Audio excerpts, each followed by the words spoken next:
see this again here. Yeah, I think for me that's going right over the line. So I think the bowler gets a little bit unlucky there. Does the right thing really. Tries to keep the ball and does keep the ball out of the hitting zone of the batter. But gets done for a wide. It's up in the air, but he's got enough of this. This is probably going to go all the way as well. It does. Bolle, bolle, bolle. Kinna zona. Shaka lagya. That's the second Maximo in the over. So remember the scores yesterday kind of went downwards, didn't they, a little bit? We started well, and by the second match, he put 191 on the board. Belgium in reply 150. First match was 155, chased down by Belgium. And then the last one was a bit of a low scorer, 113 to 116. I know there was a few changes for that match as well, but I'm expecting today it to start with a few fireworks, and it has done so. Service going well. Score moves on to 17 with a ball to go.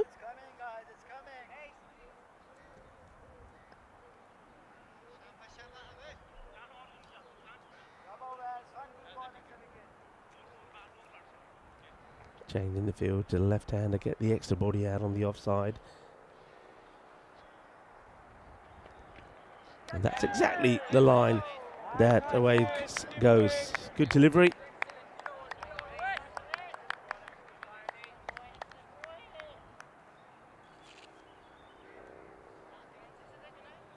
Back to his mark. The traditional colours here of the two teams here that we're used to seeing. Germany predominantly red with the black.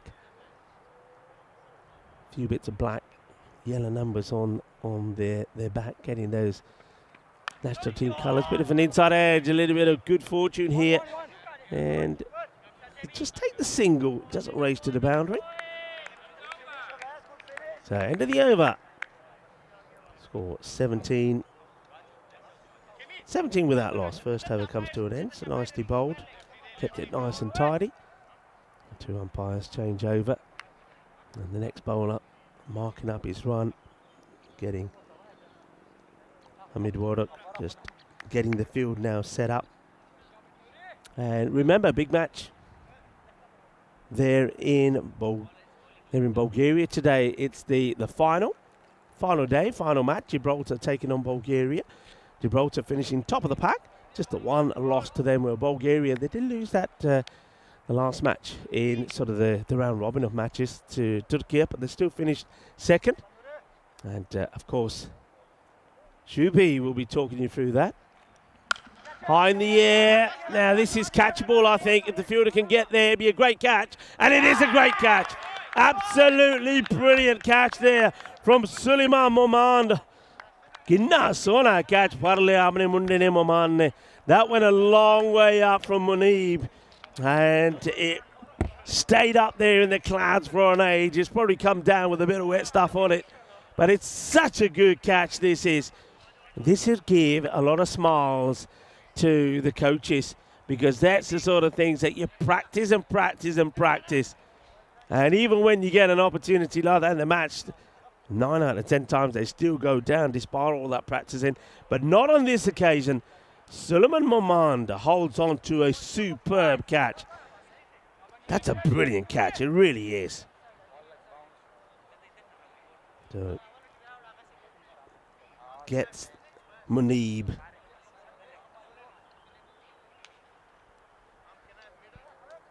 New bat comes in. And needs to take guard here, but yeah, what a good start that is.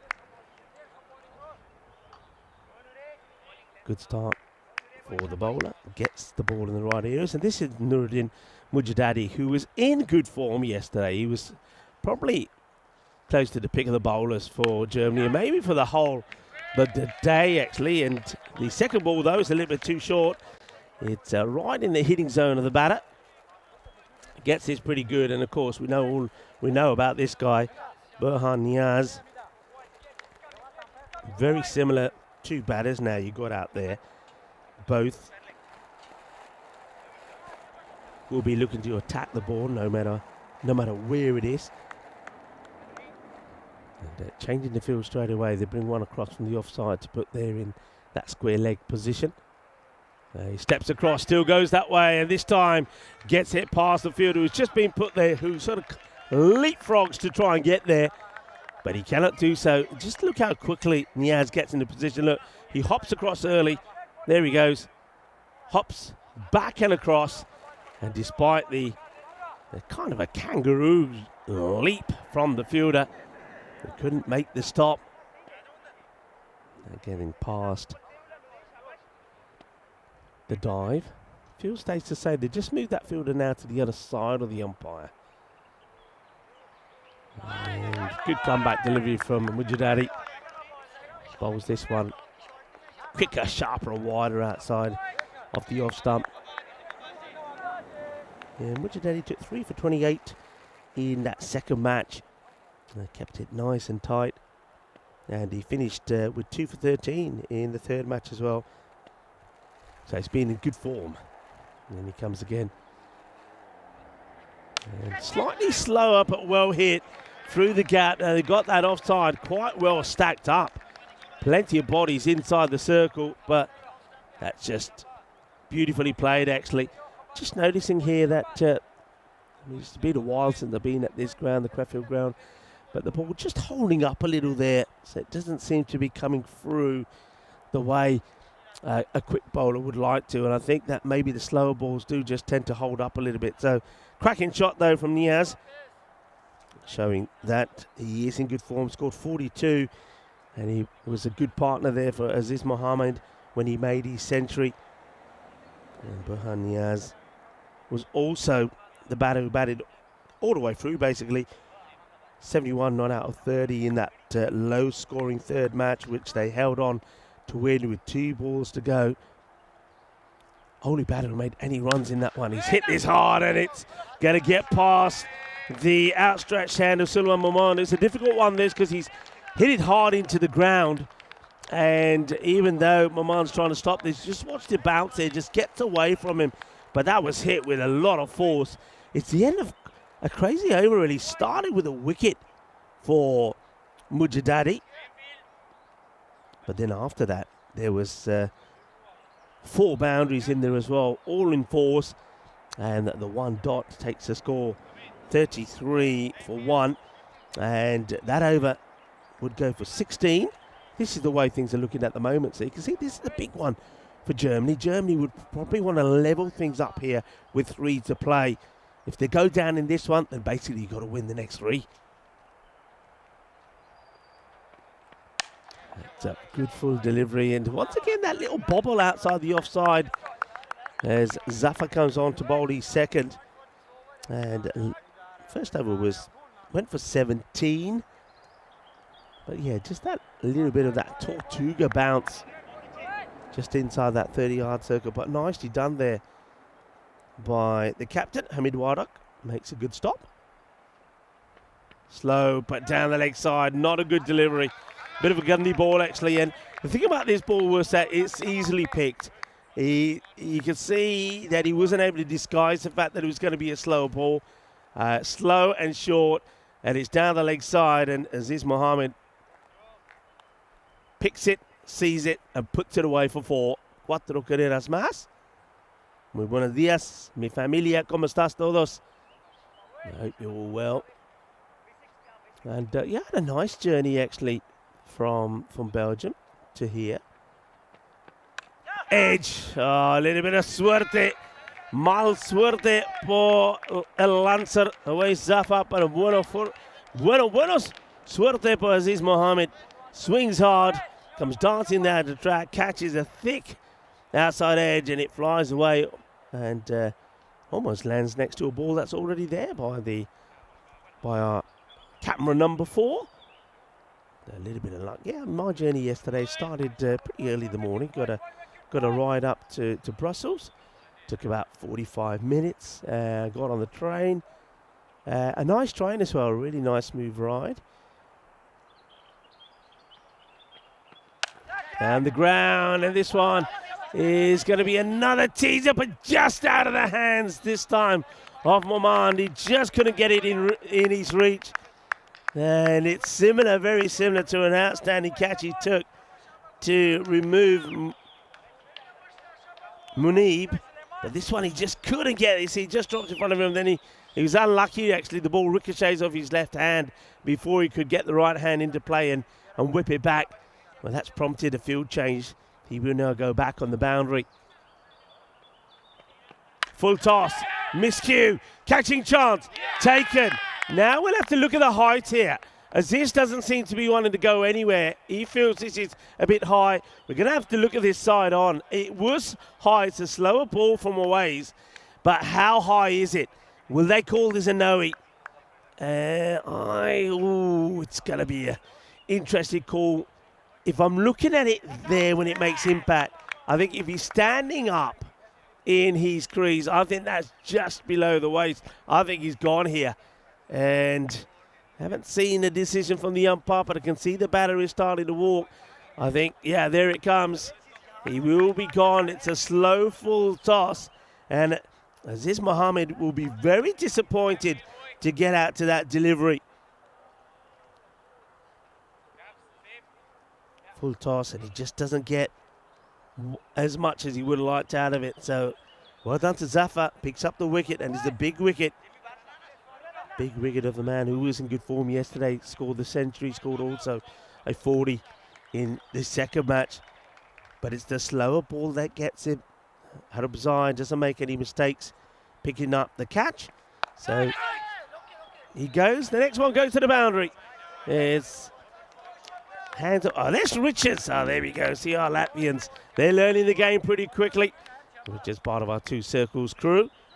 And it's uppish, but it's a good-looking shot there from Sherry Butt. Now, remember, I did say that Sherry was in good form there in Belgium, captaining the Titans, who finished runners-up.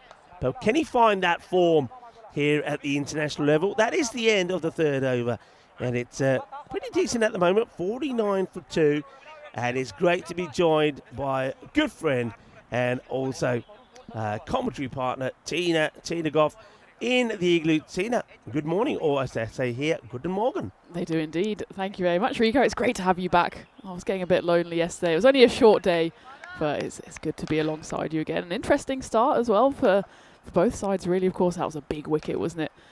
I talked in my intro, which I'm not sure anyone heard in the end, but it was a great intro, I've got to say. That was a great shot. Big six. And Aziz Mohammed is such a key wicket for Belgium. He won them a game yesterday, and Burhan Nihaz won them a game yesterday. Yeah. It was basically those two. So especially now with Aziz Mohammed back in the shed, if Germany can get the wicket of Burhan Nihaz, they'll be very, very confident that they can win this game. But it'll be interesting as well that Germany, of course, are chasing for the first time. In all 3 games yesterday, they batted first with mixed success, you've got to say. And here they've got the different prospect of having to chase whatever Belgium put on the board. And as you were saying, Belgium, they just go and go hard. That's the only way they know how to play. They go hard, yeah. And the key players that you mentioned also did perform well in that European cricket series that just came to an end a couple of days ago. But there's plenty of players that didn't really click here yesterday. And if they click here today, then I think Belgium could have a good day. One of them is out there now. Sherry Butt is a lovely guy, big hard hitter. He's, of course, very proud as well. I know when I was speaking to him before he left Belgium, and he was saying it's a proud moment for him to be captaining the national side. So maybe a bit of the pressure of that took toll on his game yesterday. Let's see if he comes back well. Also looking forward to seeing someone like Walid Sahibzada find his form again. That's going all the way, you know. He's got plenty of this. There is a fielder out there patrolling the boundary, but that's going to be one more for Richards to have to field. That's going to be a big, solid strike for 6 outside the off from Burhan Nihaz. He absolutely cracked that one. And it was something we saw actually a lot yesterday, Rico, is that the ball goes square here because it's quite a bouncy pitch as well. Yes, if you charge it, you can hit it straight, but any kind of width, you just throw your hands at it, it's going to go every time to those side boundaries. Yeah, that's a good hit, actually. It's a good challenge also for the batter. You know, the bowler saying, yeah, I'm going to put it there. I've got the fielder out there. Let's see if you can clear him. On that occasion, Nihaz clears him with ease. Now hops across, goes down the ground, catching chance, big moment. Looks like Mujadadi getting underneath it and will make no mistake. Good catch taken. Burhan Nihaz is going to be the third wicket to go. And as you said, Tina, that's a big wicket. Yeah, absolutely. Those two back in the shed is basically what Germany didn't manage to do yesterday, and that's why they're on the wrong end of two of those results. And this is exactly what I was saying. You can try and hit it straight, but it's not quite so easy when you've got that bouncy pitch.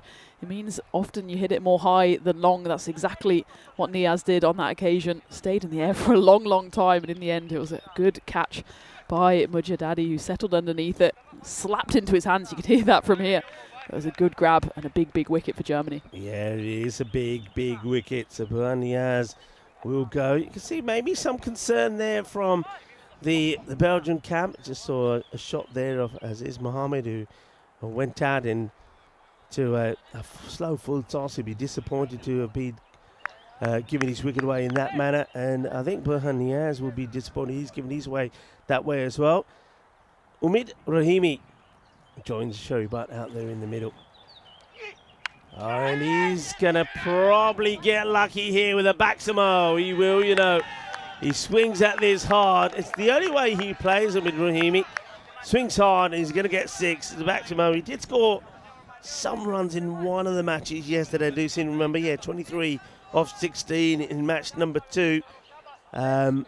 Swings hard, goes from the word go, gets a little bit of luck to start off with. Maman can't believe his luck.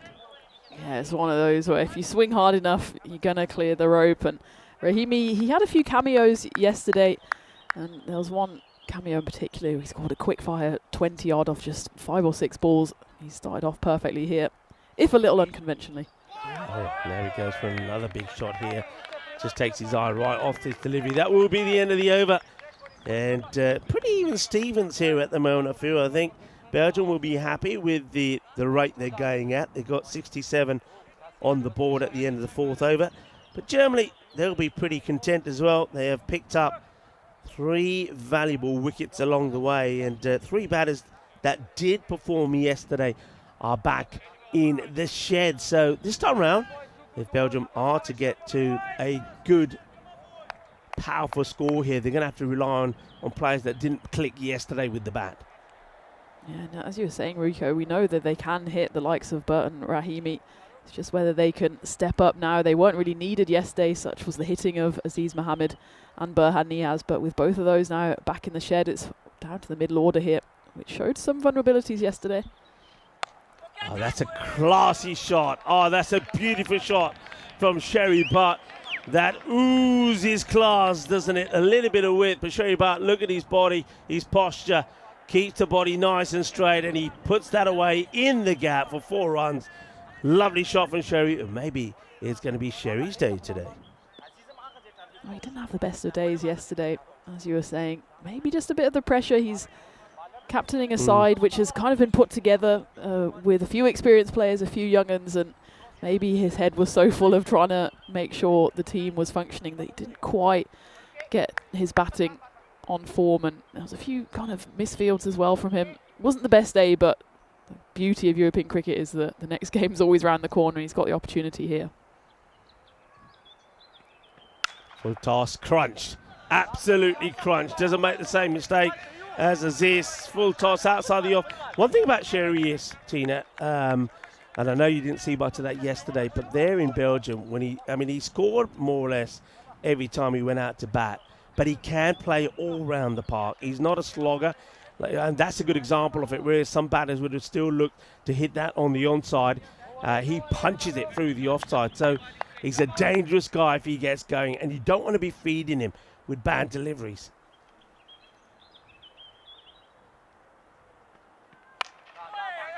Scuffs at this one, will get the single. And don't forget that the likes of Sherry Butt and 1 or 2 others as well probably would have finished that the European Cricket Series there with me on the Friday, and then straight away would have been, I think they got into cars and drove up here straight away ready to start yesterday. So they probably had a pretty long day, so I'm pretty sure that would have had a bit of an effect on some of the performances yesterday from some individuals, but they've had a rest today, and today's a good one for them to come back. And that one may not come back, because that's going to end up in the car park.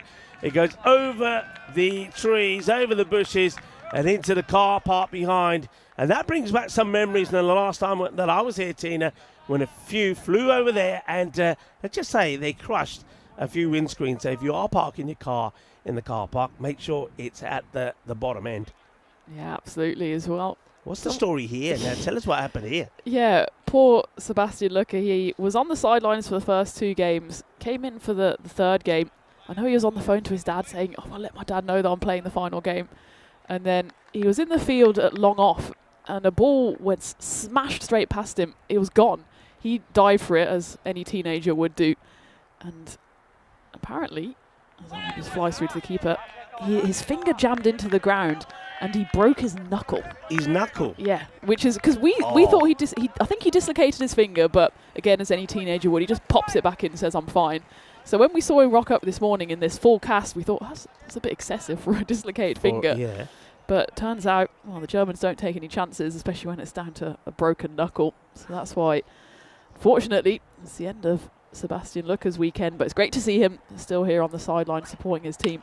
What's not so great to see is it's actually started to rain a bit here, as that one flashes through mid-wicket and goes away for 4 runs.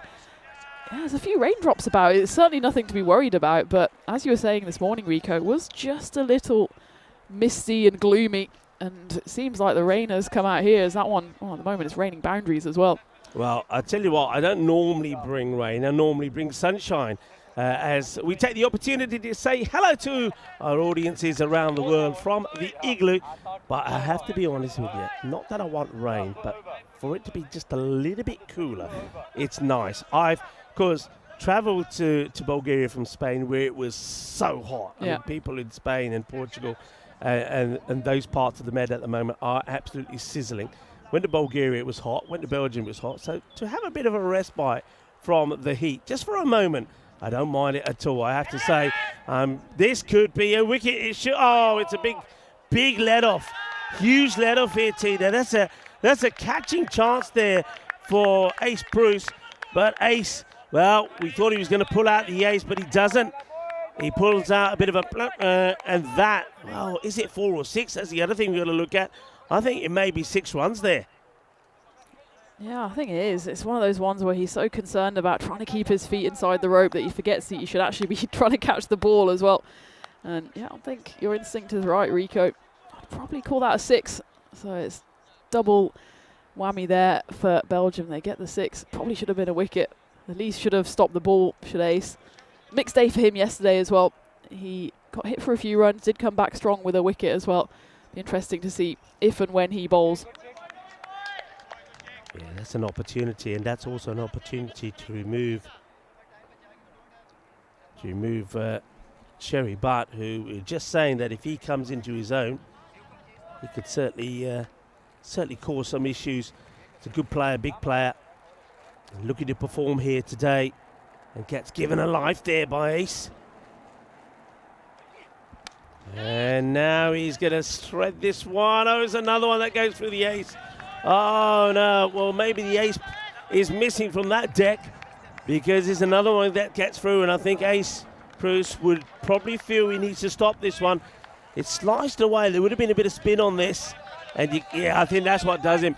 That's what does him. It looked like there was going to be plenty of spin, and you can see Ace is getting ready to get his body behind it, but it hits the ground and spins viciously to the right and gets past him. Sherry Butt, a little bit of luck as he moves to 23. This time it's a big shout of no. Good slower delivery there from Mamand, who comes back to try and see if he can get another breakthrough here. Did pick up a wicket. Got the wicket there of Bonham Niaz, and that's, I think, why they've gone back to him here. I was talking about that third position actually yesterday during the play, because traditionally you kind of hide either your bowler or your worst fielder at third. But you can't do that in this game because it goes in that region so often, as is the case once more. I think Ace at the moment just is hoping that the ball goes somewhere else. But it's such a key position because you get a lot of catches down there. It just skews off the side of the bat, especially when they're swinging at the ball so hard. And you really need one of your best fielders down there. I think probably hide your worst fielder somewhere like mid-on or mid-off. It's, again, a different game to the longer format, and these small details like where do you put your best fielders can be the difference between winning and losing, especially if you put down a catch and then that batter goes on to get a big score. Yeah, and that's what could be happening here because Butner is going pretty well. He brought the 100 up with that, Maximo. Slow ball, but it's been picked and it's going all the way. Manos arriba, arbitro. Well, fence or no fence, and that's a pretty tall fence on that part of the boundary next to where the scorers are, but this clears the fence and once more goes into the car park. That's a biggie, and Sherry Butt is starting to turn on the style. That could be a big drop. He was put down, remember, on 13.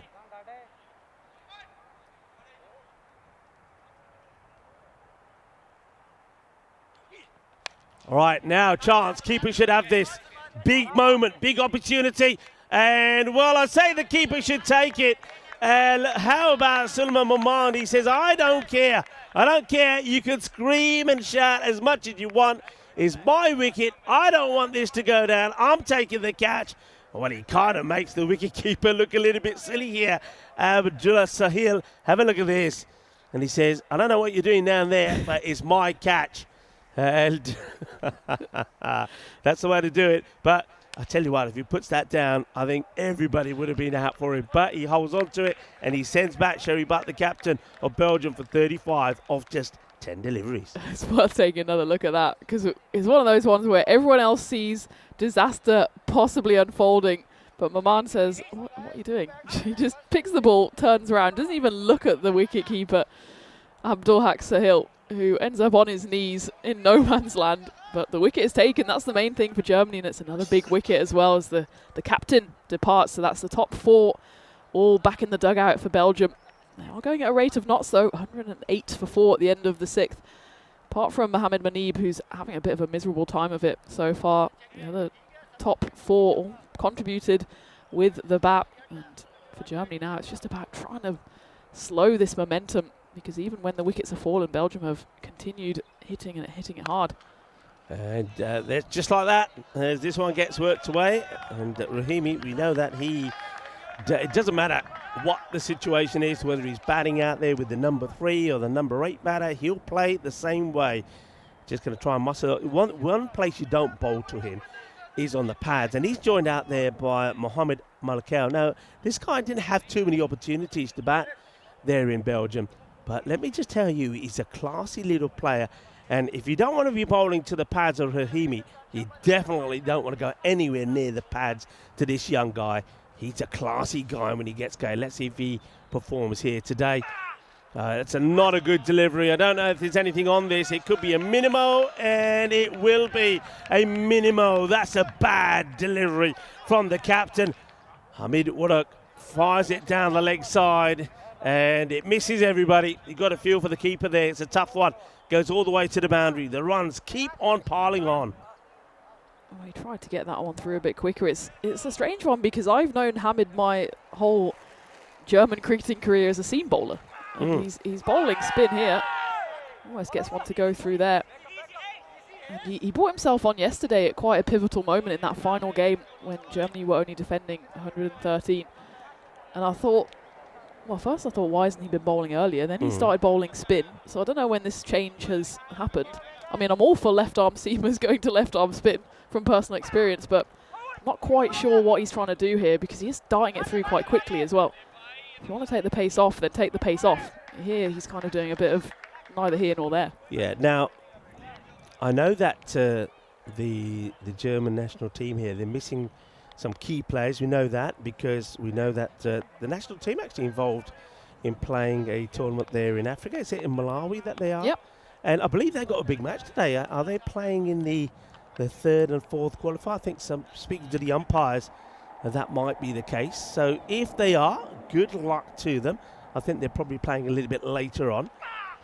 And I wonder if this carries or if this is bump. It looked bump first up for me. I think it was a bump.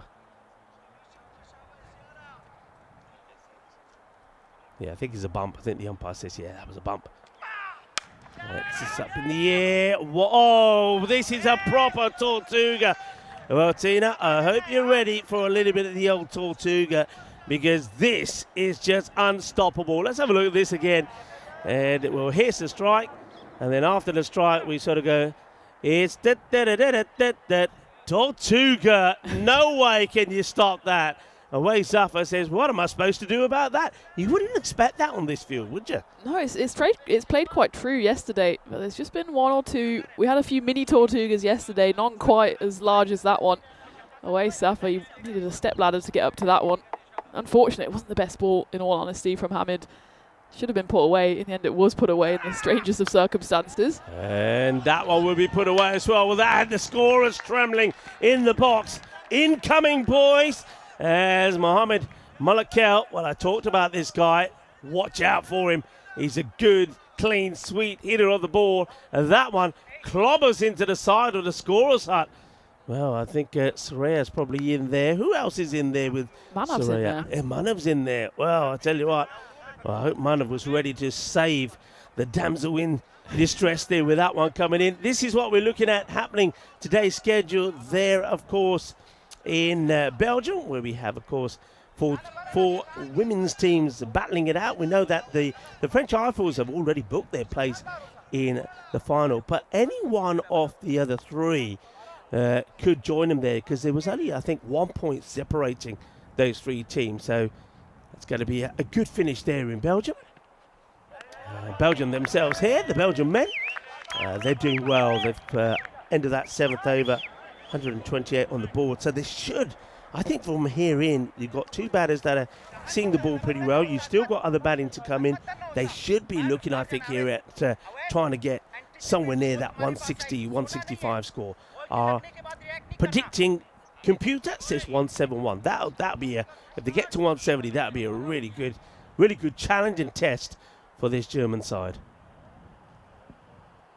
Arabzai, slow ball, but it's been picked and it's been sent a long way. That's a biggie. And one observation here, Tina, is that there's been a lot of variations, quite a few slow deliveries, but they've all been down the leg side, and the batters have just gone down, like on that occasion, on one knee and sent it packing. They just haven't got the slower ball in the right areas. In other words, they haven't got it out on the offside. Yeah, absolutely, and it's allowed any of the Belgian batters that have come in to just get off to a solid start. You've got Omid Rahimi, he's on 26 off 10, and Mohamed Malik-Kel, 10 off 3. You really need to put the pressure on when a new batter comes to the crease, and that's pretty much the opposite of what Germany have done. Gone. Caught. And, well, maybe a little bit of a send-off there. A polite one. As Arabzai does get the wicket of Omid. And Rahimi does this so many times. He gets going, gets into the 20s or the 30s, then goes. That's been hit pretty hard. And that looks like there that Jamshad Khan has no issues taking the catch on the boundary. So that will be another wicket that goes. So 134 for 4. But the thing is, the wickets are falling. And that's been the story of this innings, actually, Belgium. They are playing that Belgian ball. They might be losing wickets, but batters are coming in and just crunching the ball to the boundary. It'd be interesting to see who they send in now. It could be, I would imagine they would go for something like Waleed. That would make sense to me. Let's see who the new bat is. This is going to be a one that goes over the man at third. And it might go all the way here. The umpires are going to be checking. The fielder knows for sure. The umpires are on the walkie-talkie. Let's have a look. We can. 4's been signalled. Has been given us 4. And it is Waleed who comes out. Now this guy coming in at number 7 just goes to show you the strength of this Belgium lineup. Sahib Zada was in sensational form there in Belgium. Gets that away, in fact. Be looking for him to go well here. He scored 67, not out in the final against the Titans. Player of the match, and here he goes again. They try to tuck him up with a short ball, and Waleed says, bring it on. I like it hot and spicy, as he hooks this away quite beautifully. There's a little bit of the as this one goes for a big 6. It's always good when a well-directed bouncer comes off, but I think the problem for Farouk, he's just not quite quick enough to trouble Waleed here. It looked like he had all the time in the world there. He knew if he got any bat on it, it's going to fly away, because it's quick enough to fly away, but not quite quick enough to really rush the batter. So again, it's just another free hit, and once more, a wicket falls and Germany aren't able to apply the pressure. Now he goes big outside the off, and I mean big. This is a tremendous strike. This is huge. Absolutely huge. Flies over that extra cover boundary. This is going to take some fetching. That is just cream cracker out of here. What a big hit. Too short from the bowler. Farouk again. I think he's just trying to prove a point maybe that he can bowl quick and short, but I think Waleed won that little battle. I'd rather see them really push it full, even over pitch it and force these Belgian batters to hit it straight, because we know how strong they are either side of the wicket. And if they smash you back over your head for 6 runs, you say, okay, fair play, but you've got to try and at least make them work for it. Yeah, a lot of people in the chat that say good morning. First, buenos dias to Monica Ramos. Ghulam Mustafa is in there as well. Hello, Ghulam. And Jules. Hello, Jules. Kroom was also doing a little bit of lurking there early on. Great to have so many people in there watching. Well, sport for choice today. So much cricket on the network. We've got this international T10 action. This one catchable and taken. Well taken. So that's the end of Mohamed Malikel. And a good catch this time taken by Bruce, who gets moved to a different part of the field. And he's got a smile on his face on this one. I think this is also a bit of an ice cream cone. I think he takes this not cleanly. Have a look where this ball ends up. Yeah, look, he kind of catches it in his thumbs, but it stays there. And I like the way he's staring at it all the way, saying, don't you dare. So with the score of 150, Malikel is the next batter to go. He'll go for 10 of 6. Cosmos was asking a question saying, do you know how big the boundaries are for T20? It depends where we are there, Cosmos. I know that in some places, for example, where they're playing at the moment, they're in Bulgaria, because of the ground size. Those boundaries are still around about, I think the straight one's still around about 50. The ones on the side probably no more than 60, because basically you can't make them any bigger. But generally they tend to be around about 65 to 70 metres if we can. Could be 2 and 2, should be 2 and 2. Oh, just can't get there. And he's going to palm the ball, which doesn't quite go to the boundary. It's one hand stuck out here from Oman, trying to take the catch to remove Murid, but he just can't get there. I think they must have made a field change there, because that was more or less where Ace was not that long ago. Yeah, it looks like Ace was in the covers for the left-hander. Now he's been sent back out, but just that wicket again. I don't want to say I told you so, but if you force the Belgian batters to try and play straight, they've mistimed it a lot. They've more or less absolutely marmalised anything square of the wicket, but try and get them to play straight. And we've had a few catches taken on the boundary. Yeah, that's for sure. That's going to be called a wide by the umpire. So this is going to be the second minimo in the innings. And that, when it comes to looking at the extras, that's not going to make a good look. That's going to take the extras now up to 13. 12 wides, 10 of them have come off just 2 balls. I think that's a harsh one as well. Pretty sure that was inside the line. Yes, it turned away, but you've always got to look where it was when it passed the batter. Unfortunate on that one, I think, Hamid. Gone. Plum. Yeah, absolutely plum. There's no way that an umpire's not going to give that. So Hamid Waduk, he has changed from being a bit of a seamer to a slower bowler. Left arm round the wicket, and it's working a treat as he jumps across. Murid, see how quickly he goes across. Wants to give him a bit of room to play. What he hopes is going to be a short delivery, but he's nice and full. That's where you got to be when the batters are trying to get funky. And Akarami will go just for 2. And a good time to get a wicket, but Belgium, they've still got a good score on the board. Yeah, the batters coming in now for Belgium, especially the low order, pretty much licensed to go for it here. They've got just about 9 balls left. They certainly want to see out their overs, but if they can just get 1 or 2 more big hits, can sneak their way up to 170, 175. Expected score almost up at 180. It's a genuine leave. Nothing wrong with that delivery at all. And probably because Rafiullah Al-Ghazai has probably been told, look, you've still got Waleed out there. Waleed is now the key batter. Just give him a little bit of support. But you've only got the 8 balls left in the inning, so you've got to be swinging at these. When he does swing, somehow this has missed the pegs and will end up being a bye, as the wicketkeeper wasn't able to keep hold of it. That's a Sahil who's behind there. Yeah, but you are right with the observation there, Tina. Every time they've been asked to hit straight down the ground, they've either missed it or skied it, and that's where Belgium just haven't been able to put those away, and Germany just haven't been able to bowl too many deliveries in that area. Yeah, absolutely. I'd rather it be over pitch than under pitch on this pitch. Yeah, see, he gets away with that. That's not a good delivery. I wonder if, I think the umpire might be ready to signal wide. If it was then, they could go again here. They should go again. That's sloppy from Germany. That is sloppy. That's not good. And even now, still, they're just underarm. They're going to run 3. You're out. Get out of here. They're going to be 2 and out, though. They tried to take the 3rd, but they're just sloppy. The umpire, in the end, still has to give a signal for that. He hasn't signaled a bye or anything, but I'm pretty sure there wasn't bad on it. But there's the run out. They do try and get a 3rd run. They got lucky with 1 extra, and we're pushing it to make it 3. And now they're trying to get in there. Now let's keep an eye on the umpire, see what he signals there. And then the umpire's coming together. Looks like over has been called, so will be the end of the over. I think there's 2 more to add on to that. And that takes the score to 160 with 6 balls to go. That was an ECN classic ball if ever I've seen one. 2 overthrows, 1 run out. Not even sure if it hit any of the bat at any point.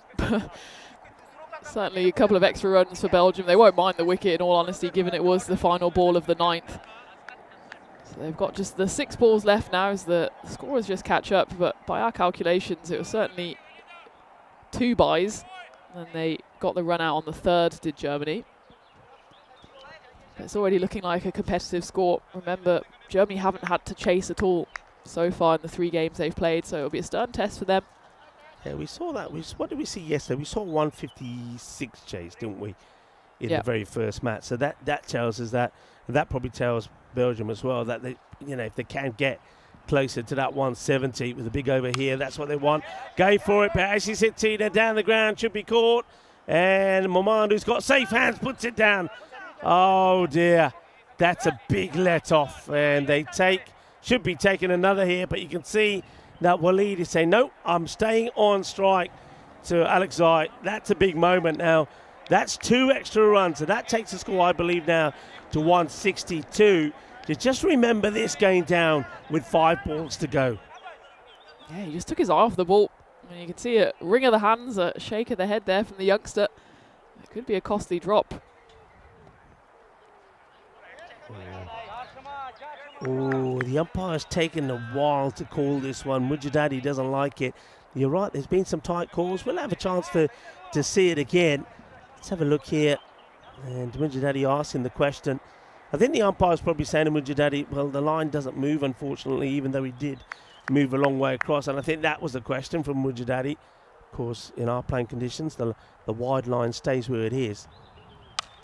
Slower, but punched and hit hard down the ground. 6 more here for Waleed. And the score moving along nicely. That's been absolutely smashed. That now takes it to 169. I think I'm firmly in the left-handers union here, Rico, because from all accounts of how I saw it, the previous ball was a perfectly good ball. It's going across the right-hander. The left arm and then feels he's got to bowl it a bit straighter, and he gets pummeled over the rope. Oh, wide, but he throws it. Oh, never. Well, they're going to try and come back for 2, surely. Let's see where he throws. Throws to the wrong end for me. And they might make it anyway. Oh, the Tortugas this morning have been just incredible. Watch this one. Watch this one go. I mean, that is just incredible. And, well, it looks like the non-striker here. That's, if it's a canal, when he was diving in here, might have hurt himself. He's getting up pretty slowly now, but yeah, look, dives in. Now, I get the feeling here, it's an interesting one. I think the bat goes down and up, and I think under the laws which changed a couple of years ago, because the bat was grounded at that point, and then the bells come off, that should be not out. I think if it was a run out, remember, for a run out, that law applies. So basically, just to clarify, as soon as the bat goes down here, even though it goes back up again, so there it goes down, then it bounces up. Because he has ground in the bat, it's not out. If it was a stumping situation and the same things happen and the bat bounces up, it is out. So that's why on that occasion it's given not out. And thanks to that dive from if it's a canal, they'll get 2 runs.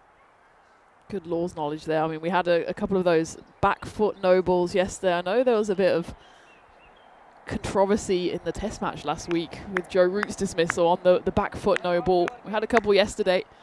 But yeah, you're right. If the bat is grounded and then bounces up in the process of trying to make your ground, then you're still deemed safe. Oh, crashed, and that's close to us, just to the right. Tina, you didn't flinch. You look like, no way that's coming here. Rico, relax. Yeah, there hasn't been too many, actually, famous last words coming into the igloo. A couple rolled along the ground, but that's probably, as we've been saying, the fact that the Belgians in particular play so strongly through the 2 square sides. I'd love to see more Grizzlies come flying this way because it means it's nice straight shots, but I think just the Creerfeld pitch is so bouncy as well. It doesn't really allow for too much straight hitting. Mujadadi probably feeling he's not got too much game from here. Every time he goes a little bit wider, the umpires tend to call it a wide. Smashed, absolutely smashed. That is going to go a long way. Bolle, bolle, bolle. Brrrah, ginna sona, ginna bada shaka. That now brings up the 180, Tina. This is Mujadadi being taken to the sword. He'll go. This is going to be a big finish in this over. So that's 177. I'm just ahead of myself. The score, that 6 came up pretty quickly. So 177. The over's gone for 17. Still 2 balls to go. And Waleed Sahibzada starting to show what I know. I saw this in Belgium. He's a class act, 34 of 8. And just one fielder was quite ready there. So Mujadadi will have to go back to his mark and try again. How costly is that drop proving to be? Yeah, it was on 16 when that was put down, and I said keep an eye on it. That happened right at the start of this over. Slow ball, hit firmly. I think they're going to try and run 2 here. Throw needs to be at the keeper's end. It started in, and it's not a good throw to... They're going to keep running. That surprises me. That does surprise me. They're going to make 3 here, but I'm surprised that... Is that the... Yeah, it's the last ball of the over. That's why, beg your pardon, I thought there was still 1 more to come. So it doesn't surprise me. It's what you expect to see at the end. And they're going to get the 3, you know. They're going to get the 3. Well, Belgium's running today has been so much improved from yesterday. Yesterday I was actually talking about how Germany were the more impressive side when it came to running in between the wickets, whereas Belgium were kind of just relying on their bash-crash approach, which usually serves them well. But if you look in that final over... Yes, okay, the first one was a drop, but they ran 7 runs in that final over, so that's, well, famously 1 more than 6, so it's more than a boundary. And if you're able to just hustle those runs, then you can get something which was about 160 up to 186, which is what Belgium finished on, so they'll certainly be happy with that effort. And I think the key to that innings, which was not the case yesterday, is that even when we lost wickets, when Belgium lost wickets, they just kept on going. Yesterday it was more that 1 wicket brought 2 and then the momentum was stopped. This time they just kept on going, despite that brilliant catch early on as well. That was a fantastic catch from Oman. The only thing was that the one that probably could prove pretty crucial, not that I'm saying that wasn't a big moment. I mean, you get Mohamed Munib, the left-hander early, it makes a big difference, but the one he puts down there right towards the end and at the beginning of that very last over, that could be key. That's Mujadadi. He had no issues holding on to the catch as well. That removed the dangerous Burhan Niaz, who was going well at the time, 28 for 9. But that was what myself and Tina mentioned. That was a crazy moment. Let's talk about that for a start. Mamandu says, I don't care if you're there, keeper. I want the catch. I'm going to take the caught and bowled. He does take the caught and bowled. But yeah, every time it seemed that Germany got that ball pretty nice and full and straight and invited the batters to hit down the ground. That's when the wickets came. So Germany just, I think when they look back at this innings, when they reflect on it, the lines that they bowled were all wrong. When they were bowling pace up, they were bowling a little bit too short, and batters, the Belgian batters were playing Belgian ball nicely with that length. And when they bowled a slow ball, when they bowled the variations, again, it was down the leg side and just made it too easy. That also reflected quite a lot in this innings with the number of wides. There was 13 wides in there. 2 were fivers, which, again, the bowlers sprayed down the leg side. So 15 extras, and at an international level, that's too many. And Belgium certainly did capitalise on some of those loose deliveries. All of the bowlers did pick up a wicket, but if you see there, Mujadadi, that last over in the end going for 26, that hurts him there. And then you can see that Sulaiman Mahmood also goes for 40, and you see Arabzai going for 41 as well. So the bowlers feeling a little bit of pain. Captain Hamid Warak, well done to him, 2 for 28. I think he's probably the only bowler that you can turn around and said, yeah, okay, he's economy at this level. You'll accept, but the others, they just didn't get the line right. But take nothing away from the hitting there from Belgium. And what Tina was saying that, of course, yesterday Aziz and Burhan were in good form, but I know that the other batters like Sherry Butt, Hamid Rahimi, and particularly Waleed Sahibzada, if they come good, they can really hurt you. And that's what we saw there. Sherry Butt starts to get going, 35 of 10. It was Mohammad who caught a ball with that very strange dismissal. Umid scoring 26, but scoring very quickly. And Waleed Sahibzada, 43 of 10. What a strike rate that is. And those hard hitters starting to come together for Belgium. Take a break now with the score. You see there the mid-match summary, 186 for 8. So needing 187 for a victory. I think we could have potentially a very tasty run chase coming up next. Join me, Rico Full and Tina Goff in the house when you return in about 10 minutes' time.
This European cricket event is proudly brought to you by HCL Software, Rado and 1xBet. Hello viewers and welcome back to what should be a very exciting run chase here at this Krefeld cricket ground in Germany. The German national team have to chase 187 for victory after Belgium went out there, and all of the batters put a good contribution in to get them to that score. You can see the bonus point equation there. Now, of course, bonus point could come into play if there's an issue with weather or something in one of the matches. But really, I think this is there just as a guide more than anything for the team. So an opportunity, if you wish, for Belgium, if they bowl really well and contain the German side to under 130 runs, to pick up 4 points here. Whereas for Germany, if they do something quite incredible, they could pick up 4 points by scoring the 187 inside 7. That seems very, very unlikely. We are, of course, here in Germany, and it's nice to be back here again. Germany shares borders with 9 other countries: Denmark, Poland, Czech Republic, Austria, Switzerland, France, Belgium, Luxembourg, and the Netherlands. And Berlin is 9 times bigger than Paris and also has more bridges than Venice. Would you believe it? It's a big country. It's a lovely country. I've never really had that much time to explore it. It certainly is on the cards. But it's good to be back. And not only do we come to Krefeld, but in a few weeks' time we will also go to the beautiful city of Kiel as we get ready for the start of the reply. And it's got to be a quick one, as Iftikhar Kanakel bowls the first. And that's hit straight to the hands. But I think it bounces. But I wonder if there's a run out. Missed opportunity there as well. It all happens quickly. It was hit hard, but just doesn't carry into the hands. Just bounces just in front of the fielder. Well, I tell you what, you saw there Rahimi were looking. I think he misses them. I think if he hits the stumps, the bat I don't think was down. Watch this again. I think the bat, yeah, he would have had him. That's a missed opportunity. That could have been Jamshed Khan run out for a diamond. That's a big miss. Jamshed Khan, remember that, could have been run out for a diamond duck. And he's a guy who could win Germany this match. If he bats anywhere like what his potential is. Remember, he started the series with a 73 of 29. Well, he gets beaten by a bit of that movement away from Iftikhar Kanakel. He does move that ball away. I certainly saw a lot of that. I know myself and Phil G saw this young lad bowl a lot there in Belgium at that All-Stars cricket ground in Hofstad.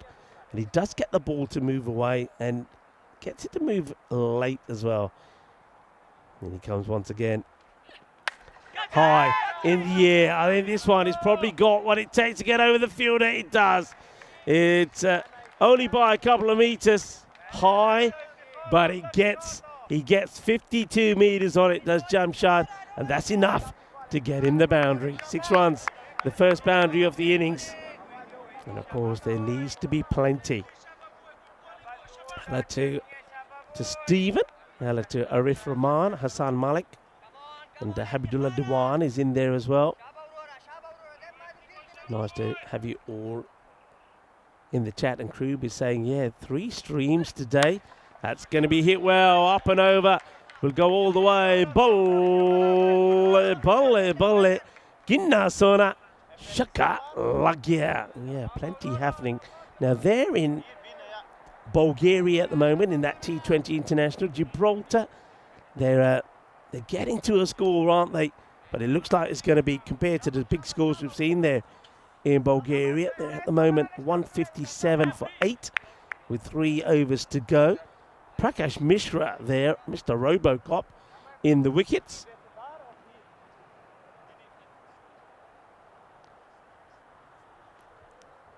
Here comes Kanakel again.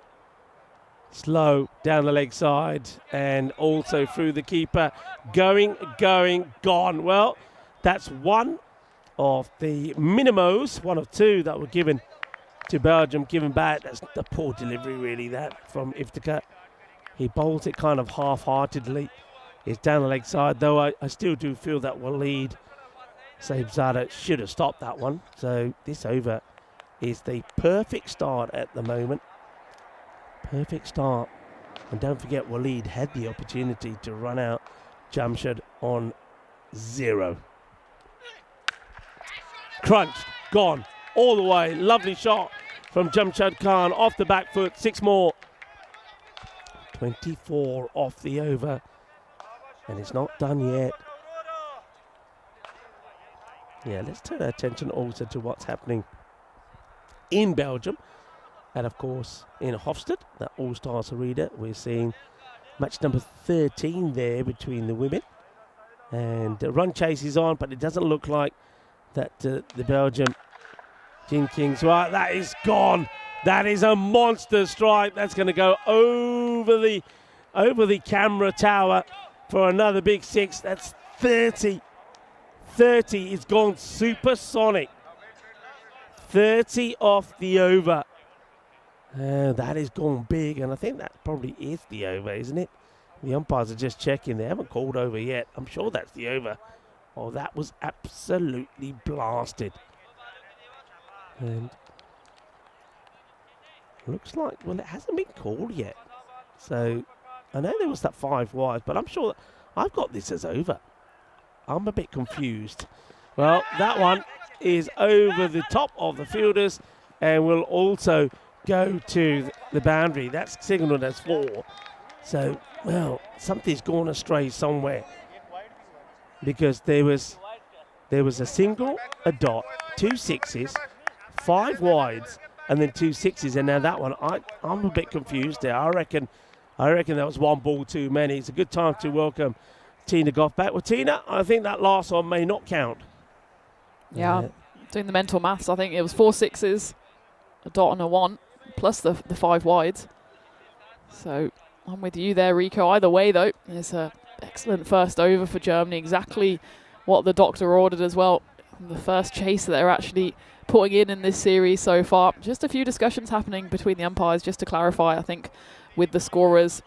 That one didn't quite make it to the rope, actually, so it would have been a 4, and I think it will be a 4 consigned to history in the end. Yeah, there seems to be discussion between the scorers.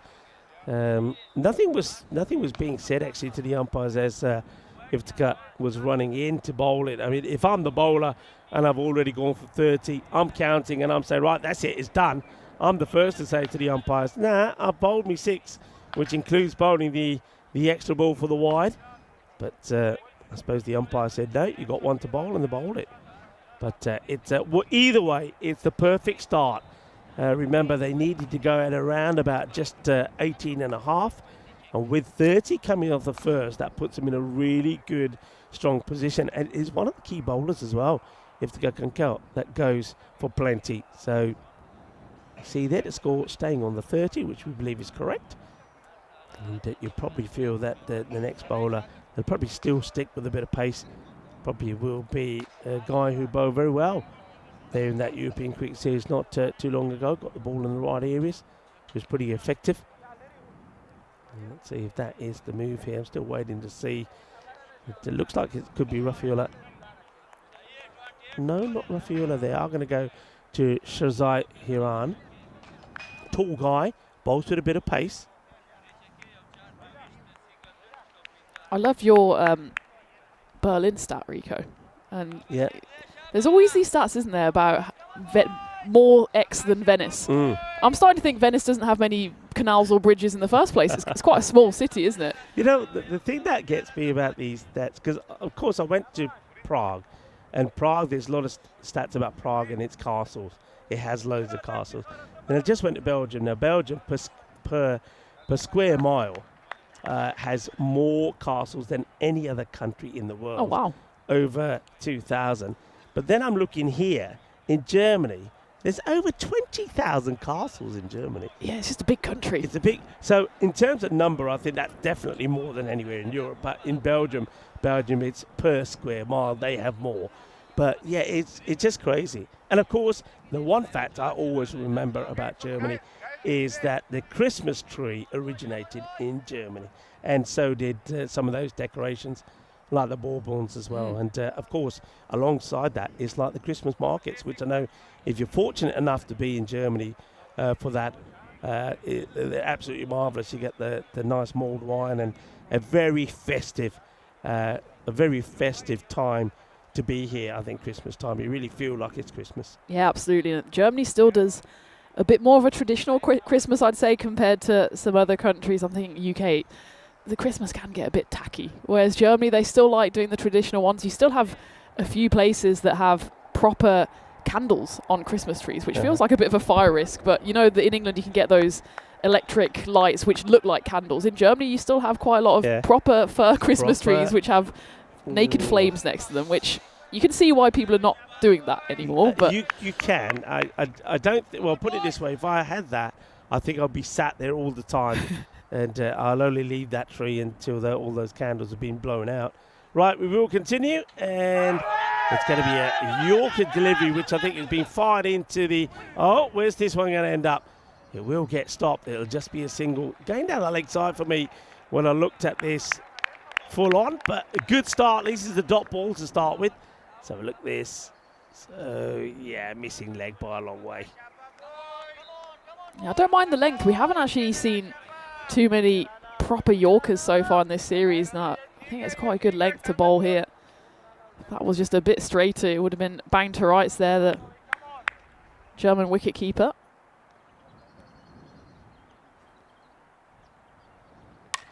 Right, gets it down the ground. Watch out in the camera tower. Well, that's hit something. That has gone crash, bang, boom. I don't know what it's hit, but it's made a bit of a racket. Duck for cover there. I mean, we're relatively safe, and I suppose that's why they haven't been bowling too many Yorkers, because if you miss the length by just a touch, then you're going to get punished, especially by someone with the power of Jamshed Khan. Maybe finger... Oh, thumbs up there from the cameraman. I think he's okay. He's going to get another one. This one is just going to make it, isn't it? Yep, it's going to be two in a row. Jamshed. Now, I had the pleasure of being, I suppose it must have been 2, maybe 3 years ago. I had the pleasure of being here when Jamshed, at the time, scored the fastest century on ECN. I think he did it in 20 balls, was it? At the time, it was the fastest. And he was hitting the ball like this then. So this is danger signs for Belgium. And this one a bit shorter. Taking on the run. Ooh. He gets set back, doesn't he? You can see that Jamshed say, no, I don't want a single. It's not in my contract to take a single. I've got to hit a boundary. So dot ball, a second dot ball in the over though. And I say second dot ball. They did get a squeeze a leg bar at the first, but singles you don't mind, is the boundaries you've got to try and stop. And that is just massive. It is huge. I don't know how else you could describe this. That has gone so far. That is a 6 on any ground in the world. I think that's the biggest 6 we've seen so far this series. That just came so cleanly off the bat. I know Jamshed, he played around with a few different bats yesterday. Whichever one he's got now, I'd recommend he keeps it, because that was enormous. Well, I've been asking both teams to maybe bowl a bit fuller and straighter, and that's probably why they're not, because especially Jamshed Khan, he's so strong straight down the ground. Maybe he's someone you do want to bowl a bit shorter and wider to. Could be gone. Oh, he's dropped him. He's dropped him. Oh, that is massive. Well, Jamshed Khan, for me, could have been run out on a diamond duck when Waleed missed the stumps, and now he should be gone here. It's straight in, out, and I think it might even go for 6. It has. Oh, that is a massive let-off. That's huge. That's that third position again. It's such a key position. And on that occasion, Jamshed gets another life. And he's not someone you want to give 2 lives to, let alone 3. As Germany get to the end of the second, they bring their 50 up with that 6 as well. 55 for no loss. It's been the dream start for them so far. They have actually always been pretty solid in the power play. They've got runs on the board. The problem was yesterday they kept on losing wickets in the power play. For now, they're looking pretty good, but it's a big third over coming up here. For Germany, they need to actually not get too greedy. If they try and go too big here and lose 1, 2, 3 wickets, then suddenly it's a different game entirely. As we take a look at the standings as well, why this game is so important. As you were saying, Rico, if Belgium win this one, it's not curtains for Germany, but it means they know exactly what they have to do, and that's win the next 3 games, the final 3 games. But now, Germany at least have got off to a good start, and if they do win this game, then of course the series is level and it's all still to play for. It's a heavy ball. So let's have a look at some of the run chases we've seen on the network, some of the highest. You see that coming up here now. Oh, that's not it. And, well, that's our schedule. We can talk about that a little bit as well. Of course, from here, we have Sweden and, to come. And we will go to Rains Park, where you'll be there with me as well. We got Croatia, Germany and Kiel. That you're going to miss out on, aren't you? Because you've got some cricket to be played then. All right, up in the air, catching chance, big moment, and taken. So Shahan Aga, who's trying to keep Jamshad company with the big hitting, he's going to get this one wrong. Offers the chance, catch gets taken. Rafa Ula Alexai gets the wicket, and Shahan will go cheaply, goes for 1. He batted in the middle order in the first couple of games, did the German wicketkeeper. He was boosted up to opening in game number 3. Didn't really work out for him on that occasion. Hasn't worked out again here. Scoring just the solitary run off 4 balls.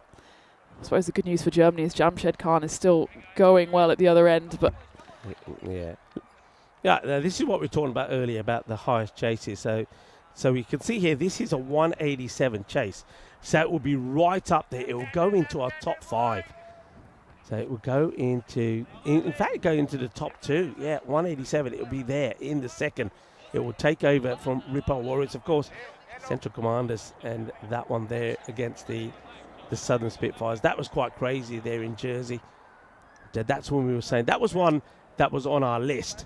You know, things to happen. One of the big ones that happened. And 2 have actually happened. We've seen the 200 chase. And we have seen 7 wickets, though it was in the T20 format, not in T10. But, of course, that happened in the women's matches, women's internationals. Isn't it crazy on a lot of those chases, actually only one of them went to the final ball. Some of them, looking at Girona beating Raval Sporting, that was in the 7th over. So it seems like if you go big, you can go quickly as well, and that's exactly what Germany are trying to do here. As the captain comes in, Hamid, he was a bit hot and cold yesterday as well with the bat. He had 1 good innings in the 40s. He's got Jamshed Khan with an arm around him here. Of course, Hamid is the captain, but Jamshed is the experienced head with the bat. And he's just telling his skipper exactly what he needs. And that's certainly for him to stick around and build a partnership here. He scored 41 of 16, didn't he? And a good strike rate in that, getting Germany to that 191, which so far is the highest score scored in this little series. That, of course, happened in match 2 yesterday. I feel that. And it's played straight to the hands. And that's going to be the end of Hamid Warak. The short delivery from Rafiullah Alexai. And it's played straight into the hands of the fielder. And a second wicket goes. And the thing, of course, is not just the wicket. It's the dot balls. So doesn't quite get it out in the middle. It kind of comes off the toe end of the bat. And it ends up being a comfortable catch there taken by the fielder. So another one goes. And Burhan Niaz is not going to put those down. So the captain is basically 4 and out.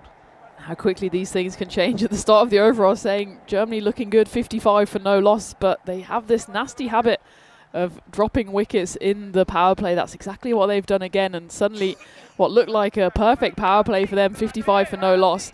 I think they would have taken that after 3 overs, but they've lost their heads in this over a bit, and now they find themselves 59 for 2. I think they've done exactly what you're saying they had to be careful not to do. They got off to such a good start that you could have said, you know, look, we can just take the foot off the pedal just slightly and be a little bit more cautious because we've had such a good start. But they've tried, well, the other batters have tried to keep going the same way as Jamshad has. But Jamshad, of course, is hitting the ball clean. They are just coming in and not doing the same. Don't forget, Jamshad himself has given 2 big chances. That's something that Belgium still could regret if they go on and lose this match.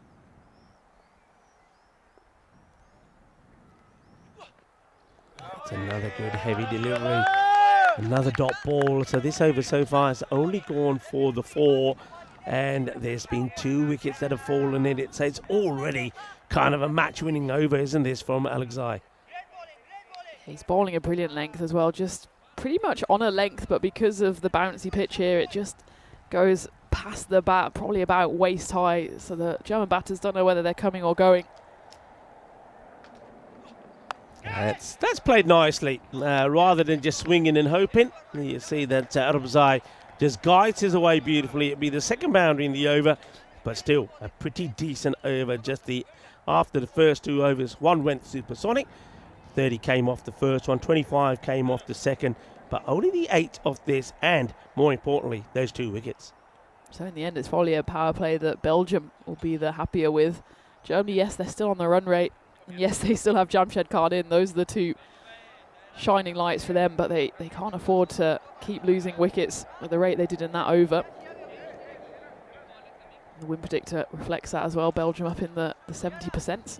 But yeah, going back to Kiel, I'm gutted that I'm missing out on that one. I know you've been before, but it's a beautiful part of the world. It's fantastic. Kiel, there's certain places you go, and then after a year or two, when people say, have you been there, you say, yeah, but I don't really remember it. Oh, I remember Kiel, all right. It was a fantastic place.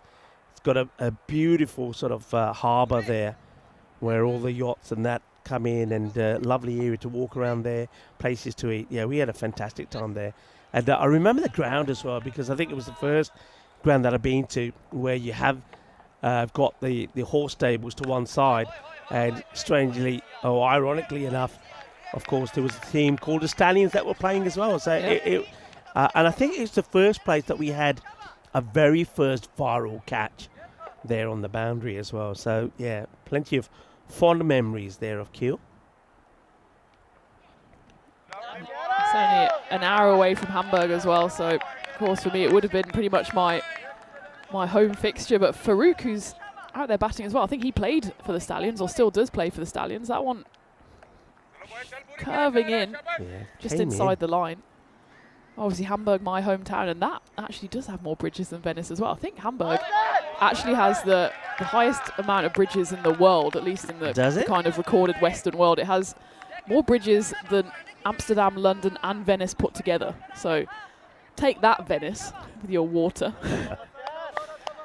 I've got to admit, I had to do it yesterday. Of course, by the time I got in, it was fairly late, but being a Saturday, most places were open.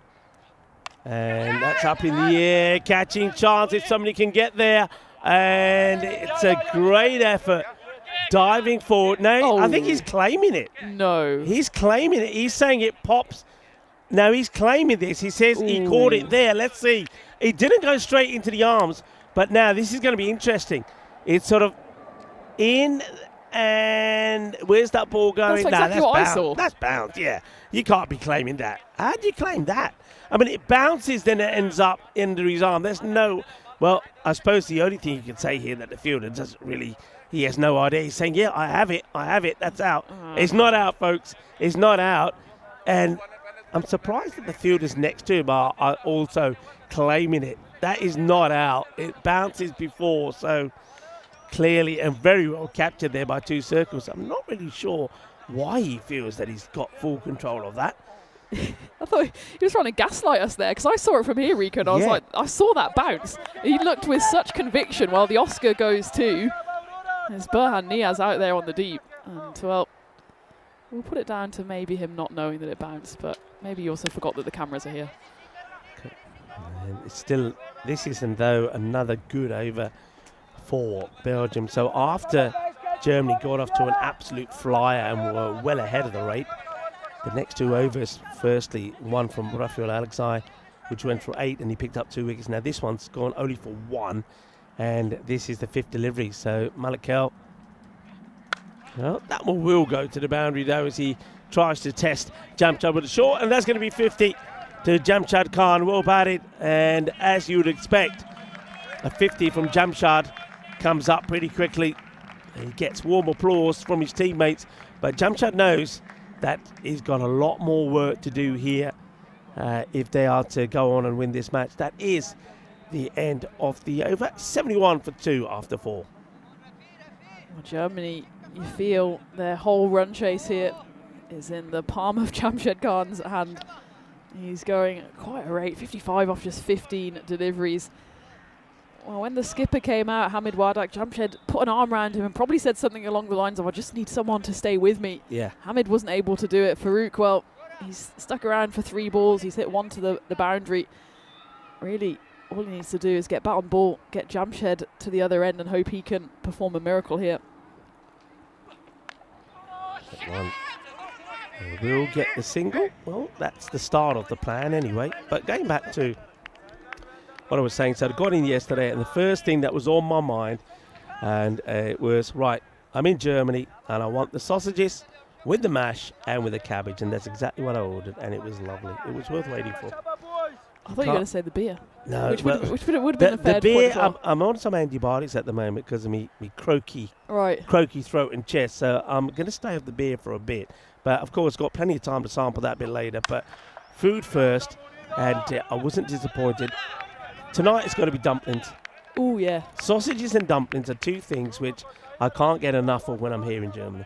There's a few things you've got to tick off the list. I'm kind of the reverse now because obviously living in Germany, when I go back to the UK, there's things I have to tick off the list, and one of those is kind of some kind of English breakfast. But there's always the war, at least the war in my head, between German sausages and English sausages. Yeah. But I think it's horses for courses, both of them unrivaled. Yeah. But I wouldn't want a German sausage in an English breakfast, and I wouldn't want an English breakfast in a German dinner with, you know, mashed potato. That's probably very, very good way to put it, actually, because I know the debate always goes on. In the air, gone. And that's the wicket. Alexei now will go. Good, sharp delivery from Rafael Alexei. Hasn't he bowled well? That's his 3rd. And that's going to be the end of Alexei. And he puts this straight into the hands of the man who's at short 3rd. You'd probably say he's kind of at the gully area, but good heavy length. Ball coming into the batter. He's got no control of it. One hand comes off the bat and the catch gets taken and it gets spiked into the ground there as well. So another one goes. Nobody really giving Jamshed any company there. And this partnership that Jamshed is key to get started with somebody not happening. I think that's maybe the difference between the German batters and the Belgian ones, is that Farouk here, you can see he's trying to play that straight and really the wrong shot. He probably should have taken a leaf out of Belgium's book and just trying to slash that square, because that's what the Belgian batters are so strong at. I feel like the German batters are a bit more old school, a bit more technical. It doesn't really suit them on this pitch, especially with the lengths that Belgium are bowling. They're bowling the perfect lengths to undo the German batters. Another one does go, so new bat comes out to join Jamshed, and it's Khan who's going to do exactly what Jamshed wants. Well, that'll put a smile on Jamshed's face, because the next batter smashes this away for a big hit. That's Shazib Khan. Now, he did score some runs yesterday, if memory serves me right. So let's see if he can do the same again here. So coming down a little bit lower down the order, but we know he's a useful player. He scored 72 of 21 in the player of match performance in the match number 2, which Germany won 191 to 51. Coming in a bit low here then. Yeah, he is. And well, Germany have certainly been playing around with their batting lineup the last day and a half. It's interesting, for example, that we haven't seen, well, I suppose Bat isn't playing in the order today, but he was someone who batted really well yesterday. He was in at 4 and he scored 60 odd, and then the next few games he was dropped down to 6 and he just didn't quite get going. So it feels like generally Germany are still trying to work out what their best batting lineup is. And at the moment they're very much relying on Jamshed Khan to do it all by himself here.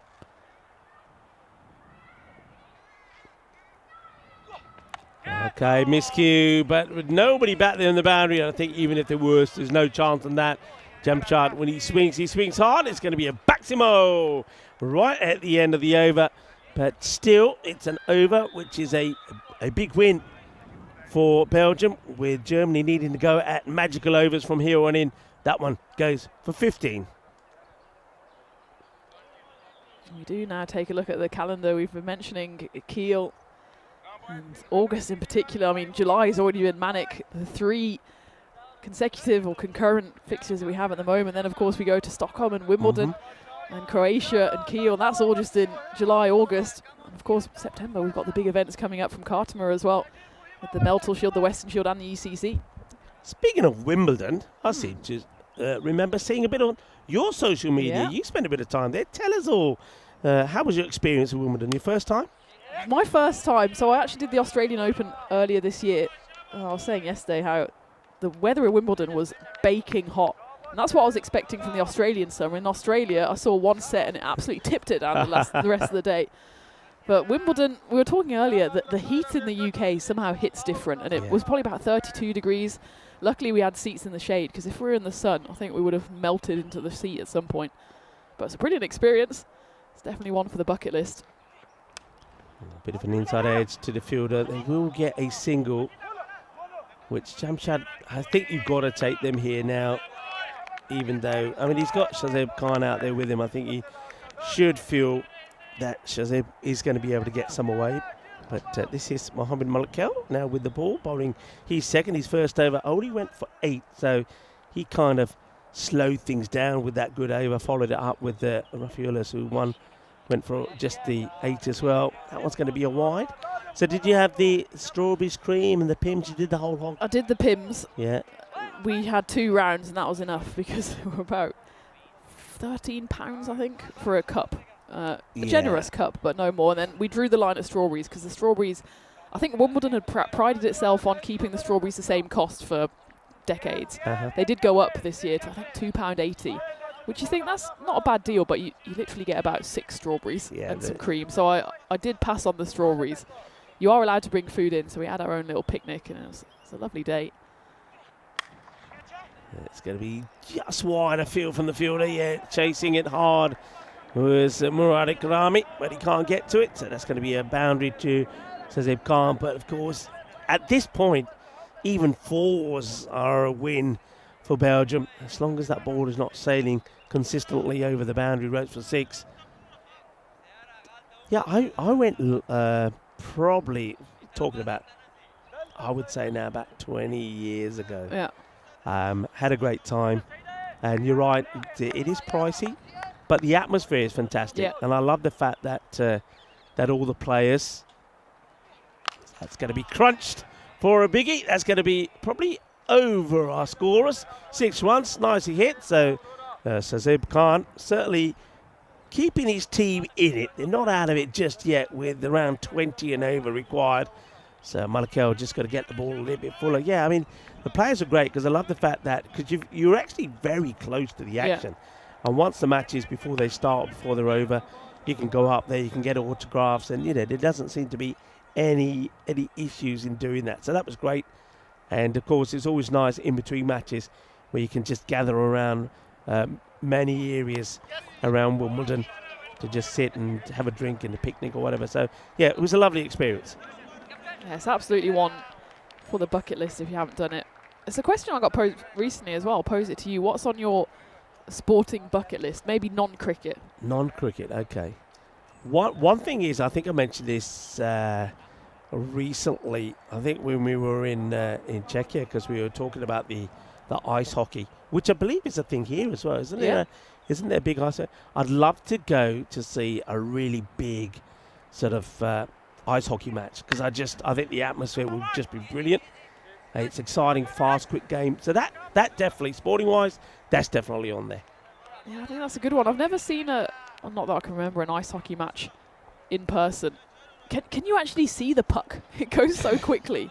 I imagine it's like an eyesight test to try and see where it is. I mean, I get the whole atmosphere of it and the brawling and stuff like that, but I feel like I'd have trouble actually seeing where the thing is. It moves pretty quickly, doesn't it? I mean, I think the players themselves, when they're skating from one end to another, they are pretty quick. To actually see the puck would be something. But yeah, I think I love the atmosphere of that. End of that over, the 100 has come up, 101 for 3 after 6, but the rate also goes up to about 21.5 required from here on in. But you have got 2 good hitters out there at the moment, and I think Belgium will know that until they get the wicket, certainly that of Jamshad, that the win is still possible there for Germany. Jamshad, mind you, is moved to 64 of 19, so keep an eye on him.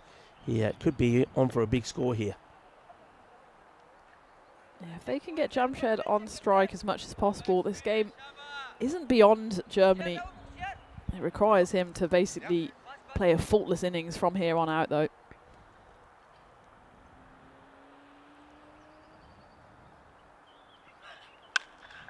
And that will help.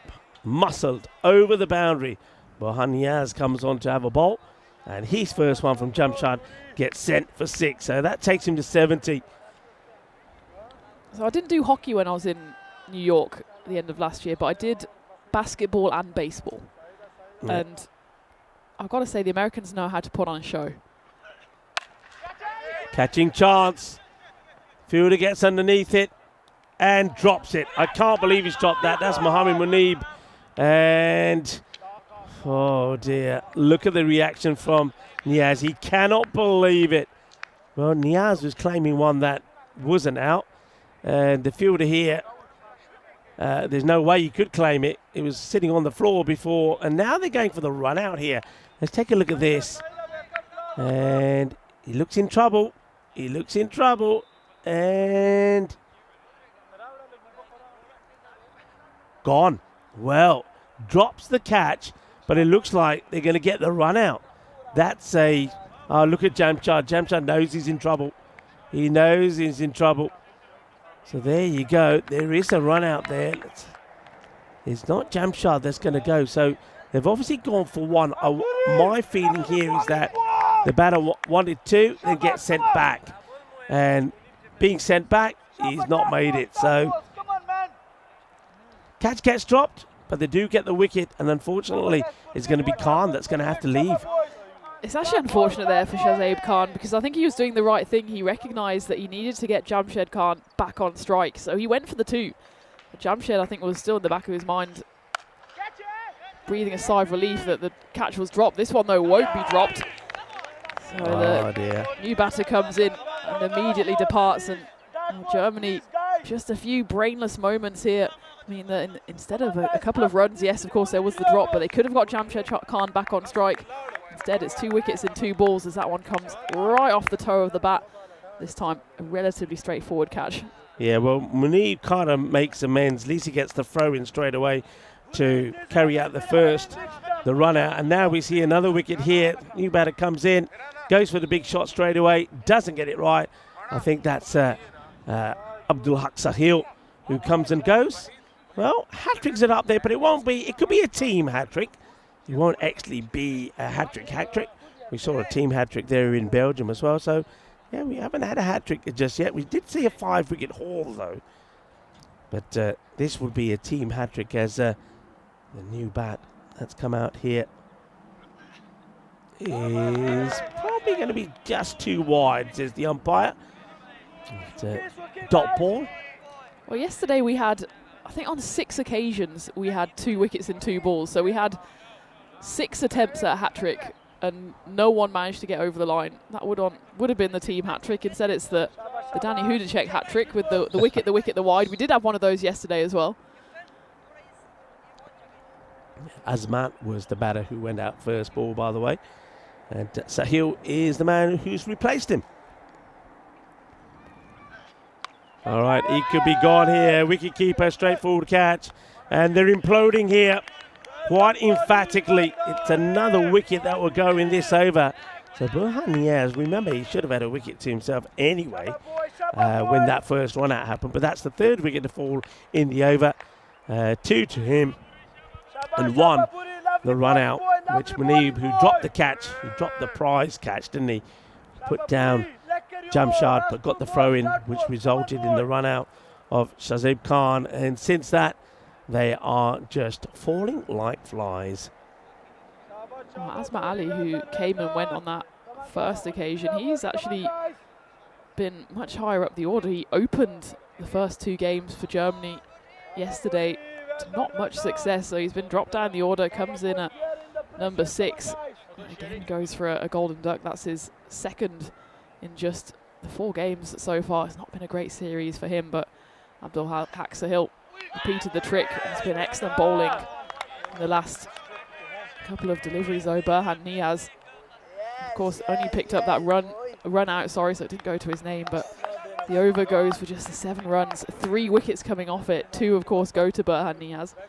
I think there's still 1 ball to come as well. Yeah, Mujadadi is the batter that's now come in. He's got that one away, though. That's going to be 4 runs, but you just start to feel now, especially the way that over did go, that, I don't know, you feel that they're in a point now where surely they can't get back from this. They're needing around 25 per over, so you can see that the rate there goes to, I think with that ball being hit before, they're needing 75, I think, of 18. That's really going to take some doing, and that means, I suppose, if you had 2 Jamshad Khans out there and that meant them facing every single ball, it's a good possibility, but that's not the case. Jamshad is going to hope that Mujadadi can do a little bit for him as well here. Mujadadi does get a boundary away there, so that I believe that should have their score now on 112. I think we're just waiting for the scorers just to get that updated. So 112 at the end of the 7th over. Yeah, I think there's a bit of confusion about who was run out on that mix-up between Jamshed Khan and Shazib Khan. It was definitely Shazib who pretty much sacrificed himself as he was trying to get Jamshed back on strike. They, of course, ran the 1. Jamshed hit it. It was dropped. Yeah. He was then at the non-striker's end. Shazib was trying to get him back to the striker's end, was then sent back. So it was Shazib who was short of his ground at the striker's end, just making sure that's all correct on the score. And it's always a bit of a scorer's nightmare, isn't it, when you're ticking along nicely and suddenly there's a run out, there's a couple of wickets on the first delivery and you're playing catch-up. I think they probably, like what most people expected, thought it was Jamshad going back to try and get him for the second, but Jamshad, it's almost like he didn't want to risk it and said no, and then had to send Khan back, and Khan was never going to make it. So the keeper, Waleed Sahibzada, did the rest, and since then, I think because 2 other wickets then fell pretty quickly in the over, they're just waiting for the scores to catch up. Now, we're talking about a fair bit. We talked a bit about Wimbledon, we talked about ice hockey here as well, but some of the things that people don't realise here about Germany is just how green it is. Approximately 1/3 of Germany is still forest and woodlands, and I must admit that most places we go to, we talked about here in Krefeld, I've been to Dresden, I have been to Kiel, and certainly everywhere you travel around here, you certainly see that. And when I was on the train, coming, of course, there from Brussels all the way, going into Cologne first, and then there had to make a change. The countryside is magnificent around here. Yeah, it really is. It's not really a country that you associate with maybe national parks like you would do in the UK or in the US. There's some beautiful nature, especially if you go further south. So in the north, you kind of have the flat landscape. So if you make it like the UK comparison, it's like the Fenlands. So it's all flat. In Hamburg, you go up a slight incline, and that's pretty much the mountains. Whereas if you come south, of course, you've got then the mountainous region, especially on the borders towards, the Alps. And then you've got these glorious green forests. You've got the Black Forest, of course, of cake fame or Gatto fame, and lovely regions around there. In the winter, you can go skiing. In the summer, you can go hiking. It really is a beautiful place to live. And I did see a study recently. You're saying that Germany still has a lot of greenland. I need to look it up because I don't want to say the wrong thing, but I think it was something that for the first time ever in Germany, you are no more than, I want to say, 5 kilometers from a house. So Germany had, because it's obviously an expanding population, they have had to sneak into the green areas, and some of these places which have remained untouched are now obviously amazing places to go on holiday or to have a nice little house in the mountains. And it is still a beautiful place, but those people keep on growing and growing, and I want to look up that study. Yeah, I mean, speaking about growing and growing, I just read somewhere recently that the sport of cricket, fastest growing sport here in Germany. Yeah, well, it's experienced an absolute boom in the last 10 years or so, especially with the refugees that have come and settled in Germany. They bring cricket with them, and the first thing they say to kind of their integration officers or to the local authorities is, where can I play cricket? And then the first question that usually comes back from the authorities is, what's cricket? Maybe less so now, but certainly kind of the last 5 or 10 years. The amount of times I've been asked, is that the one with the horses? And it's like, well, no, No. that's polo. And sometimes they're, oh yeah, the one that you play on in the lawns in That's Oxford right. and Cambridge. And yeah, it's still a bit of an uphill battle at times, but it's great to see that the beautiful sport growing and growing in Germany, because I feel like it's such a great country and a great culture to have cricket. I mean, you have, so often you sit down, you have the tea, you have really good rules and regulations. Germans love rules and regulations. I feel like it's a sport that just pairs perfectly with Germany, but obviously football is so dominant here that it's hard to get a look in. Mujadadi on strike. And he's facing up Hiran, who's... that's a really good shot. That's a lovely shot. Hiran goes... The length is okay, but he goes onto the pads of Nuruddin Mujadadi, who whips this away quite beautifully. This is a lovely shot. Just, yeah, nicely picked up, and it goes all the way. Nice shot from Mujadadi. And, add 6 more onto the electronic scoreboard you just saw there, and that's exactly what they've done. 119 now on the board. So I found this study, and I did remember it was only a couple of months ago that I'll tell you after this ball. And over the fielder, 6 runs, and back-to-back sixes here then from Mujadadi, and Shirazi Hiran just hasn't got his line right here today. Go on, tell us some more. So it's obviously it's an article in German, so I'll do my best to translate it. But there was a study from the Leibniz Institute for Ecological Development, and there's nowhere in Germany, in the whole, even if you're standing in the deepest, darkest of forests, there's nowhere in Germany which is more than 6.3 kilometers from a house or from a settlement. So it shows just how, yes, densely forested Germany is, but still it's densely populated as well. So you're never too far away from civilization. So I suppose if you do get lost in the woods, you just got to walk 6.3 kilometers and you'll be there somewhere. That's quite a stat, actually. Yeah. That's quite a stat, because in most places you go to, even those that are very, very well populated. Because talk about population, I mean, Germany has the highest population of any country in the European Union with over 82 million. But it's probably a bit more than that now. I mean, I think these notes that I have here probably made the last time I was here. Take it on the second. It's a risky one, and I think that's going to be out. It is. It's kind of unfortunate. I don't think you really need to take these risks at this stage. Those twos are not going to really win you the match. It just means you're just going to give another wicket away. So Mujadadi coming back for the second is going to get himself a run out. So another wicket will go. That's going to be now 7 down. Jamshad is still there in the 70s. That happens right at the end of that over number 8. 8 overs complete then. 128 for 7. So just to finish off that study, because I find these kind of things fascinating. It's always good to talk about the local environment and the country that we're in. So in Germany, 99% of buildings are less than 1.5 kilometers from another building. So the furthest away in the whole country is 6.3 kilometers, and that's in Lüneburger Heide, which is actually in the north.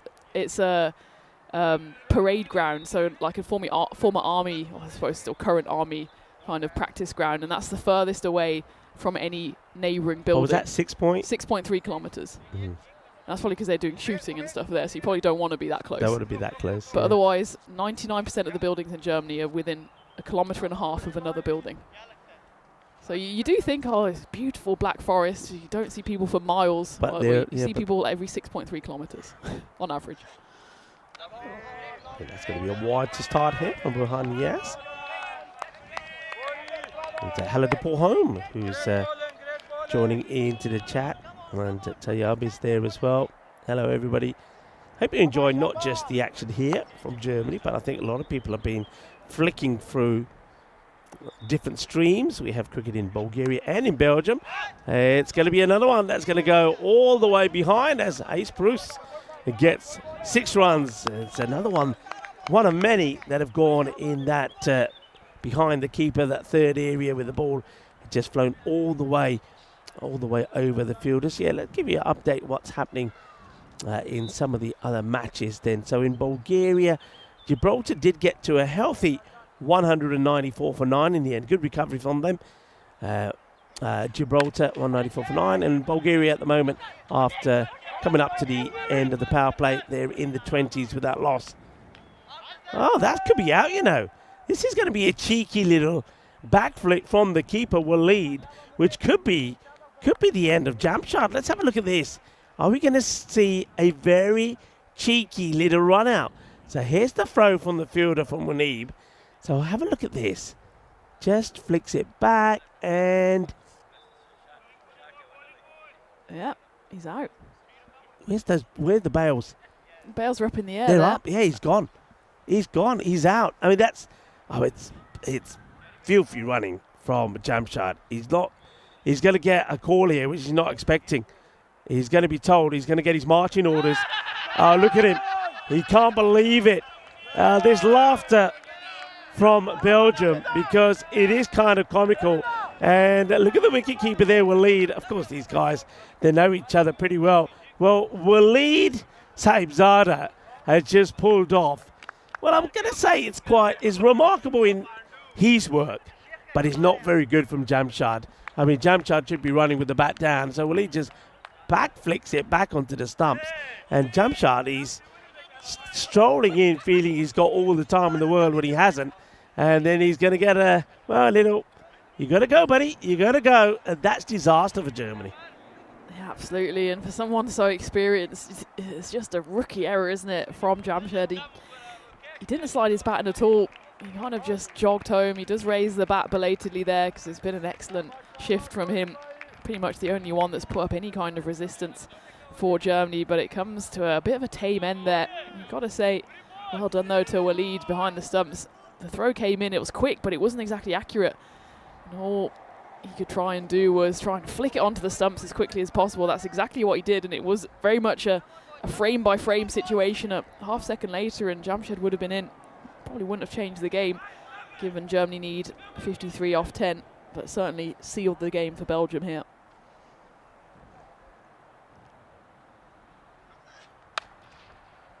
It's up and above the offside, and that probably, well, in fact, goes all the way. I thought it was going to be one bounce four, but gets enough of it to get it all the way. So second, 6 runs. This from Proust. When I say second, I thought he had one earlier, but looking at the scores, that's his first boundary. So I'm pretty sure he had a 6 earlier that flew over third. Well, all right, this one is going to be his second, so I was right. He's got 2. What happened to that first one? I'm pretty sure it wasn't Jamshad. But anyway, I guess it must have been Jamshad. Right, 2 6s. And Niaz doing the bowling. And now gets his man a little bit fuller and quicker. Good comeback from Niaz. Picks up his third now. And that's going to be the end of the batter. And there. So that's the end of away Zafar. Going to make his go. Apologies. As you can see, that score is just having a few issues at the moment. I don't know if that's just the technology being pretty slow, but of course that was, as you can see there, that was away Zafar, who going for his third 6 in a row, swings and misses and gets his stumps knocked over, and Niaz has got the wicket, and that happens right at the end of that, the 9th over. So Germany 147. And they've lost 9 here, so will they bat out here, or will Belgium take the final wicket before the end of the 6 balls that are remaining? They're going to go here to Iftikhar Kanakel, who went for that supersonic first over. And, well, it don't get any better as he dishes out a loose offering. And this time it will be Ace Cruz who gets 6. Do you see what I mean? I knew he was going to get a 6 to get off the mark. I've called it about 3 times, so he will get one. And this time, I'm pretty confident that is Ace Bruce that hits 6 runs to get off the mark. You just had a premonition. You knew it was coming.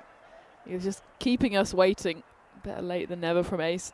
For now, it's not completely gone. I'd say it's 99.9% gone, barring a no ball here. But Germany can at least put a bit of gloss on the the scoreline here, and Ace is certainly doing that. That's one of the best shots of the day so far. Just smokes it over cover for 6 runs.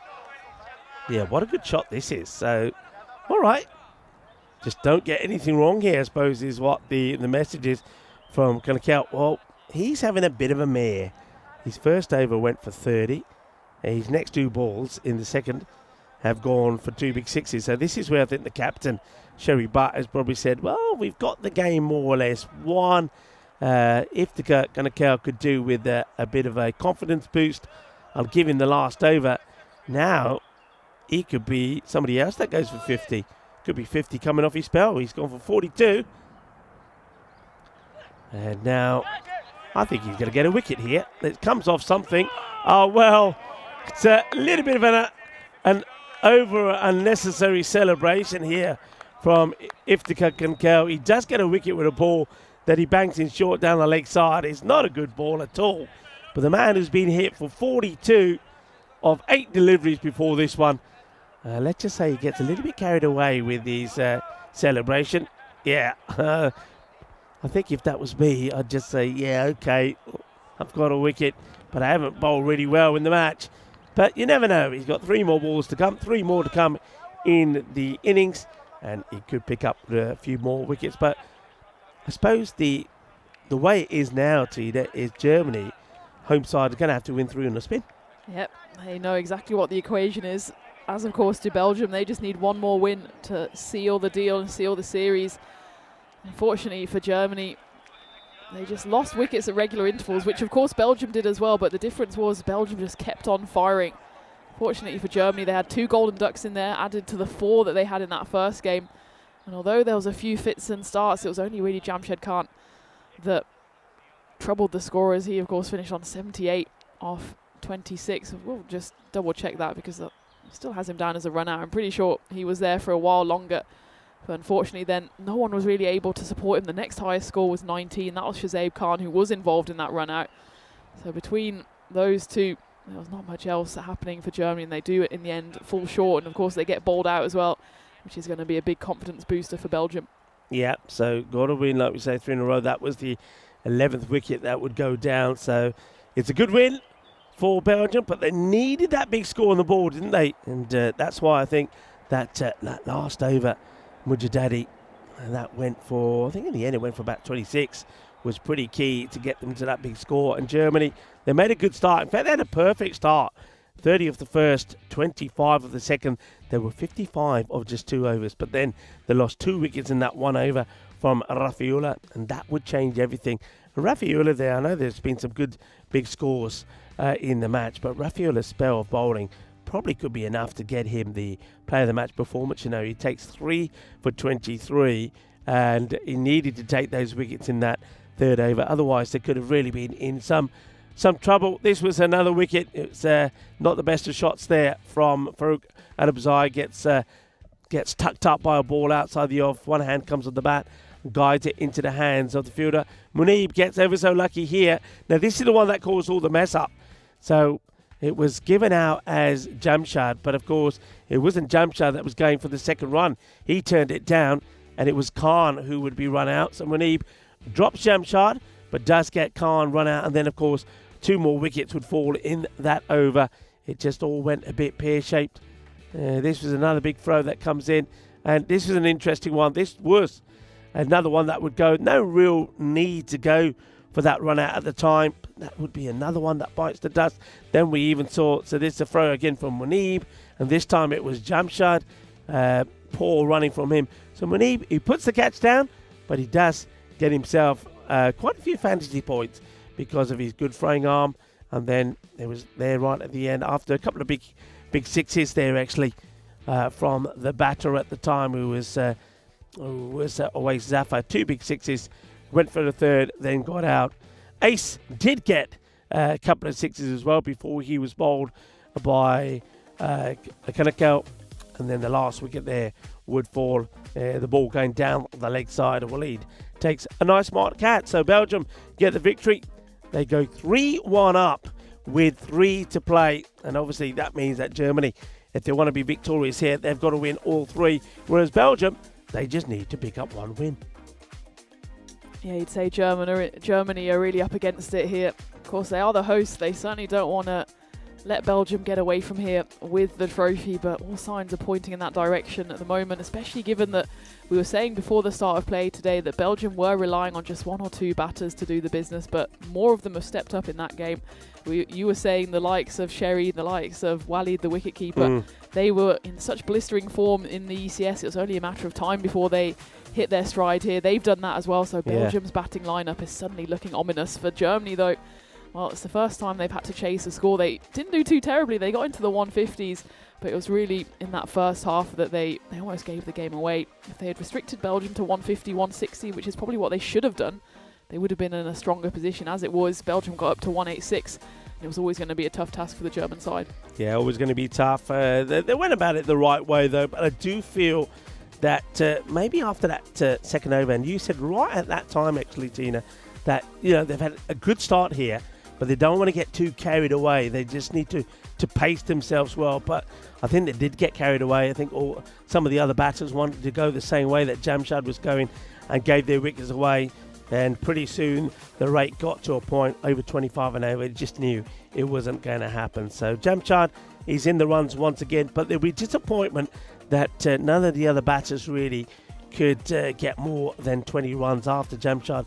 It was Sazib Khan who got 19, and unfortunately he was run out, you'd have to say, by Jamshad. But very good bowling there from Belgium, particularly there from Rafaela Alexei. He picked up 3 wickets, also 3 there for Burnham Niaz, who just took a bit of pace off the ball, and that seems to work. So pace off the ball, maybe the spin could be the key in the remaining matches this afternoon. So we'll take a short break here.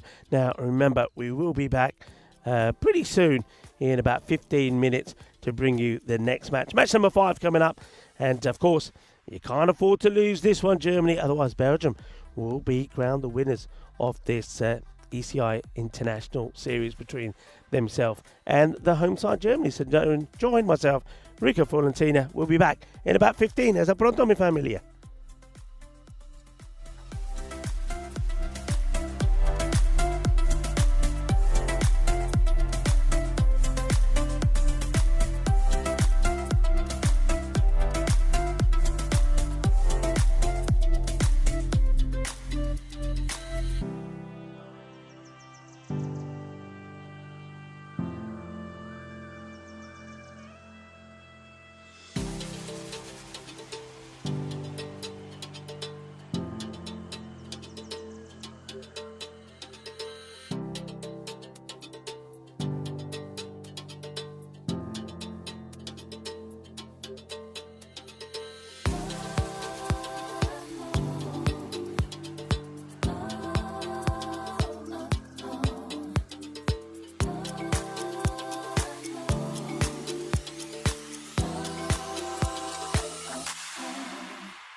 This European cricket event is proudly brought to you by HCL Software, Rado and 1xBet.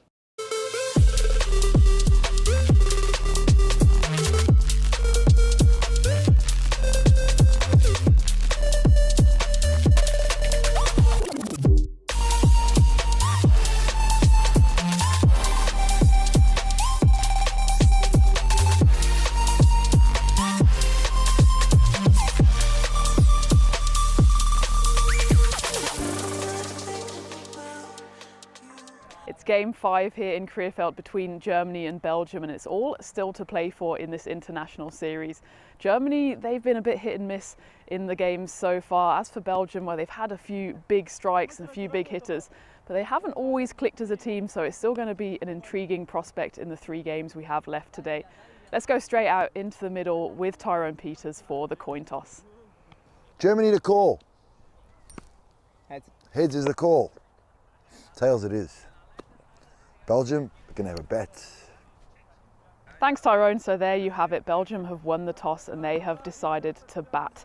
I'm not surprised because they put on a good few runs in the game this morning, and the positive news for them is that the batters who didn't really fire yesterday have got into the runs this morning, so especially the captain Sherry Bell and of course the wicketkeeper Walid. If those two can keep firing alongside Aziz Mohammed and Burhan Nihaz, who were both in top form yesterday, then Belgium could really put on a big score here.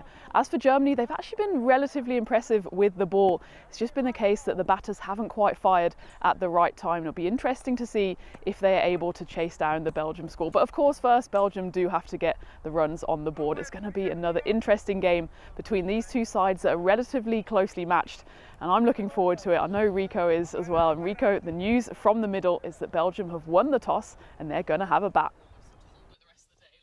Thank you very much to Tina doing a wonderful job out there in the middle, and also well done and good job there from Tyrone Peters, the tournament referee, Mr. Horns himself. So we know the coin toss, Belgium. I think that's a fair toss for them to win. I think if they do win the next few tosses, I'm expecting them to want to bat first. They've got the upper hand here now, don't they? With that, got a good cushion between themselves and the home side, Germany. And they'll be hoping that the batters can click again, or at least 2 of them can click and score some big runs. And once again, try to bat Germany out of this one. 59% to 41% is what the win predictor is saying here. And we celebrate today Fool's Paradise Day. Fool's Paradise is a made-up word, maybe, for a made-up world, we imagine. A world where we can find internal happiness.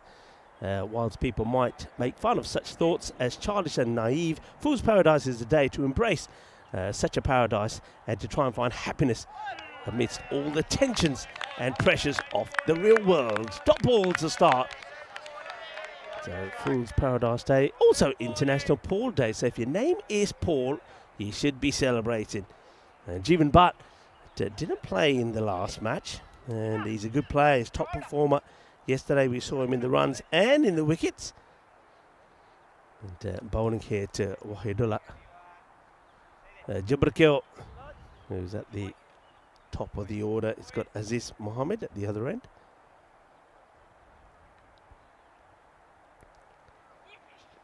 And a little bit of luck maybe. Yep, out of the reach of the keeper.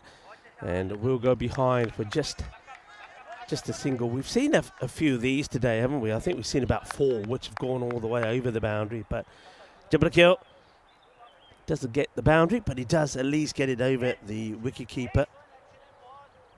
So we'll get himself off the mark and hands the strike now over to Aziz. And I think by now Germany know what to expect from this guy. He's going to be swinging hard, and that's for sure. Let's see if they can bowl a better let. Let's see if this time around the bowlers can try and get the ball fuller and look for batters to be hitting down the ground, where we felt that's where a lot of the batters did fall, trying to play big shots down the ground and being caught. It's a shortish one to start off with. That's nicely played away and beautifully timed for 4 runs. It's a good shot from Aziz Mohammed, who probably says, well, if you all think I just slogged, well, how about this shot? And this is a nice shot, actually. Delightfully played. Gets the opportunity to cut and threads the needle between the 2 fielders. And he will get 4 runs to the first boundary of this match, match number 5. Welcome to everybody. Hello to Chris Smith, who's joining in. And John Heasham is there again. Hello, John. Hope you're well. John is saying hi to myself and Tina. Yeah, hello to everybody. And that's going to go all the way. Bolle, kinna sona. Shaka Lagia. This is off and running. First the 4, then the 6, looking pretty slick. And of course, it is a Sunday. It's weird now. With our, you've all seen our schedule. It's absolutely manic. With the schedule the way it is, sometimes we were so used to starting events on a Monday. Now it can be any day. And me being here on a Sunday. Oh, well, let's have a look at this. I wonder if you got this ball being thrown back to the bowler. Suleiman Maman had just got Jeevan Bhatt on the back. It was a gentle throw. Have a look at this. So Jeevan says, come on, where's the ball? Hang on a minute. He says, bang. There you go. Luckily, it was just a gentle throw. Well, he's woken him up. Let's see if he can inspire him now to get the wicket of Aziz. And, well, he finds the edge, but that's going to walk its way to the boundary. Aziz will say, I played that shot. And we'll make up our mind about it, and we will say he probably did. So he gets 4 more. 3 boundaries on the spin. Yeah, so happy Sunday. Hope you've had a nice Sunday. Maybe that's why John Heasham's just a little bit later coming into us. John, I know you had a sneaky big breakfast. I know you have. It's a Sunday. And you deserve to as well. You all do. I had a croissant and a couple of fried eggs this morning, I must admit. And that's got me going for the day. So, happy Sunday to everyone. Yeah, last time I was with you was Peacock Friday, of course, talking through finals day there in Belgium. What a good day that was as well. Great finals day. Travelled yesterday. That's a little high, you know. It's a full toss, which gets the wicket. It's the second time as this Mohammed. Now, he's doing the same as last time. He doesn't want to go. He wants the umpires to have a look. But he did the same in the last match. Full toss, but in that match, he played it to a fielder on the leg side. This time, he's played it on the off. Let's have a look. He's out. No doubt about it at all. And Aziz, well, he finds a way to get out to a full toss. The second match in a row. It's going to be the end of him for 14. After hitting 4 boundaries on the spin, he's going to be gone. 15 for 1. And that is the end of Aziz. So they've got the danger man, or one of the danger men out pretty early against Germany. But can they do the same with the others? Hamid makes no mistake taking the catch, the captain. And Jeevan, well done to him. It's not I wouldn't say it's the best of overs, but it does finish with a wicket. So 15 for 1 and a fine time to welcome back to the Igloo. Yep, the Igloo is back, and so is Tina. Yeah, again, Aziz gets out on a ball that probably should have been out of the ground. And the luck's not in for him today after he had all parts of the luck yesterday going on to get 100. As we take a look at the Premier Division, did tease it earlier, coming your way at the end of September. It's going to be an absolute feast. Remember, before that as well, we have the Melton Shield, we have the Western Shield, and then we go into the Premier Division of the ECC before jumping over to the Challenger, and then back to the Championship group, which will round off over a month of action from Khartoum. We'll go back to the action here though, and it's away Zafar into the attack for the Germans. Starts off with a wide though. You mentioned the breakfast at the hotel. It's quite a cracker, isn't it? There's a whole fish, a whole salmon there. Yeah. I think it's kind of been, I don't know what it's been done, kind of baked or.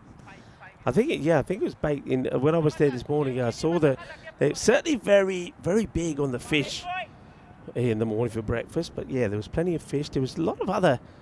I think I saw probably that. Let's talk about this first. That's going to be a big hit for 6 runs as Wahidullah Jabrakil opens his boundary account against away Zafar.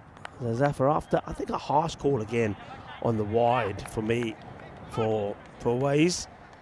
I think it's another ball that goes over the line, but has to bowl it again, and the next one gets hit over the top for a big 6. That's always tough for a bowler when they're not getting those close calls, because you go a bit closer and the batters, they whip you away. That one's going to be just a single. Good pick up on throw, but Burhan Niaz, who has come in after that first wicket goes down, does get back.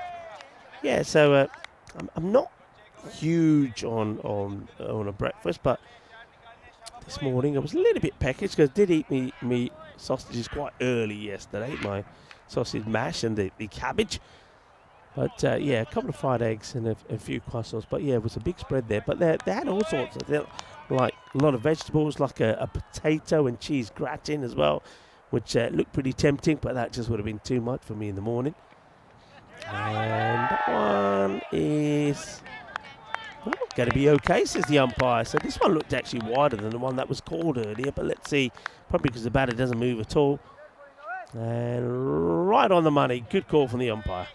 Yeah, he gets a nice bit of late movement, does Oase, and sometimes when you're an umpire, it's easy to kind of fall into the trap of looking where the wicketkeeper takes the ball. And sometimes if you get that late swing, the wicketkeeper's basically taking the ball to the side of the pitch. But it's where it passes the batter that's important. Oh, that one's passed everyone and everything as that's crunched away towards the team dugouts. And Burhan Niaz, who played a big part in the previous game, didn't he, with both bat and ball and in the field with that bit of mischief, trying to claim that catch, but he's started off well here again. Yeah, he has. He's anything that's sort of in that wheelhouse of his. So, you know, kind of the waist tender, just below the chest area. That's where he's very strong. He always likes to try and get back into his crease. Well, there's the team Belgium. They're looking pretty happy at the moment, apart from Aziz, who has got out to another full toss. He can't probably believe it at the moment. One's clubbed away into the offside, cause of catch here, but no one's going to get anywhere near that. And in fact, it does go all the way. Again, it's through that hot spot for Belgium. That point cover region just gets peppered. And unfortunately for Germany, they've just been bowling a few too many times in that region where the Belgian batters can just throw their hands at it. That's exactly what Burhan does on that occasion. It's another 6 runs. So already a magical over here from Oase Zafar. 1 ball to come. Of course, he started with the wide.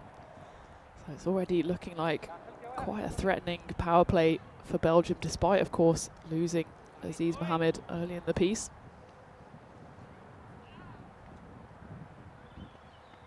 That's a better delivery and it zips through. He's got a lovely snap of the wrist, does Oase Zafar, and that will be the end of the second. So 35 on the board for Belgium. Again, after 2 overs, it's one of those power plays that can still go either way. If Germany manage to snatch a couple of wickets in the third, they'll be more than happy with how this game has started. But if Belgium getting another magical over, suddenly you're looking at a 50+ power play. And again, Belgium would be, from that position, confident to post a 150, even 160, 170 plus score. So take a look at the standings then, and very much last chance saloon for Germany. 3 games left. They need to win all 3 of them. We haven't actually had a bonus point win so far, but given the weather, it's not exactly glorious sunshine, but it doesn't look like it's going to be too much of an issue this afternoon. It does mean Germany just have to win all 3 games. Yeah, that's what they've got to do. And the first thing they've got to do, hopefully Mujadadi can get another breakthrough. He's bowled well. And, well, that is well struck. Powerful hit.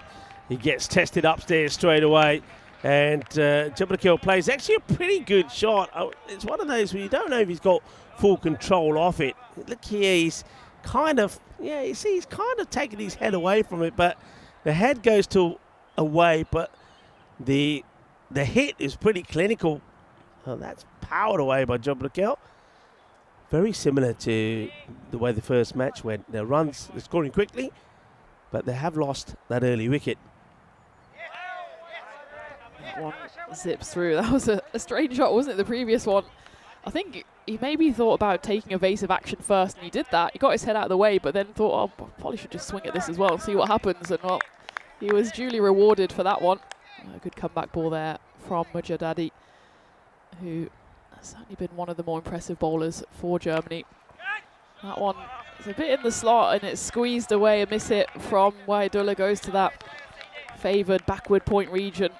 Not quite the explosive shot we usually see through that area, but enough to squeeze it away. That's another 4, and that's already about the 9th boundary of this early innings. Take a look. Siva, he's never too far away from his notebook. Yeah. I know he's been making a lot of notes yesterday. I had a little chat with him this morning. He said it's generally a good day for Germany yesterday, given that they've got a, you know, I wouldn't say weakened team, but certainly a more development team. And for them, it's all about learning with, of course, the main squad away in Malawi. Yeah, they're just trying to. I think they would have been disappointed that no one got through to the boundary. They've got plenty of bodies out there on the offside. I think they've got 6. Just spread them out a little bit. It's a good comeback. Well, how do you set a field to this? You just can't, can you, Tita? It's a good delivery from Mujadadi. He goes for the Yorker. It's like the leg stick Yorker. And he's managed to get an inside edge on this. Look, the bottom toe of the bat. And he's going to go all the way to the boundary. I think if it weren't for that part of the bat, it either catches the pad or it goes through. And either way, it probably looked like a wicket-taking delivery. But instead, it's gone for 4. It's one of those as a bowler where you just think you can't do right for doing wrong. It's almost a perfect Yorker. And instead of getting rewarded for it, he has another boundary against his name. That one, though, is a good length. It just zips through. That's the ball that Germany haven't been bowling enough of. It's the one where it's not too wide so that they can just crack their hands through it. It's also not too short where, well, pretty much the same. It's just one of those where actually you want the Belgians to be coming on their front foot. But they're just trying to rock back and hit it through point region, but you can't give them the room to do that.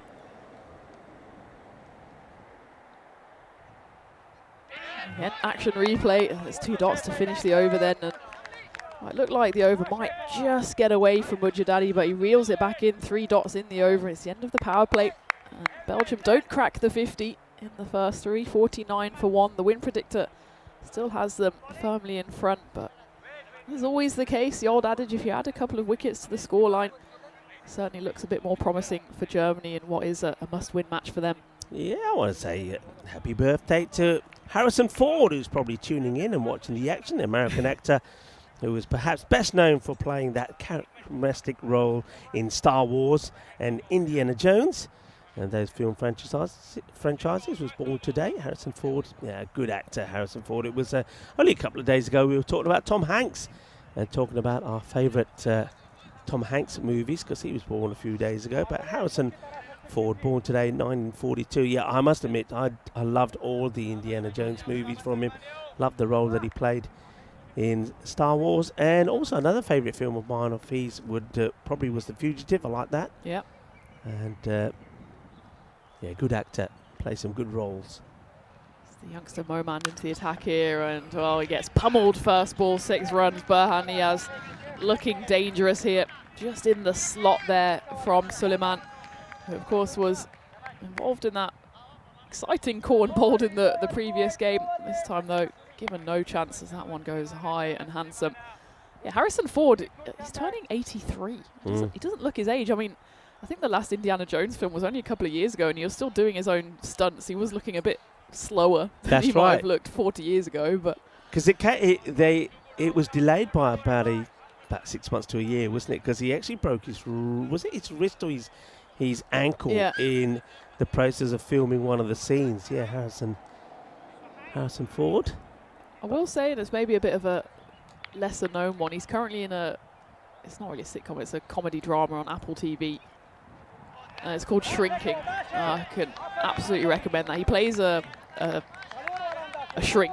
Okay. And I think he's been lost to the world of comedy. He's got such good comedic timing. Obviously, he mostly did action roles in his career, but I think you see glimpses of it in Star Wars. He's got this kind of cheeky. That's right, yeah. Cheeky personality, and it comes through. So if you have Apple TV, definitely go on Shrinking. It's got him in, and it's got Shrinking, okay. Yeah, it's only like half an hour episode, so perfect for watching on flights or on trains. It's well bowled so far from the youngster, 19 years old. He's the joint youngest in the squad for Germany, alongside Sebastian Lücke, who of course had the unfortunate injury yesterday, which will keep him out the rest of today. So on one hand, he's quite rangy, isn't he? He's quite lanky, tall, long arms and legs, and he uses all of his height when bowling here. Looks like we've got a bat injury, not the first that we've seen this weekend, and yet it's given the nod of approval from umpire Jason. Yeah, I think that last one looked like he caught right at the bottom of the bat when he was trying to play this sort of way. So, and Niaz he's going to get a good choice here. I think there's about 3 being brought out by the 12th man. He'll take a pick. Yeah, the other one, was it Air Force One? Which was another really good movie of his. I did like that one, Air Force One. Get involved in the chat. Harrison Ford, it's his birthday today, and we're talking about some of his favourite movies. Also back on this day in 1939, backed by trumpeter Harry James, American singer Frank Sinatra recorded his first single, From the Bottom of My Heart. I bet there's a few of the chat that will remember that, and maybe Dave and John Heasham will remember that pretty well. Dave probably sings it, From the Bottom of My Heart. Frank Sinatra, edge. And, well, that bat, we don't know how the middle goes, but the edge goes pretty nicely as Niaz gets another boundary. And that's unfortunate. It's been a really good comeback, this, from Maman. After being blasted for a big six of his first delivery, he's bowled some nice, tidy deliveries, couple of dots he's joined up. And then there he goes for another boundary here. A cry of frustration from the German quick. He didn't do much wrong on that occasion. The third, though, is very wide. Always has to be quite wide in this format. Zips through for 4 runs. This one goes straight, and again, it's just a bit too full from Suleiman Bowman, and Burhan Niaz is not going to miss out on that one. So he moves into the 20s, 24 off 8.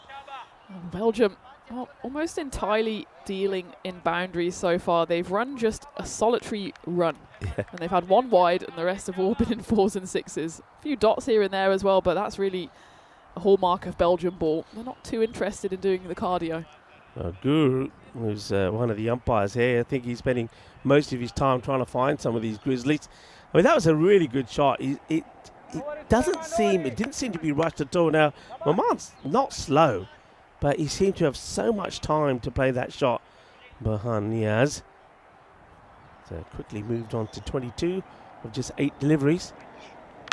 That one's more conventionally slapped through, and well, maybe the excuse of the Tortuga can come out. It'll certainly be the case that Jamshed Khan pleads here, but he never really got in the right position to stop that. It was coming in hot. He went down, probably just went down a bit too early, and it took a bit of a sideways turn. And it did bobble, but if you get your body behind that in the right line, should be stopping that. And it's unfortunate, really, for Suleiman. I don't think it's an over that really deserved to go magical, but it is going to go for 20 runs in the end. And Belgium just continue to race along here. It's 2 magical overs, sandwiched with a 14 as well. So move on up towards the 70s. And that 1 wicket, that of Aziz Mohammed, seems like a long way off here. That's exactly what we were saying yesterday as well. Yesterday it felt like Belgium were just relying on 1 or 2 batters, but we knew there was a few sleeping giants, and it feels like the giants have woken up now, especially with the likes of Sherry Butt still coming into bat, and of course Walid, the wicketkeeper, who showed signs of what he could do this morning. Yeah, I think that score 69. We've still got that 1 boundary to add on to that, so 69 for 1. And now it looks like the captain's going to come on and bowl after that last over. Goes for 24, so 2 magical ones. But you're right, probably didn't deserve to go for 24. He's a bit unlucky. But the captain has bowled well, and he's going to just take some of that pace off here now and try and get through the defences of either one of these 2 batters. So Hamid here with a bit of left arm around. He often gives a big old grunt when he gets to the crease. There you go. Yeah. Quite belated grunt. It is the Wimbledon men's final today, so it's not out of place on the tennis court, but sometimes with Hamid, you can kind of read him like a book. The biggest grunt is the slowest ball. That's generally how it goes. Yeah, Wimbledon final. Now we'll see if Carlos can do it again. Well, just heard Dennis saying, who does I have to go with Carlos? Of course I have, from Spain. It's going to be a good final. I don't think it's going to be quite like the women's final yesterday. I can't believe that. Yeah, that was an absolute whitewash, wasn't it? It was less than an hour. We were talking in the car this morning. Imagine if you paid all that money for centre court tickets for the women's final. You don't even get your hour's worth. It's not even the length of a Netflix show.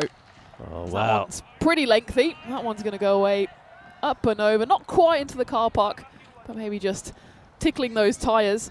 As Wahidullah Jabakel gets in on the act this time. Just misses his length here.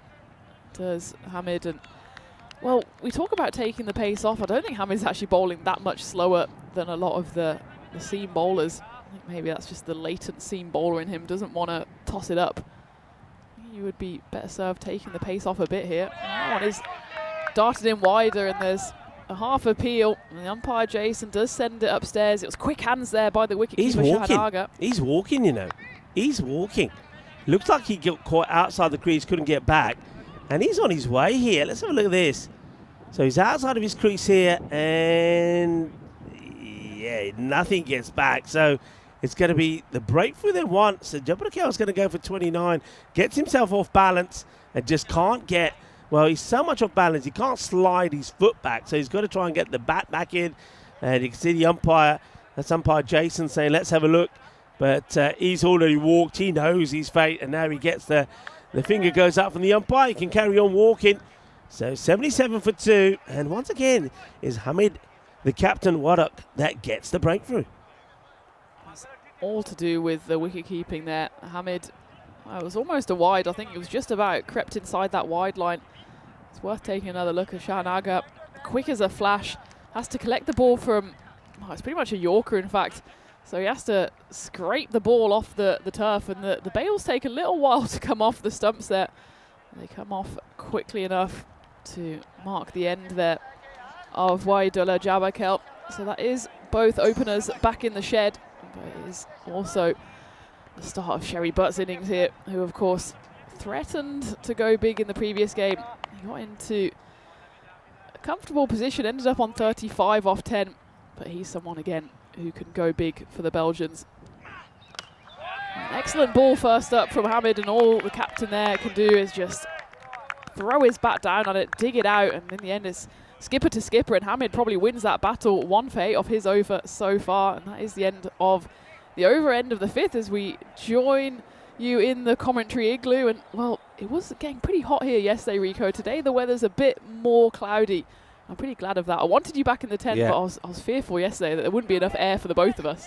I got to admit, I'm quite happy that it's slightly cooler today. Temperatures will be about 24 degrees, but been to a lot of places where the heat has been on. Plenty of heat in the middle though, but a lot cooler. I think the players will prefer it as well. It just makes it just a little bit more comfortable for them. And maybe the bowlers will prefer it as well.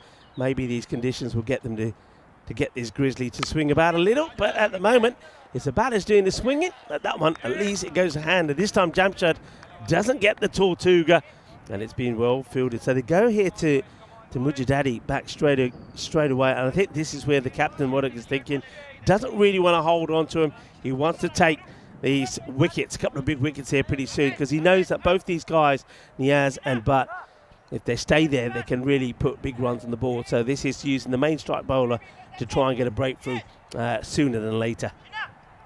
Yeah, absolutely. You could see that Belgium's middle order is fallible. If you get some wickets, you can try to rattle through them. But equally, that's almost an outstanding piece of fielding. There's a few cries of exasperation, but I don't think there was much more that Awais Zafar could have done there. It was hit firmly at him, and he almost went to the Superman dive, got his hand to it. It's just too hot to handle, and it flies over the rope for 4 runs. Yeah, tremendous effort, got to be said. Great effort and well captured there by 2 circles. And, well, they didn't like that effort, Germany, and he's been moved from there. I find that very harsh. I think it was a splendid effort to try and save it. It's not a good delivery down the leg side, but misses out on it. But Mujadadi's going to have to bowl it again. Yeah, it wasn't exactly a goober, was it? He went full horizontal, and yes, he got a few fingers to it, and had he got his whole palm to it, he might have stopped it, but it's not worthy of being hooked. I mean, now he's in a very regulation gully, actually, which is a bit of a strange position, given that Germany also do have the 3rd deep on the boundary.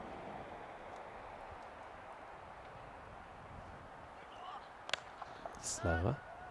Gets it through the infielder, and that's the issue they have here. They've only got long on the boundary. They've got 3 on the leg side full stop. So if you do stray onto the pads, the chances are that the ball will go to the boundary. And even though it's not the cleanest of hit, once it gets through the infield, nobody there to sweep it up. So not the best of deliveries there from Mujadadi. He's just gone a little bit leg-sided the last few balls. He tries the overcorrection there, and it's not going to pass muster with the umpire. And you can see what he's trying to do, just hide the ball outside off stump. And well, it's actually in the end, it's not too much or wide in that it almost goes across the line vertically, or horizontally even, diagonally. One of those three. But his wide ball will have to re-bowl it. It's already the second wide he's bowled. That's a better delivery again. All the Belgian skipper there can do is dig down on it.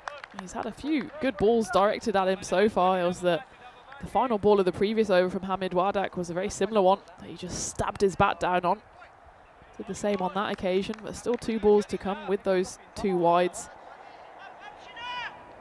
It's been a quieter couple of overs though for Belgium. They haven't certainly got away from Germany here with that expected score up in the 160s. Belgium though certainly eyeing something 170 plus, you'd imagine. Again, good bowling, and this is why they bring on the likes of Norma Jadadi at the key parts, because they know that even if he doesn't get a wicket, that's obviously the best case scenario. He can, when he's on it, keep the lines tight and really peg down the bowlers, the batters, sorry.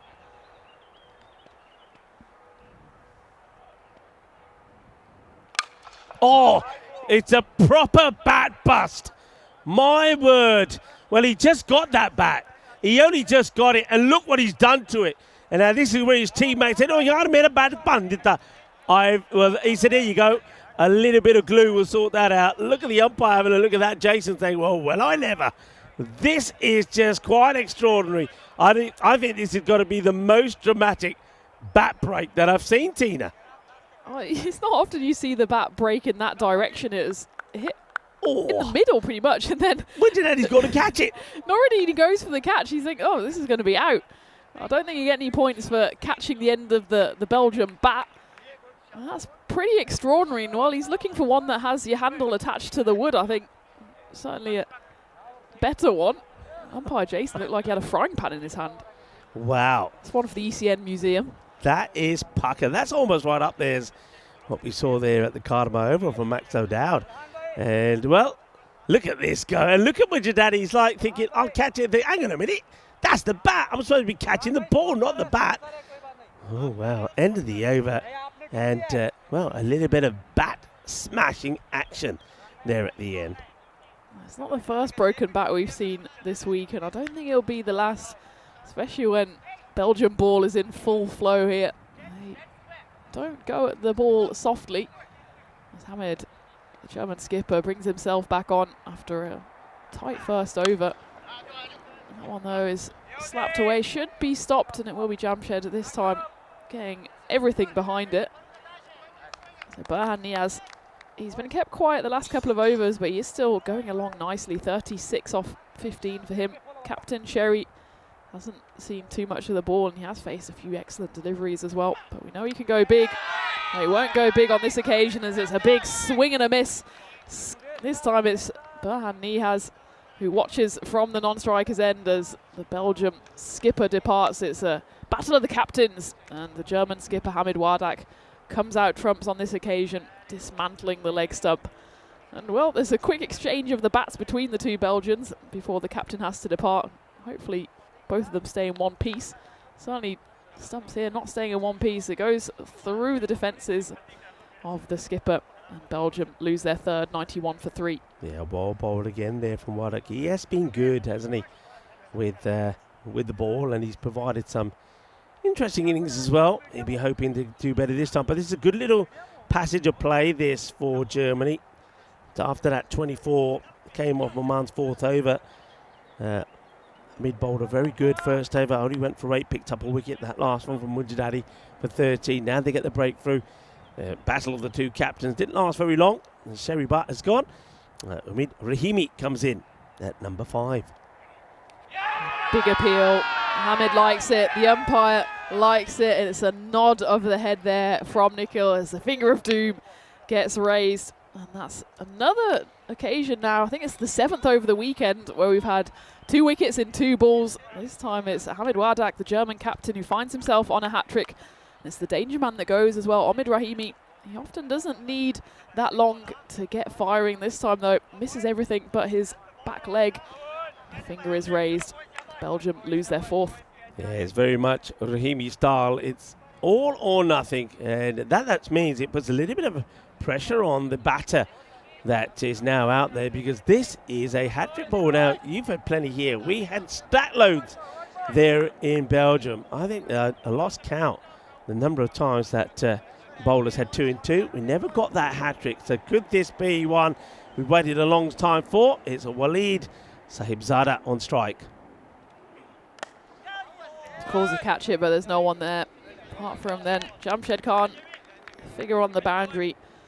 Keeps it to just the 1, but it's been an excellent over so far from Hamid. Actually, it's been an excellent over and a half. If you go back to the middle of Nuruddin Mujadadi's over, he went for a 4, bowled a wide, but from that he came back with just a couple of singles. Hamid, he's doing his part here for his side. They're just not picking his angle, are they? Because he's bowling that left arm round. So he tends to go pretty wide and dart the ball in from wide to, and angles it into the pads, and the batters just seem to be playing the wrong line. They're not picking it. Even Niaz has been out there for a while. He can't pick it.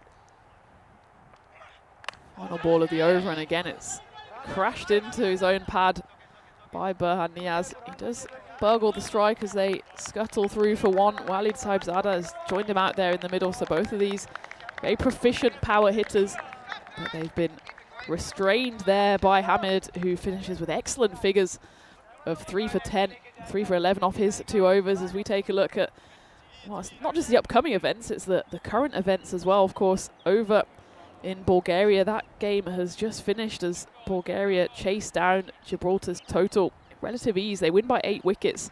They finish actually on exactly 200 halfway through the 17th, chasing down Gibraltar's 194. That must mean actually the scores were level and they must have scored a 6. That's the only way you can get to 200. Yeah. So they finished that game in style, so congratulations to Bulgaria on that one. And of course, over in the ECSW in Belgium as well, the final group stage game is underway with the Luxembourg Mullatals chasing down 84 for a win. They're currently trying to chase it down. They're 36 for 3.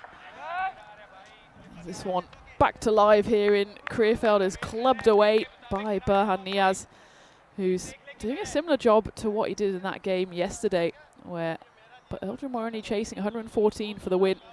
He pretty much wrestled his side home single-handedly, scoring an unbeaten 71. He's unbeaten here on 41. He's still got the best part of 3 overs here to try and do some damage as Jivan Bhatt comes back in to bowl his second over here. His first went for 15. It's a good comeback ball from the left-hander. Didn't play the first game, remember, so he's sure got a bit of a point to prove here. Yeah, good comeback this from Jivan. And this time gets that one a little bit wider from Niaz. Niaz has got a good partner out there with him. Waleed, like I said, they've got plenty of good hitters. Waleed Sahibzada was in fine form there in Belgium. And he played a good little role in the last match as well. He scored 43, not out. Up in the air, calls of catch it. I think it's going to go the distance despite a spirited effort there on the rope by Abdul Haq Sahil, who of course we've seen with the gloves as well. This time he's not got the gloves on, but almost puts in a spectacular effort. Well, it is a spectacular effort. Doesn't quite pay off as he tries to reel that one in. He almost hits himself there as he tries to slap it back into bounds, but it will be 6 runs there for Niaz. Yeah, good effort. Fielding the coach to the kitty. Shaka Mbichonu, but still 6 runs. Niaz, he gets to his 50 in some style. That's a clean hit. And he moves to 53 not out of 21 deliveries. Not the quickest half century we've seen, but he's certainly been someone that Belgium can build their innings around. And with those back-to-back 6s as well, they move into the hundreds. 109 on the board. Jivan just needs some kind of answer to the questions that Burhan is posing here. Already been hit for 16 runs in the first 4 deliveries. This is actually a pattern that seems to be emerging with Jivan. He always puts in a brilliant first over and then goes wrong in the second over. This time it's clubbed straighter. Again, there is a long on out there, but he's such a wide long on. He's pretty much in the cow corner region. Yeah, it's not going to stop that one. Can see Jivan, once he gets hit here, he shouts catch it, then he turns around. He's having a little debate there with the captain, but I don't know who he's expected to catch this. I mean, he hasn't got the Southern Cross field. That was hit nice and straight. They're making a few changes in the field, I noticed, but Yeah, he's just bowling a little bit too short. So some discussions there from the coaching staff, and that's hit firmly, and this one also is going to get away from the fielder. This is exactly what Belgium needed. They needed a big over after, well, let's put this in contrast. That over goes for 24. The last 3 overs went for 23. So they needed a big one, and they get one. And now you feel that they probably are perhaps back on track to get something like a 150 or 155 score if things go the way that over went. So Jeevan Bhatt this time concedes 24 off the over, and after 8 with 12 balls to go, it's 117 for 4. That's another second over figures buster there for Jeevan Bhatt. He went well in the first over, went for 15, of course, picked up the wicket as well. It was the important one of Aziz Mohammed. Second time round though, not so lucky, going magical 24 runs coming off that over, which has put Belgium, I wouldn't say back in the driver's seat, but certainly probably back towards par with 2 overs left here. And the 9th will be bowled by Awais Safar. First one, wide ball again. It's one of those tight wides. I will say the umpires have been very consistent on their calls. That one probably yet just doesn't get any of that line in the end. And right call there from umpire Jason. Been a few too many wides actually bowled, given that, of course, it's an international game, so we do hold these players to quite high standards. That's the 4th wide bowled. That one, the better one, takes the pace off it. Actually, I think ace plus there in the gully region. Half went up for an appeal there, nothing on it. And no movement from either the bowler or the wicketkeeper, but a dot ball at this stage of the game is gold dust. Yeah, big time. I like the fact that he, even though he missed the line by a little, the ball before, he backs himself to get it there. Waleed now knows where it's going to be probably, needs to react to it. Low full toss. It's good fielding done there by Farouk Arabzai. They do scamper through for the 1, but it was a dive he had to put in there because there's no one behind him. It's actually quite an aggressive offside field from Germany. They just have a regulation mid-wicket and a relatively wide long on. I suppose it's a regulation long on. It just looks wider from our angle. They now have sent back the mid-wicket to deep. Otherwise, 3 of their deep fielders are on the offside. And it really means that Zafar's got to keep the ball to one side of the wicket. Can't afford to drop this one short or anything down leg side. He does bowl it offside, and despite the fielders being out there, none of them are able to stop that, as that one's crunched away over the covers. Beautiful shot there by Burhan Nihaz as he moves to 97, and once more he's holding the key to Belgium's batting innings. Yeah, plays that away nicely. Where did you get the 97 from? Did I say 97? 67. Getting ahead of myself. It's a lovely shot. I thought, well, my system. I was punching my system for a moment, saying he's got stuck. Yeah, it's a good shot, 67. But that's the difference, having him on strike or Waleed. And he makes it look easy. When you look at him play this shot, Tina, he's playing this with so much time, and it's almost like the ball is coming to him at a snail's pace. Watch him. Doesn't seem to be under pressure at all, Burhan Niyaz. And when he's in this sort of form, he is so dangerous. Well, you said 97. He could be on his way to score in the 90s here, and who knows if he keeps hitting like that even more. Maybe that was one of my premonitions. You had the premonition earlier, and well, you wouldn't put it out of his range at the moment. It's the way he swings his bat, isn't it? Yeah. Because sometimes batters, they try to go for brute force, which means they rush through the shot and they just try and muscle it over. But he has just such a smooth swing of the bat. It's almost like a golfer's swing where you're always taught it's not about power, it's about rhythm and timing. Yeah, and he has so much timing. His body always straight. The only thing he does is he just bends his knees. So he brings himself a little bit lower, and then as the ball comes in, he starts to stand and go upwards. So he gets right underneath it. It's a joy to watch. He's just raced now to 79. He's just hit 3 sixes on the spin. It's a better delivery though. Low full toss, and well, should be stopped, and it's half stopped, and then it's half stopped again by Suleiman Moman. I think in the end it just about does the tightrope walk and keeps that one in the field of play. He himself runs off the field of play, but I think Oh, he kind of shins it. He's lucky, actually, that doesn't go straight through his legs. Let's just take a look where his boot lands here. I think he's safe there. He just makes contact with the ball, and then that's the last time that he makes any contact before he departs stage right, and then the fielding is done there by Noor. So in the end, they do manage to stop the boundary, but still 22 runs coming off that 9th over for Belgium there. Nicely placed here, 139 for 4. Does Suleiman Momand, the youngster, bowl the final over? His first over went magical. It was a tough 20 though. I think he probably deserved to go for 10 or 15, but he has been given the responsibility here by the German skipper to bowl the final over, the tall 19-year-old for Germany. I was a bit surprised they did take the 2 there, actually. I thought they would have kept Niaz on strike. They take 2, so Waleed would start on strike. Now, that could be interesting. It could make a big difference how this over finishes. Here we go then into the final one, and it starts perfectly for Suleiman and for Germany. And Rico, I can see you're frustrated with that one, because it's clear that all Waleed needs to do is get back on ball here and run to the other end. Well, I want Niaz to get to 97. If he gets to 97, he'll say, "Well, I want to get to 100." But if he does, well, Tina, you're onto something. Yeah. But I just think smart cricket. Don't take the 2, take the 1, have the key batter on strike. And that's 2 misses. Now he's going to run himself out here. 2 misses on the spot, and look at Niaz now wants to go and have a chat to Waleed. Waleed is feeding the pressure, and behind Niaz is saying, "Hey, come on. We've been here before. We know what you've got to do." But this is where they get it wrong. So they're going to, looks like 3 balls could be chewed up here, because I'm pretty sure that all Waleed will try and do here is just try to take a single and get Niaz back on strike. He can't afford to miss out on another one. He still tries to hit the absolute leather off it. And I suppose luckily for him in the end, he mistimed it, which does allow Niaz to get back on strike. But whatever Niaz said to him certainly went in one ear and out the other, because he again just went for the boundary there. He just swung hard. So 140.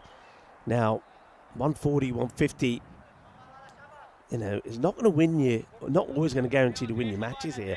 And I think Belgium know that. So 3 hugely important deliveries coming up from the youngster Maman, bowling now to Niaz. Well, 97 is looking a bit closer now, Rico. A 4 and a 6 would get him there. He moves to 87. And I think I might just retire on the spot. If he ends on 97, if he gets to 97, that would just be, Well, it does mean that he's going to struggle to get to 100 here, because 2 6s would take him to an agonising 99. Still, though, been an excellent innings from Burhan. And can he finish it off in style here? It's up in the air. It doesn't have the legs on it to go for a 6. 2 players are underneath it, and it's a catch. It's a twin catch from Hamid Wardak, and it's Jivan Bat out there who gives a bit of a shake of the head. He's the one that's going to end up catching it, but it's only because of the assist off the hands of Hamid. Both North German players, and almost a falling out between Hamburg and Bremen there. In the end, though, it's all smiles from the Germans as they somehow managed to hold on to that one. They almost messed it up. They got into each other's way. This one sort of came out of one fielder's hands, got the shoulder off the other fielder, and then drops into his hands kindly. So Bart takes the catch. Niaz will go for 87. Probably need a bit frustrated with that over, with Waleed swinging and missing at the first 2. But again, it's I think you've got to blame himself for not playing the smart cricket and taking the 2 when he should have just taken a single off that last ball of the 9th over. Okay, new batter who is out there is Malik Kell, and he's just got a ball to face. Can he get them to 150? So Burhan falls just 10 runs short of the prophecy, but still a great innings from him, 87. Now pretty much a free swing of the bat here for Malik Kell. Oh, swing it he does. He's absolutely leathered that into the car park. Lock up your cars, because that one's coming to say hello. It's a final flourish for Belgium, which actually gets them into the 150s as well. They finish 152 for 5. You say it's pretty much a par score. Certainly they haven't battered Germany out of it here, but it's going to be another interesting chase for Germany. Remember that they fell short in the run chase this morning. That was a bit more of a daunting total. This time it's in the 150s. It's there to be taken, and of course Germany know that they have to win this game to keep themselves in the series. Yeah, and that's what will apply a little bit more pressure on them. It's a 150 chase, but remember that we have seen 150s being chased there. Belgium did it in match number 1 yesterday when they chased 156. But once again, it's a soft dismissal for Azim Mohammed. Second time in 2 matches that he gets out to a full toss, and it's good catch there taken by Aga. That one bobbled away from Jamshad. He's looking there at the ground as the Tortura did him. And that was when Niaz came in and started performing. Sherry Butt played a really nice shot for 4 before he got out. Then we saw that dismissal there. And we've seen that a few times from this batter. That's not the best of looks there from Jabbar Akil. Gets himself going, then gets himself out. Then what about that? If you want to talk about explosive action, that was just quite incredible, where a proper bat break just smashes in half. And the new bat that came out, though, did serve him well. And but that was the second that he went through. Well, that was the end, of course, of the captain, Sherry Butt. And a very good over this one actually was from the captain, Hamid Warak. Not only did he get the wicket there, but first baller for Rahimi this time. And that's how it would finish. That was the last wicket to go down. That was the wicket of Niaz, 87 of 29. So not quite the 97 that Tita kind of predicted. And the next ball, the last ball, well, it would be a player that I still have a lot of time for. Malik Kahil smashes the big ball for 6, meaning they would get past that 150 mark, 152 for 5. We'll take a look at the scorecard again. There were 2 really good overs in there for Belgium that slowed things down. In fact, there was a period of 3 overs. Hamid Wadak went for 8 in his first, 13 Mujadadi went for, and then Wadak an over that just went for 2, and he picked up 2 wickets in that one as well. 23 would come of those overs, but then Belgium hit back with a 24 and a 22, and the last one came for just 13. So a higher score there once again from Niaz, 87 of 29. Got support from Jabbar Akil at the top of the order, but once again disappointing that Aziz, Sherry, Rahimi and Waleed don't really get going. Waleed shoots up a few deliveries there for just 3 of 6 deliveries, and then Malakel smashes his only ball that he faces for a big 6. And on the bowling front, we saw 3 wickets there again from the captain, Hamid Wadak. Isn't he bowling well? And I suppose Mujadadi, he doesn't pick up a wicket, but his economy is not bad as he goes for 27. So we're going to take, again, a short break. We'll be back in about 10 minutes' time. This time around, Germany will favour themselves to get to this 153. Remember, in the first match today, it was 187. They got to 160. So they feel that they can get there. And I think Jeevan Butt coming into the side will certainly give them a little bit of extra strength with the batting. So join me, Rika Full and Tita Goff in the commentary box when we return in about 10 minutes' time.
This European cricket event is proudly brought to you by HCL Software, Rado and 1xBet.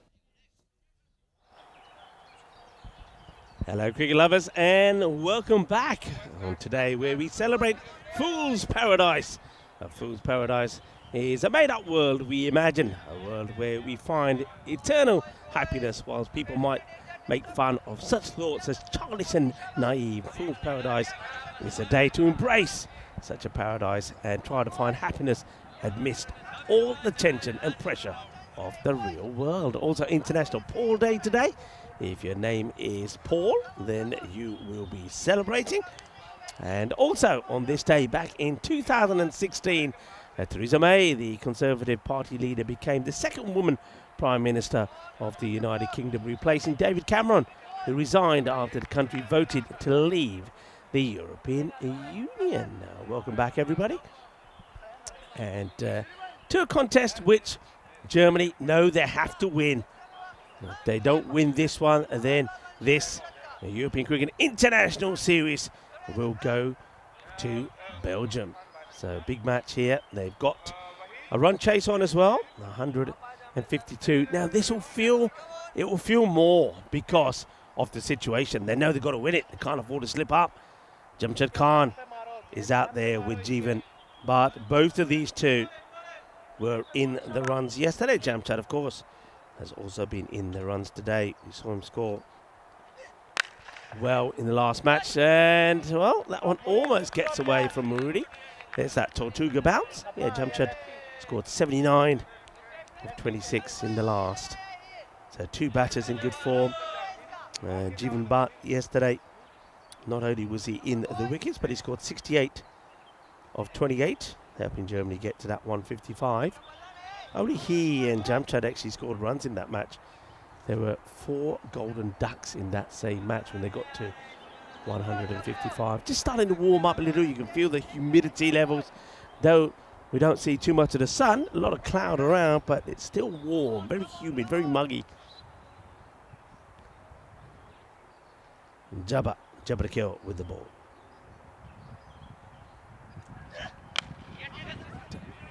Bowls it into the left-hander, Jeevan, who gets himself off the mark. Hello to Wayne.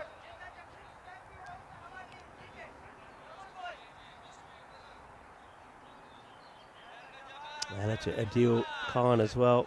Luke Belgium in the chat. Luke has been pretty impressed with the performance from Belgium so far. John Hisham is saying coffee time. I've ordered one as well, John. Good minds think alike. Hello to Zahid Aslam. And Dave is in there as well. That one gets played away. And, well, we've seen a few of these. It's going to go all the way. 6-run signal by the umpire. And is he going to swing? He's going to swing hard. Look, he's not looking at this one. His eyes are not on the ball. But it's going to be another Baximo. As that one goes all the way behind. For 6 runs, Jamshad. He knows a lot relies on him if they're going to get this win. Hello to Enrique as well. I want to talk about that match between Gibraltar and Bulgaria there. The final, the last match there, which was beautifully called there by Shoban. So Bulgaria chased that 194 down. Prakash Mishra took 4 for 34. So Mr. Evergreen just keeps on going. And we're going to miss this time. But on chase, now we know that Bulgaria, they've been smashing the ball all parts of the ground. Chris Lakov gave them a good start. Isaac Zaro, 78-42. And then Milan Gogev has been in great form throughout, made 27. But Manan Bashir, now the name is Bashir Manan. He's hitting, while I was there in Bulgaria, is quite sensational. And he hit 6 sixes of that 16th over. So 36 of Kabir, and that basically wins them the game. So we saw 6 sixes there in Belgium from Aziz, and now we've seen him there in Bulgaria from Manan Bashir, the real basher. And I bet you that he hit all of them straight down the ground into the athletics track. Talking of sixes, there's one here as well. There's that one. It's not the right delivery, really. And Jamshad gets it away. Not going to be quite the same start as what they made in the last over when the first over went for 30. But still, it's a good start. They're needing to go at 15s, and they should get that here. In fact, I think Jamshad I'm pretty sure would like to get another boundary here. And it's going to hit away from the fielder. It will be another boundary. 4 runs is a good effort there.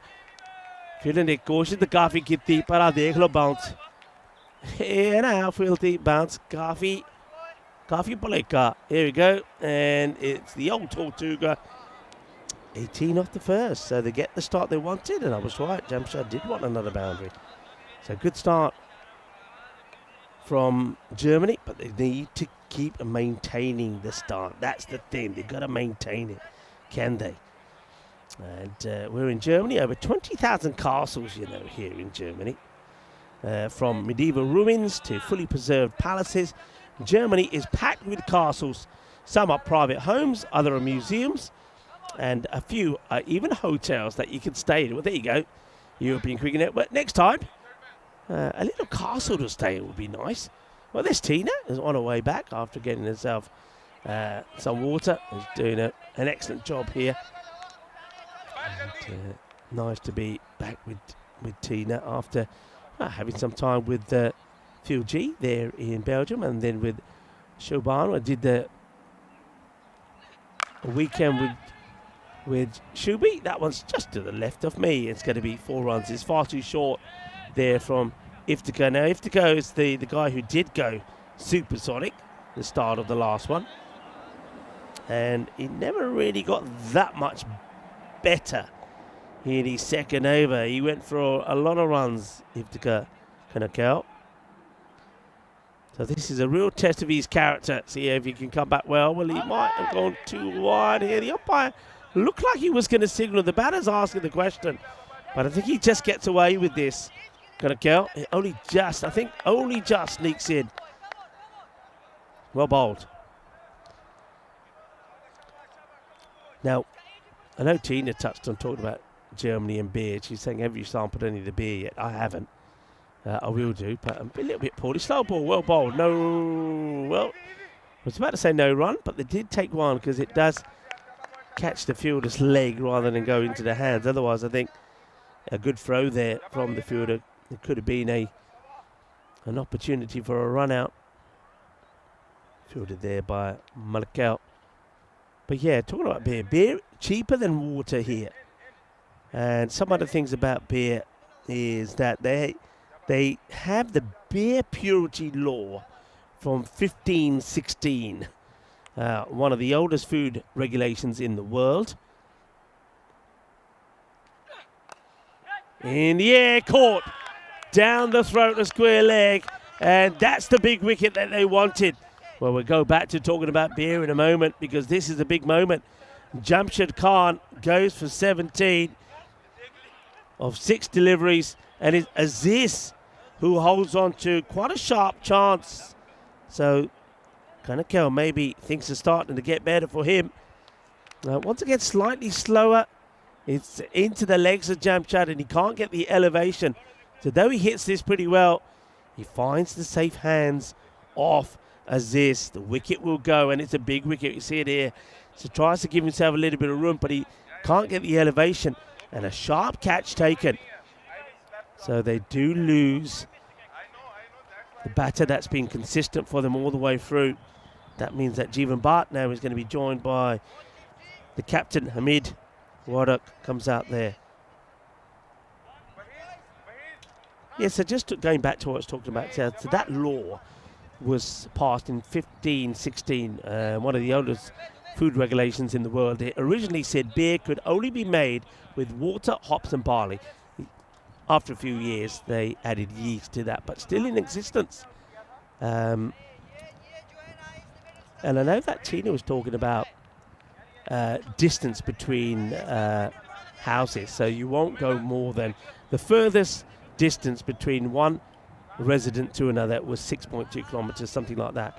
And in Bavaria, there's a beer brewed every 3 kilometers in Bavaria. Can you believe that?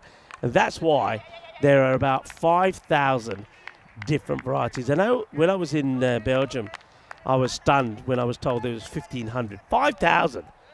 So let's just say that you could go years and before you get to sample all the different types. And of course, this morning, quickly realised I was in Germany because the way the driver was driving. Remember, here autobahns have no speed limit mostly, and let's just say that our driver was in a bit of a, I don't know if he was in a bit of a hurry or just normal. It's another one that goes behind, and it will go to the boundary. So Jeevan, not the first batter to get a wild swing and the ball go behind to the boundary. This time not 6, it will be 4. Interesting phase in this one.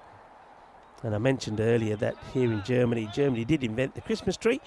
Germans also gave us the advent calendar, glass ornaments, and the Christmas market. So plenty of things to be keeping an eye on out here and to learn about as well. 28 then, without loss. That's a much better over there from Kanakel, isn't it?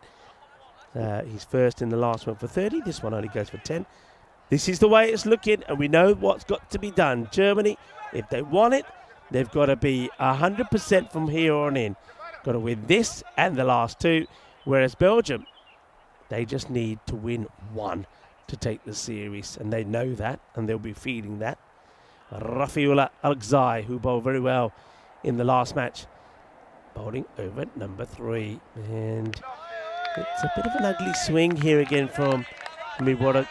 I think he just needs to calm himself down a little here, play the right shot to the right ball. This ball is pretty short and wide. He should be looking to cut this one.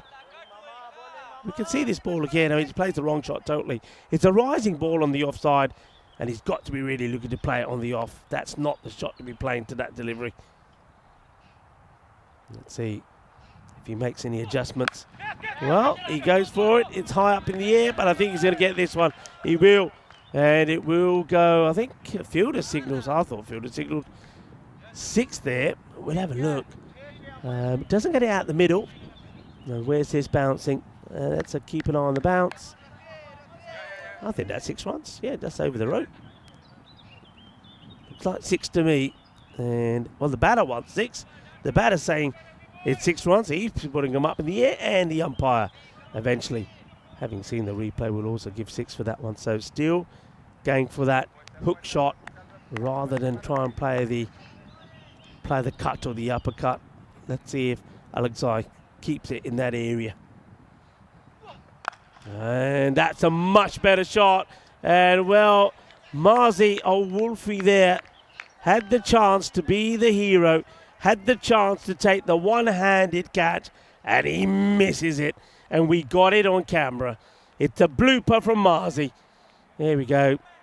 It misses it by a mile. Oh, Marzi, what have you done? And now the ball's caught in the bushes and they can't find it. So, Marzi, that's going to be a big red cross under your name. It's going to have to try. He says, it's just there, he says, as the boys with the bats come in to find it. There's Marzi. He's saying, it's in there, it's in there. What the fuck is he catch ball in the ball? Nahi jaani si andar. And Tina comes back to witness that comedy blooper from Mars as well. Right, you could come back for a wicket as well, Tina. In the air and taken. Oh, talk about the wicketkeeper Waleed putting unnecessary pressure there on Omid Rahimi. So Alexei gets the wicket. It's the captain, Hamid Wadak, that will go. I just think he was too preoccupied in trying to hit every ball over the leg side boundary. Skies it in the air, and you have 3 men looking to take this one. Waleed, the keeper, wanted it, but Rahimi says, get out of here. It's my catch. Holds on to it.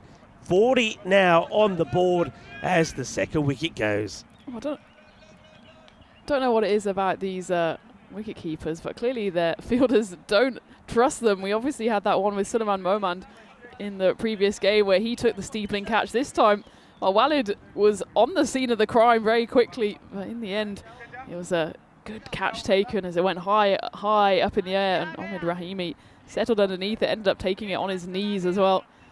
It's the second wicket to fall. Again, it's a bit of an unnecessary wicket for Germany. It's the second time they've got off to a decent enough start and then just thrown it away. The previous 2 balls went for 6s, and then it's just a bit of rush of blood to the head there for the German skipper, when really he should be trying to stick around to steer this run chase, especially with, of course, Jamshed Khan, one of the senior batters, already back out in the sheds.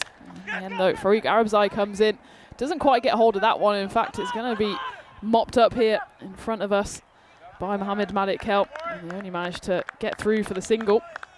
Yeah, you're right there about Hamid Warraq. He just seemed to be in an unnecessary hurry. He was batting like it was 25 required off each over, when in fact it's 15. He didn't have to be playing so aggressively, and I just felt he was going to give his wicket away unnecessarily, and that's exactly what he did. Now he does put a bit of pressure on these 2 batters. And Jeevan, the left-hander. And that's a good shot. That's going to go all the way. Gets it over the fielder. That's that short delivery again. That worked pretty well to Hamid, but it's a different batter, different ball game. And that one going to the boundary. So 3 overs complete. And though they have lost 2 key wickets, Germany, I still think, very much still in this. There hasn't been any change from ball 1 of this innings to now. They're still needing that 15, 47 for 2 after 3. I'm glad to see Jeevan back near the top of the order. In fact, at the very top. They have almost been not sure what to do with him. He was in at 4, did really well there, then got dropped down to 6. Clearly he wasn't quite as comfortable there. Now he's been moved up and he's doing well so far. Already 3 boundaries to his name. And he certainly now needs to stick around, especially the left-hand, right-hand combination. It's one that's always just gets into the bowlers' heads a little. So it'll be into the 4th over here, and Iftikhar Khankel comes back after a decent first over from him. Of course, picked up the all-important wicket of Jamshed, only went for 10. For Germany here, it's just about really keeping themselves in the game. They've got to take this game deep. They can't afford to really go out in a blaze of glory here and be all out for 120. They just take it deep, put a bit of pressure back on the Belgian bowlers, and then who knows what will happen. But yeah, you were talking about the Reinheitsgebot, the German beer purity law, laws, right? Yeah. Yeah. That one is coming in here. Our way. I've got it. I had it. And well, Tina, you were up there pretty quickly, so I think it was probably going to go to you before me. I was backing you up. I was here. And Tina, just out your screens. I thought for a moment we we're going to have one coming into the igloo. Just catches the arch, doesn't it? Yeah. It doesn't quite come in. So the peak of the cap of the igloo. I was ready. I had my hands up, and you were the second line of defence. Nothing would have got past us, Rico. Not getting past us. We were quick and sharp. We were all over it. We're busy talking about beer, but we're still up and about quickly yet. In Germany, often when you run a marathon, you get a wheat beer at the end. It's mostly sometimes it's an alcoholic one, sometimes it's non-alcoholic, because they actually have quite good isotonic properties, because it's got the wheat, the carbohydrate as well. So they do, I don't know if it's just the beer manufacturers claiming that it's actually, quite a good part of a balanced diet. Especially nowadays, you get quite a lot of these non-alcoholic beers, don't you? Just take a look at this one. Toying with that wide line, maybe just that late bit of drift away from the batter made the mind up there for umpire Jason. Yeah, it looked like it was going to catch the line, and then that bit of movement away, so it's a good call from the umps.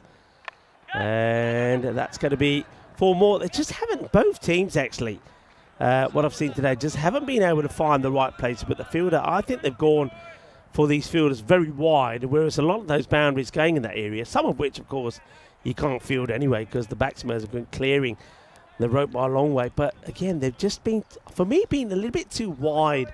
And that's another example of one that goes to the boundary. As Khankel, he has a look at the captain and says, well, what am I supposed to do about that? So this over's going pretty well at the moment for Germany. They've got 2 boundaries from it, 2 wides also. So 12 off the over and just 3 balls, legal deliveries have been bowled. So they could capitalise here big time. Just punched away into the offside, and a clean pick up and throw. Could have been interesting. Farouk scrambling to the non-striker's end, but they do get through to the single. It's a curious one with the field placements, isn't it? We talk about how important that third region is. It's almost worth putting 2 fielders down there. I know fielders, of course, at a premium here, You could almost have like a straight third and then a very wide third, almost a backward point.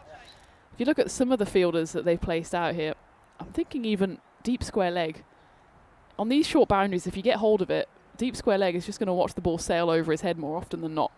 So you've got to put fielders in positions where you think that they can actually impact the game. And there's that one. It's just being lifted over the covers. It's actually a beautiful drive there from Jivan. We'll get 4 runs for it as well. Yeah, I like this shot from Jivan. He's not trying to... It's always nice to see batters not just trying to slog. And Jivan, even though he knows that there's a fielder in close by, he knows if he gets the elevation in, he's going to beat him, and that's what he does. Gets it over the top of the close fielder, gets 4 runs. Nice, controlled, timed shot. They're on the rate here, Germany. It's below 15. Nothing to be concerned about, really. It's just whether they can put a few partnerships together, and of course extras are going to help. That's the third already from Iftikhar in this over. It's gone for 18 so far. Still 1 ball left in it.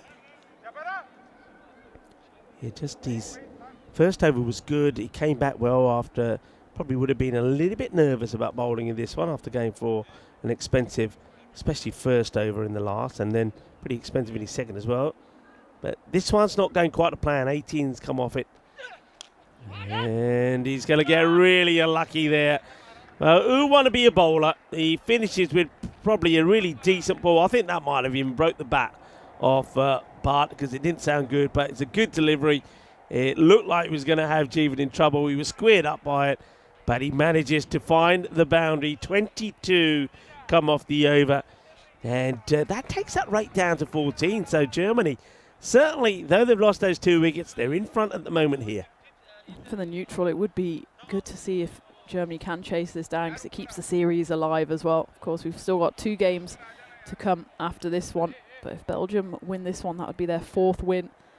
And that would naturally mean an unassailable lead for them. So it's delicately poised here as we go into the 5th over. And it looks like a bit of change of pace here. And it'll be Murid Ekrami, who, of course, those of you with long memories all the way back to yesterday morning, he was pretty successful in his first 2 deliveries, first 2 balls of the whole series, 2 wickets. It kind of went a bit downhill for him after that. But it was a blistering start from him, and some of the German batters just struggled to pick him. It's similar to Hamid Wardak. It's this left arm around spinners action, using the whole depth and width of that crease as well. Yeah, he had a very good European cricket series there in Belgium. He troubled a lot of the hard hitters because of his angle. He was bowling from pretty wide, and he was throwing the batters with that angle. That was going to be guided away. Good one-handed little stop there from Rahimi. Means that one will just be a single. Throws himself down at that one, and it's a good stop from Rahimi. Nicely done. Just make sure he's getting hand onto that and stops the ball going to the boundary. Germany don't need to panic here. Just they can even afford a few quiet overs with that run rate down below 15. All they can't afford is a flurry of wickets here, especially given that they've got Argo and Khan to come in, but apart from that, no one's really shone with the bat. That one's thrown out wide and wide. It's a misfield. Could end up being a costly one. Belgium can't afford to give away freebies here. That's exactly what they've done. Jivan throws his hands at it. It might have even been a wide ball, but it should have then ended up being a 1. But he gets full value. It's a half Tortuga, but really same as what Jamshed Khan did earlier on that occasion. It was Rafael Alokzai just not quite getting in the right position. Yeah, it's once at this level you need to stop. There should be a body behind it. And big wild swing. Well, the umpire will call it a wide. And took his time to give that call, did Nikhil. It's interesting here that Ekrami is staying around to the left-hander. They're trying to go right through on the diagonal. Jivan on that occasion just swats it away into the leg side. I don't mind this from Germany. Just sensible batting for now. It's maybe one of the slight criticisms we can level at Belgium is that at times they don't want to change their system. They just go and go hard, which when it works, fair enough, but sometimes that's not what you need. And even in that first innings today, just almost got a bit headless and just stuck to what they know rather than assessing the situation of the game, but we have gone a big swipe here, but it's into the vacant region. I think it will go all the way. It says knock to the scorers as well, as they sit there in their beautiful little hut. I must say, it's, well, you were talking about Christmas earlier, it's almost reminiscent of one of these like Christmas market stalls, isn't it? It is. Every time I walk that way, I feel that I'm drawn to it, and they should be sending some goodies from there, you know. You get the sort of hot chocolate and maybe some marshmallows and bits and pieces like that from there. Right in the air, catching chance. Who's going to get there? Muradi wants it himself, and he holds on to it. It's another wicket. Out of Bazai after hitting a 6 will get out. And once again, not necessary at all. They've taken the rate down from 15 to about 13.5 per over. So things are going well. They don't have to change what they were doing. And Farooq Rabzai just gifts his wicket away, and Murid Akrami is not going to be dropping these, not of his own bowling. Yeah, he settled underneath it, took it comfortably, and Farooq Arabzai, well, he's someone that's consistently seen in the top 5 or 6 for Germany. I don't think he's really shown all that he can do. Again, it's a start from him and nothing more. 19. He at least did it in pretty quick fashion. Took just the 8 deliveries, but really Germany need a couple of batters to stick around here. It looks like it's Shazib Khan in next. Of course, he was involved in that slightly unfortunate run out with Jamshed Khan in the previous game, where he was trying to get the set batter Jamshed back on strike, and in the end had to almost fall on his own sword. But he's got the opportunity here to try and guide his side home. Germany 82 for 3 at the halfway mark, and well, we cater for all languages, all cultures here, and if you want to keep up to date with everything that's going on European cricket in terms of Hindi language, it's not something that I'm particularly fluent in, but if you are, then head on over to our European Cricket Network Hindi channel, where you'll get all of the news and the highlights, and of course across all of our social media channels and our website as well. Remember to like, subscribe, comment. Love seeing all your interaction in the chat as well. And I hope you're having a lovely Sunday wherever you are. Hey, talking about Sundays, I mean, we're doing something that you don't often see being done here in Germany. Sundays normally is, that's it, nobody works on Sundays. Yep, absolutely. I mean, well, I had to, obviously got the German insider scoop. I had to make sure to message in the group chat to everyone yesterday saying, remember the supermarket's closed tomorrow, because that's something you get fooled by once in Germany and never again. And that one swatted away by Jivan Ba. It's a lovely stroke as Mohammed Malik Kel comes in to bowl the 6th over here. And he's deposited immediately into the Creerfeld bushes. Jivan looking promising here, the left-hander. If he can continue, then Germany certainly in with a shout here. That run rate's by no means getting away from them. It's actually now below 14 with that one big 6. Yeah, it's one of those ones where usually you don't think about going shopping on a Sunday, I guess. But then the one time you're like, oh no, I need milk. Then you realise it's a Sunday. And yeah. You can, so the thing you can do in Germany is you can go to main airports or train stations, and they usually have supermarkets in. But it's a long old jaunt to get a carton of milk. Way. What about the petrol stations? Are they open? They are generally open, yeah. As if one goes up in the air, and no. this is a big He's gonna moment. get lucky. Yep, it's going to go into the famous Bermuda Triangle there, and it was the bowler as well as Iftikhar Kankel there running in. Burhan Niaz was also in the same postcode, but no one was able to get close to that one. A let off there for Jivan. That is really lucky. So petrol stations, hopefully, if you need the essentials, you should be able to get there, like I mean, you say there, the milk. But and I take it bars, restaurants, they're open as normal. Yes and no. So cafes often close a bit earlier. It depends really what it is. It's one of these, that one's swatted away, 4 runs. It's a bad delivery, really, from Mohammed. We'll have to check it for height. I think he's probably just about okay. Probably ends up being just a lowish full toss, but worth another look. Yeah, I think it's probably just about dipping. Yeah, so cafes are generally open, but sometimes then they inexplicably close at 1. Yeah. Restaurants generally open, but restaurants, I guess it's the same in other places in Europe, then they usually have a Ruhetag, so a rest day. So they're often then closed on the Monday or the Tuesday. Gotcha. So I think it's all just a hangover from the more religious times, where obviously Sunday is when you go to church. And I know in the UK they've kind of introduced they've got limited trading hours on Sunday, but you can still go and do a full shop. Oh yeah, so easy. Germany is pretty much locked down Oh, that is just terrible. Well, I suppose here you just save your fingers because it won't be out. And in comes the throw. It's not the best of throws. Luckily, get backed up. But, well, this one for Mohamed Malik-Kel. Well, the one before we were looking at, we thought it was close to being a no-e. This is definitely a no-e. And the batter's actually done really well. Look, he's both feet off the air playing that. And you don't even see the ball or in your frame. It's a terrible delivery. It just means that Shazib Khan, who does come back, is going to be on strike to go after the free hit. This is a big over so far from Germany, and a slower ball, and it is a free hit again. It's going to be Baximo. It's going to go all the way. Omid Rahimi was the closest on the scene, but he could only watch it drop over his head. So this is turning into a big, big over here for Germany. They move into the hundreds as well with that 602 on the board. And this run rate is currently just going down and down. Yeah, 20 off the over already, and there's still 2 balls to come from it. So it's not going to plan this from Malik-Kel. Can he have a bit of a comeback here? It's a better ball. It's actually sensible batting there from Shazib Khan, who realises they've got more than what they need from this over. It's already got magical 21 come off it. 1 ball left, and you've got to say, Jivan Bhatt has got to just get himself out the over here in the best possible way. Just don't lose your wicket at this point. That's just opening the door once more to Belgium, who need something from somewhere here, because that run rate now is exactly 12. They have moved the fielder across. He's come from fine leg into gully.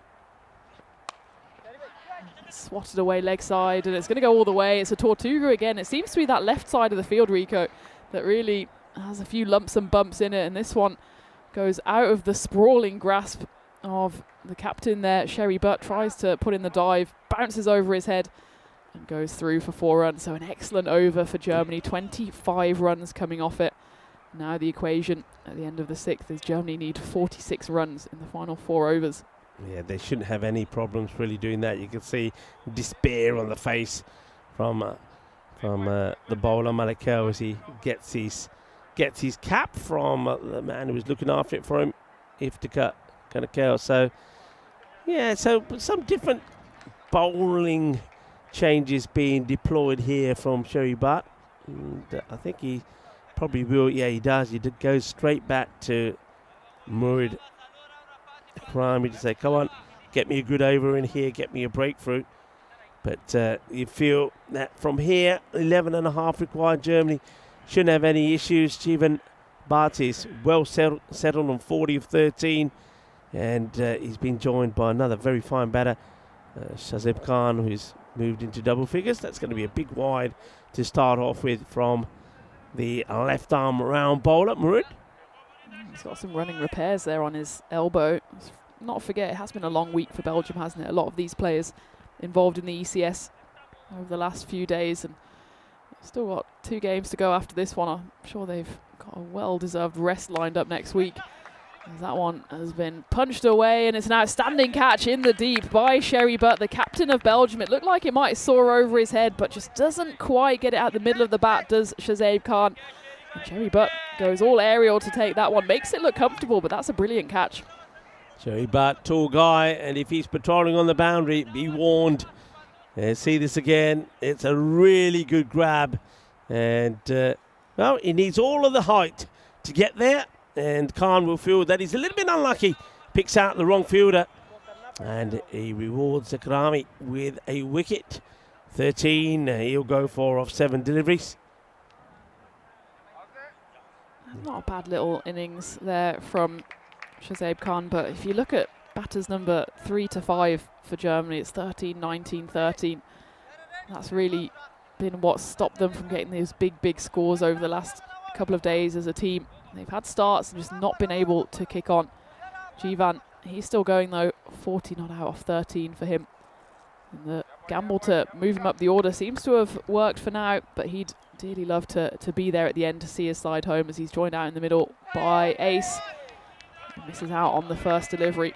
Yeah, interesting how Murid Akrami made a deliberate ploy to come the left arm over to Khan, but he's staying that way now here as well. That's a good hit. That's going to go all the way. Nobody's catching that.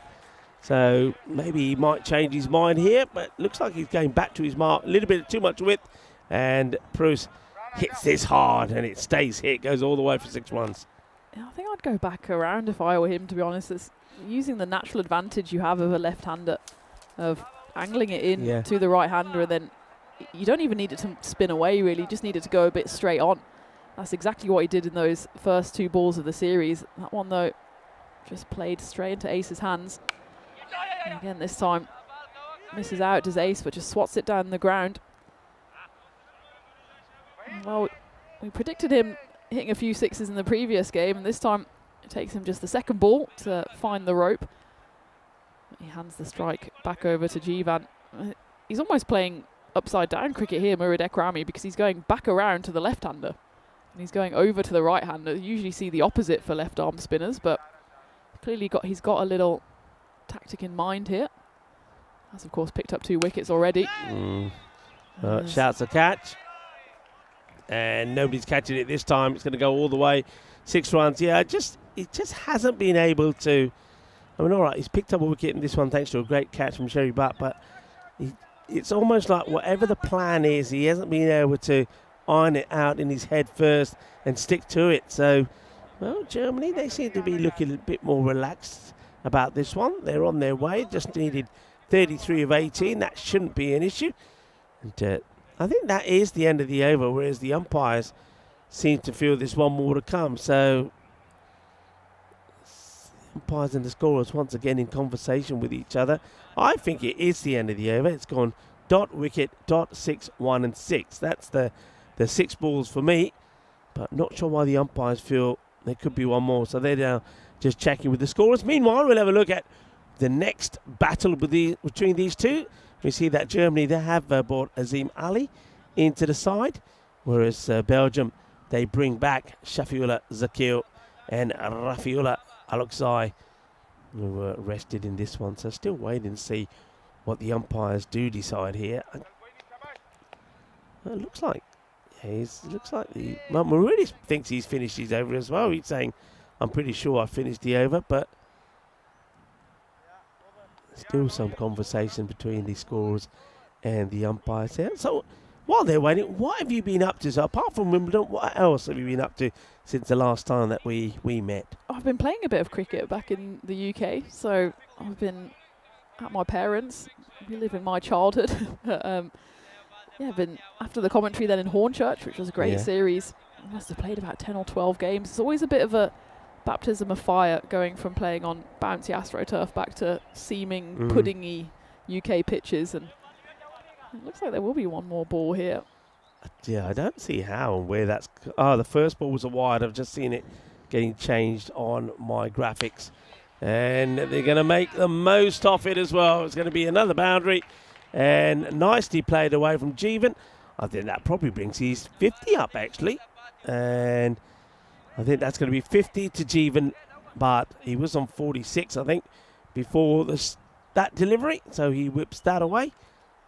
Yeah, I've been catching up with friends, doing a few pub quizzes, the usual stuff you do in England. Of course, went to Wimbledon, played a few MCC games as well, which is always a great honour and great fun.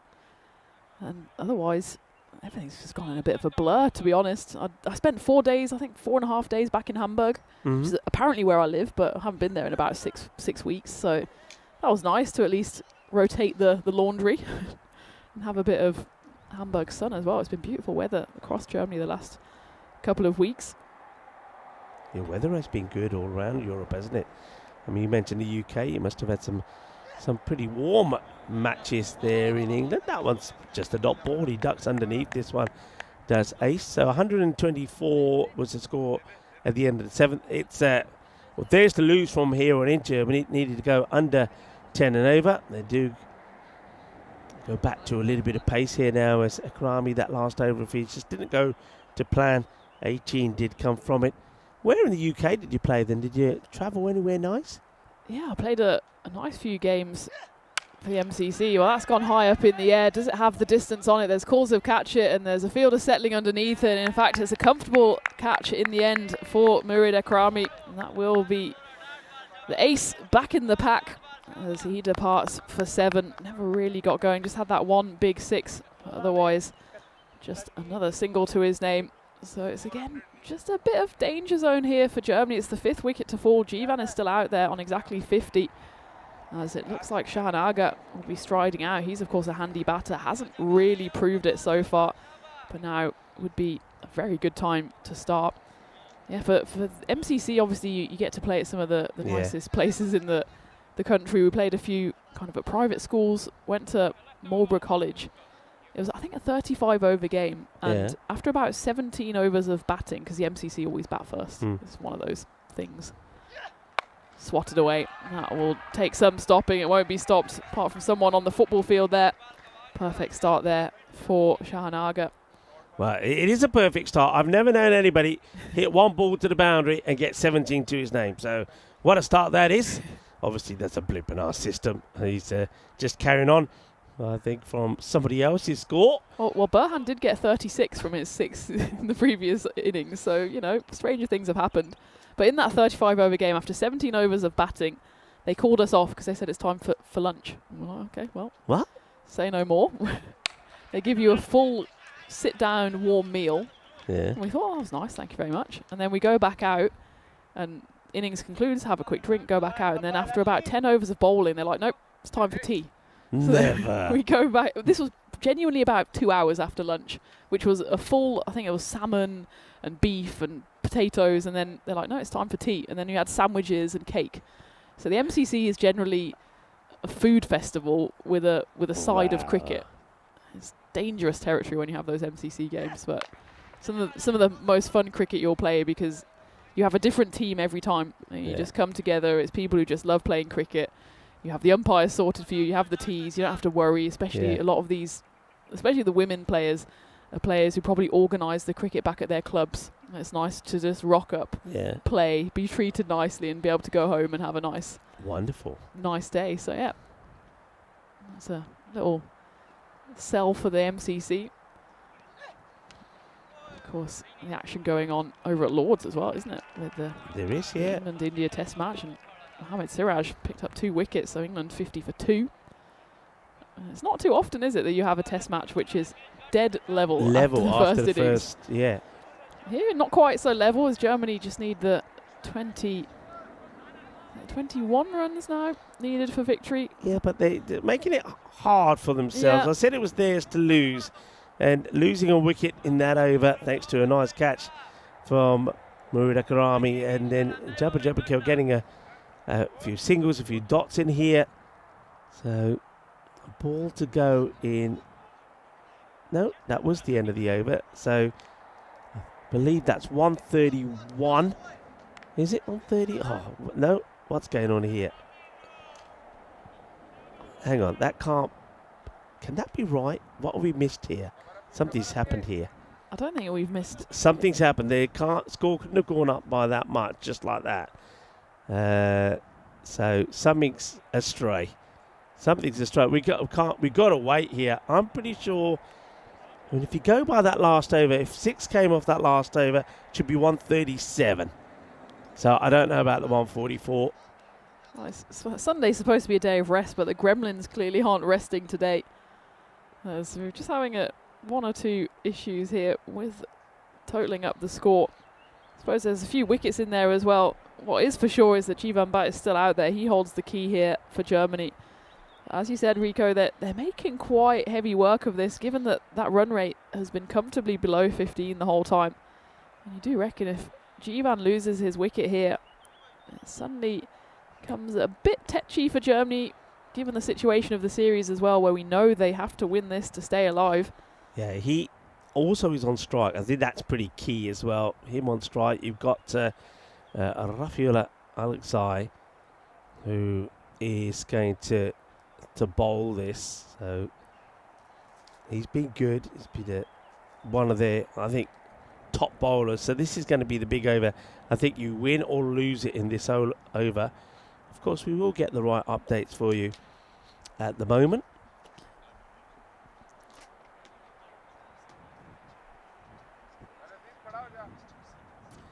Well, while they're trying to sort this out, we'll say hello to everybody on the the comms can. Well, we'll say hello, and I think they look like they're ready to go. So it looks like they've got this sorted out. So apologies for the delays. Raffaella will come on and bowl this, the all-important over. It's been hit down the ground. I think he's going to go for 4, is it? Oh, that's an incredible save. Unbelievable save. Wow. This had 4 written all over it, and the fielder has come across and made an unbelievable save. Wow. Outstanding effort there. He could have been forgiven for just, well, especially seeing what happened to Sebastian Looker in that exact area yesterday, diving to stop a 4. Just saying, no, I think I'll let that one go. But full effort there from Murid Ekrami. Saves what would have been an inevitable 4. They do run through for 2, though. That's a good delivery. That's going to be a dot ball. I'm still not sure. I mean, the only thing I'm going to have a quick look at is nothing's coming up as penalties either. I don't know about this score. I've got to admit, I'm not convinced about the score. So somebody's got to give us an update here at some point. It's another swing and a bit. I mean, if the score that I'm seeing on my board is correct, then there's no way there should be. The system's gone astray, folks. So we do apologise. We can't. I don't want to guess at what the score is. Let's just hope that they get it up here pretty quickly. But the thing is, the batters need to know. So I think the umpires probably are having the right score communicated to them. I'm looking at the scoreboard. Scoreboard says 133, and I go with the scoreboard because I think it was 131 at the end of the 8th. They've run 2 because of a great boundary stop. So I'm going with the scoreboard. So folks, we'll try and keep you updated. At the moment, I feel the score is 134. So 134. Yeah, because it was about 22 needed with, I think, 2 overs to go. And then that's when the score started having a life of its own.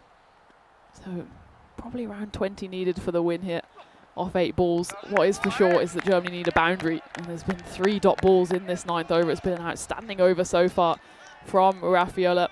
Just the 3 coming off it. And actually, it's been a slight boundary drought here from Germany just at the wrong time. That's 7 balls now without a boundary for the hosts. Yeah, needed about 18 to win. I think the issue happened when Aga came out. If you remember, he had 17 to his name already. And I reckon if you take that 17 away from what the score is, you get to the right score. So there's obviously some kind of blip in the system, but we will keep you posted. By my count, they're needing around 18 here for victory. Here comes Raffaella. And that is going to help the cause. That smashes into it. The score is up. That might make things work a little better. Knock, knock, bang, bang. Let's get things going. Big hit. Now, that is the end of the over. So I feel that we're going into the last needing something like 12 for victory. Yeah, you'd imagine they've got to fix the score now before the end of the 10th so that everyone knows exactly where we stand. In some of these games, it wouldn't have been neither here nor there if they got the score right, but this one is an important game and it's on the line here. We need to make sure we know exactly what the total is. Obviously, it's important for us. It's even more important for the players out there in the middle. That was a pressure release boundary there. Taking a look then at the bowlers. Well, Raffaella, of course, finished his over. So it's the end of the 9th. The only bowler who they've used so far that has an over to spare is, of course, Mohammed Malik Kelp. He, though, went for 25 in his first over. It looks like they are going to go, in fact, to Burhan Niaz. So it's a big call here from Sherry, but the Belgian skipper goes to Niaz, who, of course, picked up wickets in the previous game. But this time, he hasn't been employed until the final over here. And well, we have just checked, and it's 13 required to win. So Germany are on 140. The first innings score was 152. So 13, unlucky for some. Germany, better hope it's lucky for them here. It's an interesting call then, bringing in Niaz. Of course, he's someone who is a big game performer. He showed that with the bat. He's shown it as well with the ball. Can he perform a bit of magic here? Jivan Bat, can he get Germany over the line? He clubs it away into the leg side. One bounce for 9 off 5 is the equation for Germany. Jivan, he's putting a brilliant hand here. He moves up to 57 off just 20. Yeah, I mean, it's a clever shot actually for Givan. He knows where he's got to get it, where the fielder isn't. So he gives himself the right angle by moving really early. And Burhan was just a little bit short, allowed Jivan to play that shot. So 9 off 5. 9 off 5 required. It's always a big call, isn't it, bringing in a new bowler for the 10th and final over. You can understand why they didn't throw it to Malik Kell. He went for 25. But big pressure on Niaz here. Jivan, he gets funky, and that's now a standing hit once more.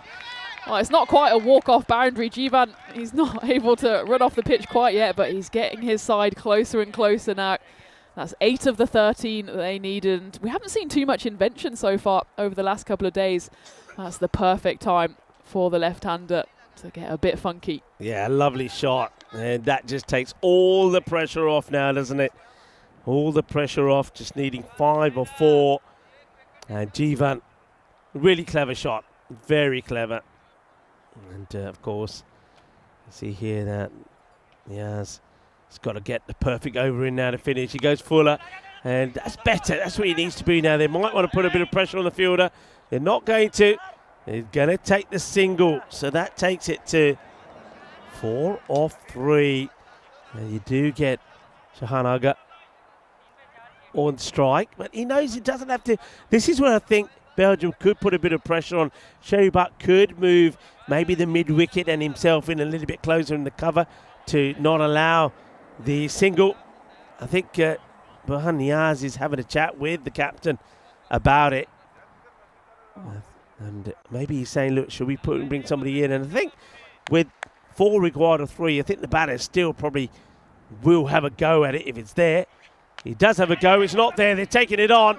And they will take the leg by. This is where I was saying that you're probably better off trying to get somebody in close in case they try and take that. So 3 off 2, Tina. Yeah, 3 off 2. 2 for the famous golden ball. But I think Jivan Bat's got one thing in his mind, and that's going to the rope. He can get funky again. That backward square fine leg region is open. It'd be a big move if he does that with just the 2 balls left. But he's been imperious so far. Does he have one more trick up his sleeve? Here we go. 3 needed. And that's the shot that will seal it. It's a big 6 down the leg side. It's an outstanding shot. And what a finish to this match. And Jivan Bhatt has kept his cool, kept his composure, and gets his team the victory with a ball to go. And Germany, just like that, keep their hopes alive. That's what the neutrals wanted. We want to see this series go down to the wire. And this game went almost down to the wire as well. Just the 1 ball to spare. But it's Jivan Bhatt, much like Burhan Niaz did yesterday. He was, of course, the bowler of the final over. But yesterday it was a pretty much one-handed effort from him. Jivan, on this occasion, he's been boosted up the order. It was a big move to put him opening. It's the first time he's opened this series. And boy, did it pay off, finishing on an unbeaten 69. No one really got close to him otherwise. The next highest score from Germany was 19. But what an effort that was from the man from Hamburg. As we take a look at the fancy dashboard, that's coming up on a slight delay in just about 20 minutes time. But first, it's worth taking a look back at the highlights, especially if you're of a German persuasion. As they keep this series alive and kicking. Jamshed Khan, a few lusty blows from him, but when he departed, we kind of feared the worst for Germany, didn't we? Because he's been such a key man for them. But Jivan, he stayed strong at the other end. Mars, not so strong on his catching there outside of the boundary. But Jivan smashed 9 4s and 4 6s on his way to victory. Hamid, he came and he went, and it was pretty much a period where Germany just started and just never really continued, with Hamid, Farouk and Shazib all tumbling in the teens. In the end, though, with Jivan standing strong at the other end, he was just able to squeak his side home, and it sets up a tantalising final 2 games. Yeah, it really does. Very good knock there from Jivan. I think he showed a lot of maturity, showed a very good temperament. That was missing from some of the other players. Actually, we saw on a number of times that, I mean, here's another good example of it, where some of the other batters just getting in and giving their wickets away. We saw that from the captain. We saw that from Arabzai. Shazib Khan did the same thing. Ace Bruce as well. So batters coming in, playing a good shot, getting a boundary, getting out. And only Aga stuck around there, 6 balls for 12, and did the right thing, stuck there and stuck it out with Jeevan and allowed Jeevan to get the win for his side. Good knock, 69 and 24, 9 fours, 4 sixes. And really on that performance, and I know Tino, he has performed before, you would have to say he's got to really, you've got to stick with him as that with that opening spot. Being a left-hander as well, he gives a little bit of variety between him and Jamshad Khan. And the two of those, when they are clicking, can get their team off to a cracking start. Yeah, absolutely. He scored 68 in the first game. He's gone one better here. And more importantly, he's seen his side home. I do think, as you said, Rico, he feels more comfortable at the top of the order. He's not someone who's going to necessarily fire from ball one. He's not a huge hitter like Jamshed Khan, but if he finds his rhythm, he can be a match winner, and that's exactly what he's done here. So it'll be interesting to see where they employ him, Germany, in the game coming up. As for the bowlers then, just a bit sloppy from Belgium, 5 wides, that big no ball as well. And then it was Burhan Niaz who was given the responsibility to bowl that final over, and he did what he could. He was always up against it with only the 13 in the end to defend. Wickets though for Jabakil, Kankan and Aloksai, and 2 picked up by Murid Ekrami, back in the wickets after he had such an explosive start at the start of this series. So there you have it, the match is over and the series is alive and kicking as Germany take this one, beating Belgium by 5 wickets. It was a tight one, we're getting ever closer to that magical golden ball. There's still 2 games coming your way, a slight delay then on the next one. That will be here in just over 15 minutes, so 1:45 local time. Perfect time to grab yourself a bit of refreshment. I know the players will be doing the same. And join me, Tina Goff and Rico Fall, back here for match number 6 of this series between Germany and Belgium on the European Cricket Network.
This European cricket event is proudly brought to you by HCL Software, Rado and 1xBet.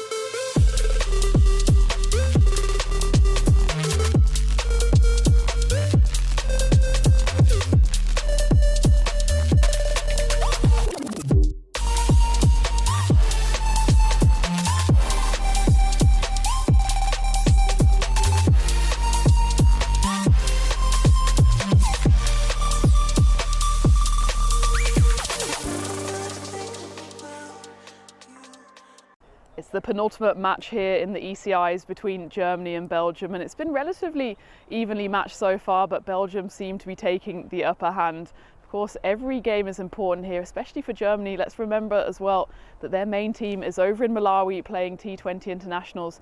For each of these individual players then, it's about staking their claim to get into the national side. For Belgium, maybe a bit of fatigue is setting in at this point because of course they have played the ECS over the last couple of weeks in Belgium and they've come here. A lot of players have batted themselves into form, but it's been a long old stint for them.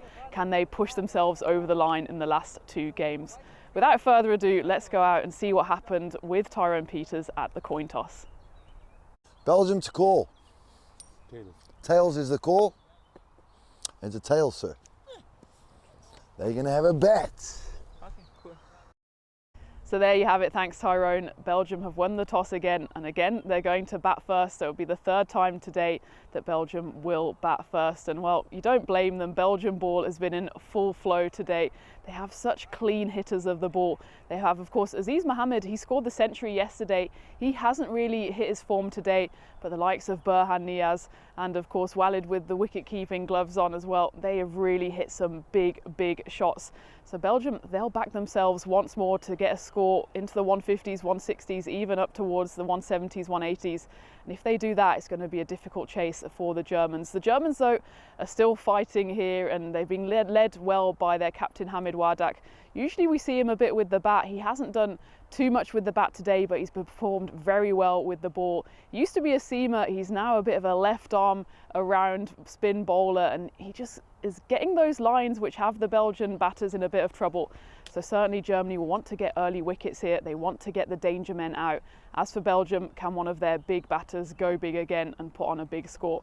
It's all to play for here. It's the penultimate match here in the ECIs, and Rico will take you through the action. And Rico, the news from the toss is that Belgium won and they will have a bat.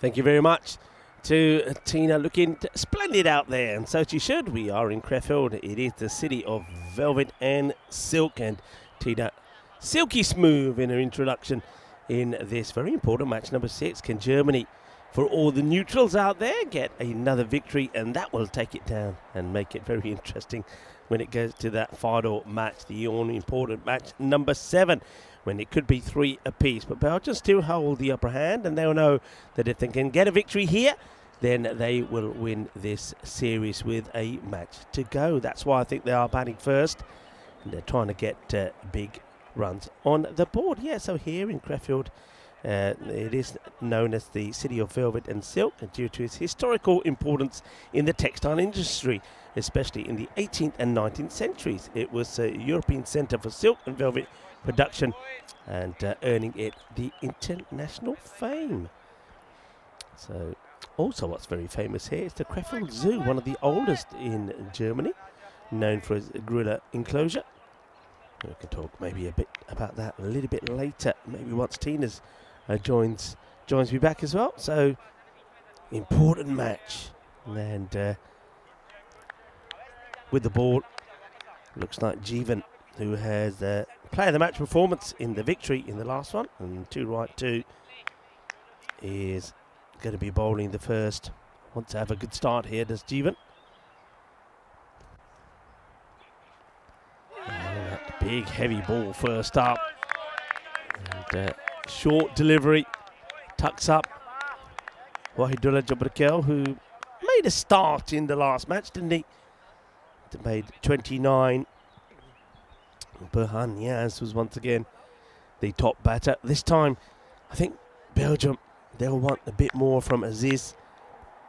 See if the Centurion of yesterday can get a few runs on the ball this time. That's going to be another one that goes all the way behind. Probably one bounce forward this time. It's going to be 4 runs.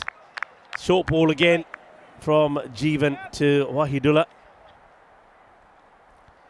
Wahidullah swings, and that one goes behind him. Some of the days that we also celebrate today, we talked about International Day, so talked about it being Fool's Paradise Day, International Pool Day. And that leads me on to a question, actually. And because it was on this day that this was celebrated. Oh, hesitation. He's going to struggle here. Oh, direct hit would have had him. And I also feel, I'd like to see this again. I wonder if the wicketkeeper here, this is Aga who's behind the stumps this time, whether he gets himself a little bit out of position. I mean, they wanted to take the single, decide not to. Wahid throws it in. Here's the throw. Direct hit is gone, but if the keeper was in the shot, that also could have made a big difference. I think even if it goes to the keeper, that would have been a run-out opportunity.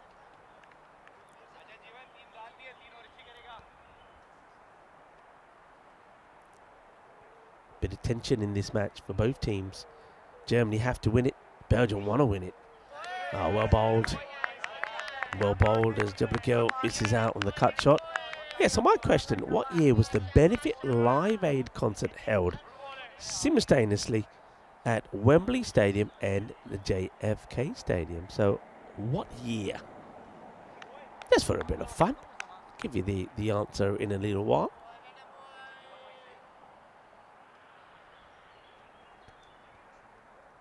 In comes But again, slower ball. And, well, he sticks this one out. They're running very slowly, I have to say. But we will now scamper back for the second.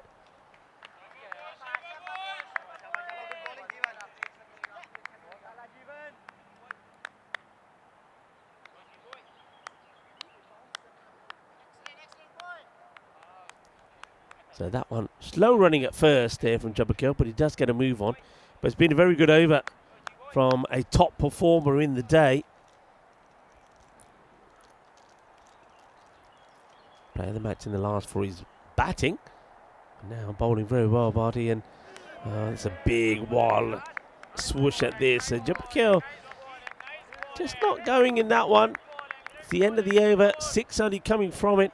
It's a one fortuitous boundary, which was the edge that flew over the keeper for 4. So 6 without loss. And Jabakil just having a few issues. This is what's happening, by the way. They're in Belgium. And, of course, we're now ready for that qualifier. And the Belforts will take on the Mullathels. Luxembourg Mullathels. That's going to be qualifying. And, of course, the winner of that will meet the French Eiffels in the final. Of course, talking of finals, congratulations to Bulgaria. They got a win against Gibraltar, chased down the 194 needed and did it in the 17th over. It's a good win for them there. Played away, shouts to catch it, but nobody's catching that. It's going to go all the way for a big sixer as this makes a start. But he has made starts in both matches today. And starts like this, getting boundaries, but then finds a way to get himself out. And on both occasions, it's been the fuller ball to do it. So yeah, that was my question, just for a bit of entertainment and fun, and maybe pure entertainment knows the answer to it. Well, what year was the Benefit Live Aid concert held simultaneously at Wembley Stadium and JFK Stadium? And today marks a big occasion of that. In fact, it was the anniversary on this day. But which day was it? Which year? We've said happy birthday to Harrison Ford, one of my favourite actors, of course, stars in Star Wars and Indiana Jones. And also, on this day in 1939, Frank Sinatra recorded his first single, From the Bottom of My Heart. It's a swing and a miss, a little bit of a gentle away swinger as this swings and misses at this. So, Belgium ball just taking a little bit of time to get going this time round.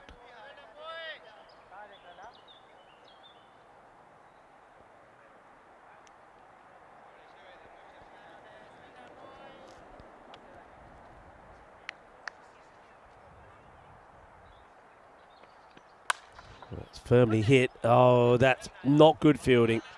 It's not good fielding from the youngster. Should have stopped this, and he knows it. Suleiman Mahmoud. It's going to give 4 runs away here for Aziz. Zafar, credit to the bowler, doesn't really say anything. He sees the error, then just turns around and walks back to his mark.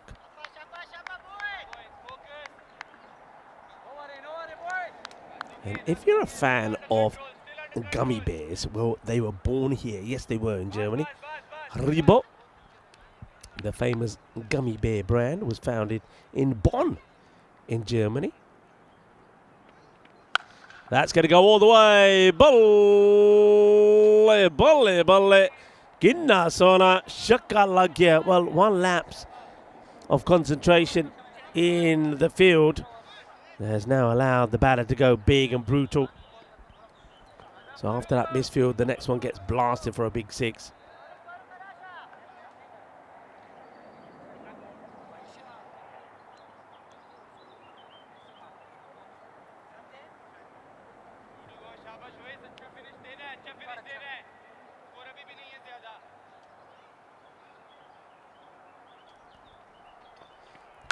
That's firmly hit over the top. Good shot to play the power play. So Aziz, after a pretty slow start in the first over, only going for 6, he starts to get the boundaries going. The 4th one in this over, and it has gone magical now. 21 off this over. Still 1 more to come from Aways.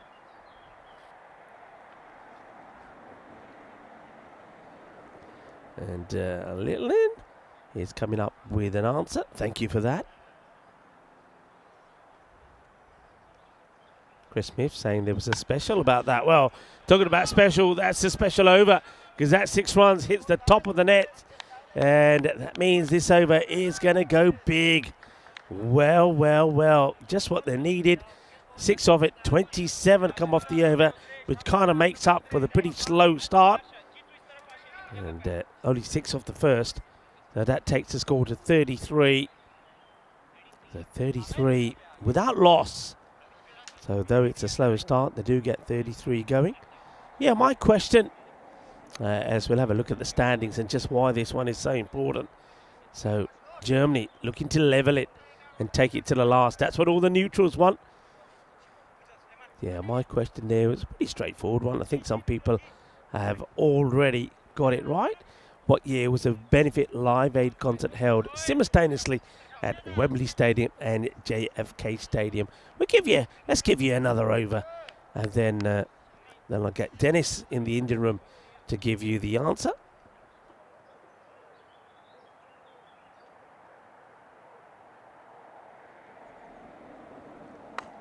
Well, good delivery, has to be dug out. We'll take the single. So Jabakil struggling here at the moment. I wonder how. I mean, knowing how brutal the batting lineup is of Belgium, I wonder how many more balls to give to Jabakil. Though I have to say, when I was there in Belgium, where Sherry Butt, of course, was playing for the captain of the Titans, I don't think we saw any real retirement outs of batters. High, big, mighty, gone. Over me, over the tower, goes for a massive 6. I get the feeling that this one may not come back. Is right where he wants it. You can see that as this. He's given himself a big step outside the off, and he has just blasted it. What a massive hit that is. It's a really big hit. A few people saying hi to Alan, who joins us in the chat as well.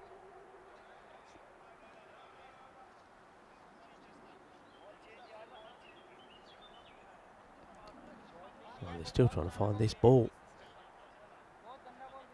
So yeah, so if you like the gummy bears, all came from here. That's right. And stands for, so Haribo stands for Hans Riegel Bonn, the founder.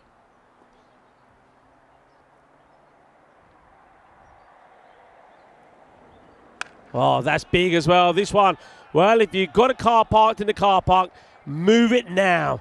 You've been warned, because the next one might be a shattered windscreen. Oh, well, Nur Mujadadi is getting the treatment, and at the moment, it's Aziz who's saying, I'm the daddy, says Aziz, as he smashes this one big. Well, after a slow start, only 6 of the first. Aziz Mohammed, and they won it. They're asking, the umpires are looking at each other, and, well, they think they got their man, and the umpire now finally, well, the umpire does finally now give this, I think. Well, let's have a look at this. It's all happening out here. I think he is giving his marching orders. That definitely does come off. It's got to have come off the bat. The catch has got taken, so I don't really know why there was so much time. And you can see eventually it is given. But after a long delay, I wonder if the umpire are just giving the batter the opportunity to walk off. So Mujadadi, he comes back and says to Aziz, no, you're not. I'm the daddy. And gets his man. 38 for 9, though. And just got things going again before he goes.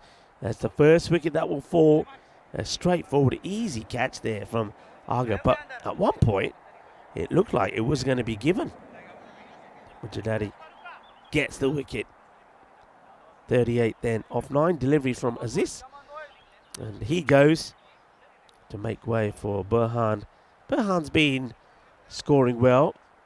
Scored 87 in the last match. The only batter really to put a reasonable score on the board. Only him and Jabrakil. Jabrakil hasn't really made a good start here. That's crunched. And it's going to get past everybody. It's going to end up in front of where Diana Oroz is, the ECN photographer, also arrived today. And I'm sure Diana will get some lovely shots of the action here in Krefeld. Remember, tomorrow is the start of the European Cricket Series here. Some familiar teams, some changes in names as well from some of the teams. We'll probably explain that a little bit later. So coming up to the end of this third over.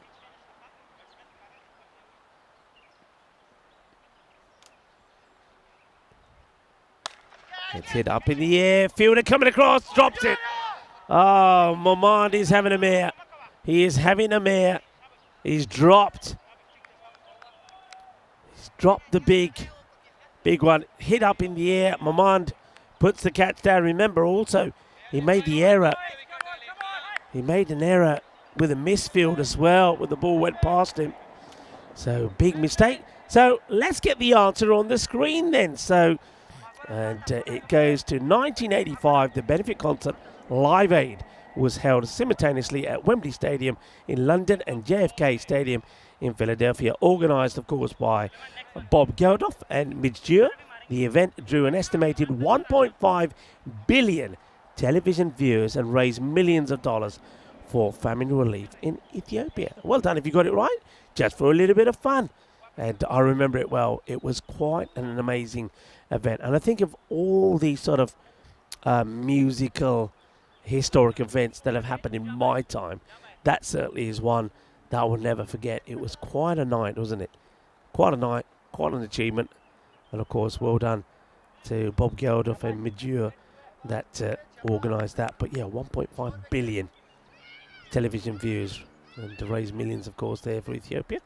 And that was quite a narrow 3-over chart graphic. I don't know what happened to that one. It almost got shrunk and small. Looked like maybe that was one that was meant to be for T20 internationals. It was all little puny and skinny.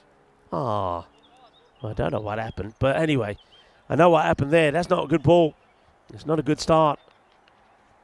It's fired down the leg side. It's going to be 5 wide to start off with.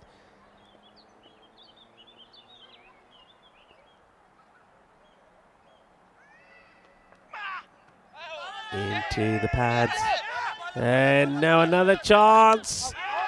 Well, they're asking the question. The umpire might want to go upstairs here. Well, they had the opportunity plenty of times to try and get rid of these batters.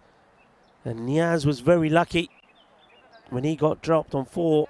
Let's have a look at this. He overcommits Jabrakil. It's his call, actually. But it doesn't get honoured. He has to now go back. And let's just keep an eye on this bat. Does he get it back in time? Stumps are broken. That's out to me. Let's see. The ball is in that hand. The arm is part of the hand. I think that's gone. That's gone. He's short of his line. That's going to be the end of Jabrakel. It's going to be run out here. And he's going to be pretty disappointed when the verdict comes through because it was his call. There he goes. Disappointment for Wahidullah. Going to get run out, and Burhan Niaz is going to be the guilty man to be the cause of it. There he goes on 7. Never really got going. I wonder if that could be one of those moments where it kind of works out in the favour of Belgium. But yeah, look, pick up and throw. He's struggling to get back, and he doesn't make it. So after a horrible start for 5 wides, Wadak, captain, picks up a wicket. Yeah, stays on strike. Gets a full toss, and it's going to get away from the fielder. This is one of those where Jamshad, I think he's got to commit and throw his body down. He's got to slide here. Slide with his knees and slide across and get his body behind it. If he does that, he's not going to take the catch. I don't think the catch was on, but he does make the stop of the boundary. So Niaz now, you feel that he now has to put a big performance in with the bat because it was his error that led to the departure of the batter. It's a bit of a, not sure what's up here with Wadak. Seems to be in a bit of discomfort. Did we miss something here? Here comes the ball coming in. And what happens? Oh, well, he's pushed it into the cojones. That's what happened. Well, he's on his feet again. And, well, how about that? Maybe he needed the rush of blood to get him going. And now he gets the wicket. So, Niaz will go after that, well, comical now, but worrying at the time, moment when the ball coming in from the fielder goes right in his crotch area. And then the next ball goes wide like he does, angles the ball in. It's a line that batters have struggled to pick. So Burhan, this time, no fireworks from him. He can now continue his debate back in the dugout with Wahidullah Jabrakel, who he ran out moments ago. Right, 3 down. 60 on the board. And it's Rahimi now who comes out, who hasn't had things quite the way he would have liked so far, I don't feel. And let's see if he can get a good knock in here, but he's got to be careful of this angle. There it is again. I think he could be going first ball. He will be going first ball. And it's very similar to the last match, isn't it? LBW for 0. And it's going to be the same in this one. So he's going to get a pair here. Can you believe it? Can you believe that? So it was exactly the repeat of the last match. He's playing down the wrong line. It's full and straight. There's no doubt about it. He's plumb. So a pair. After scoring a few in the first match, 26, match number 5 and 6, it is a pair for Rahimi. Disappointment for him, but no doubt about it. It's just very clever bowling from Wadak, the captain. He knows where he's got to be to certain batters, and he's getting it right. Well, Aziz went for a quick 538. Then they get, Wahidullah gets run out on 7. Burhan Niaz goes for the big shot and gets bowled through the gate.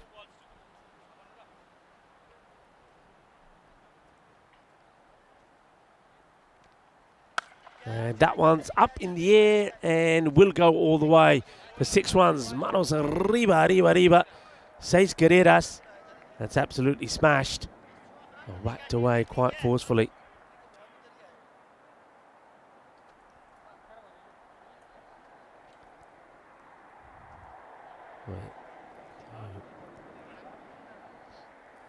Amid.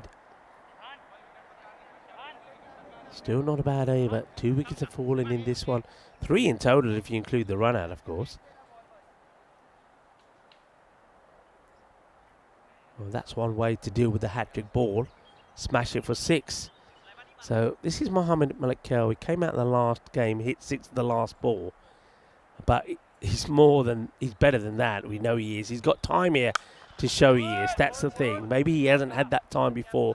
Now he's got the time. He's got Sherry Butt out there with him, his captain, who himself hasn't found his best form. He scored 35, his best score in the series so far at the beginning of the day.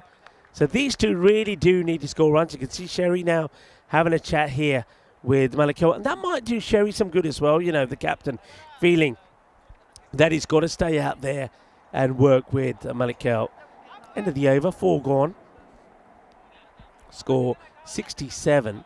But 4 wickets down. Remember, they went 2 overs without losing a single wicket. Mujadadi started it off with that wicket in that last over, went for 18.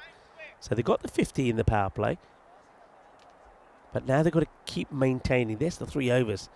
3 wickets that fell in that last over. Mujadadi comes straight back, and that's going to be launched. That is a biggie.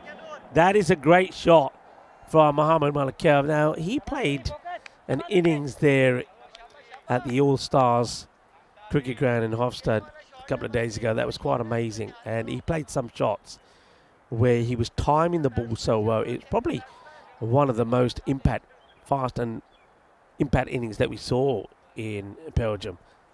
Can he find that form again? And there he whips that away. That's the area where he's so strong, on his pads. And some of the shots that he played off his pads there in Belgium were amazing. And the no looky shots came up. So, wonderful clip off the pads. And Sabir Apon saying that Omid Rahimi used to play without a helmet, even with fast bowlers. So, he's saying it's nice to see him play with a helmet. Yeah, of course, now on the European Cricket Network, it's a requirement. You have to. One of our playing conditions. But at the same time, I mean, maybe it does affect some people. Maybe it takes a bit of time to get used to. But I just think he's playing down the wrong line. Right, Mujadadi. Gone. Adios, Balota. Don't bowl there to this guy, I'm telling you. Mohamed Malik Khail, if you're keeping it on his pads, he is lethal. And that's another one he just whips away with ease. Hello to Stephen. Saying that that bowling from Waddock once again changing the way things are going. Well, you could say that, but the runs are still... This is one thing that Belgium, I think, did in that first match. Remember, they lost the first match today. They lost 8 wickets, but they were still scoring pretty healthily.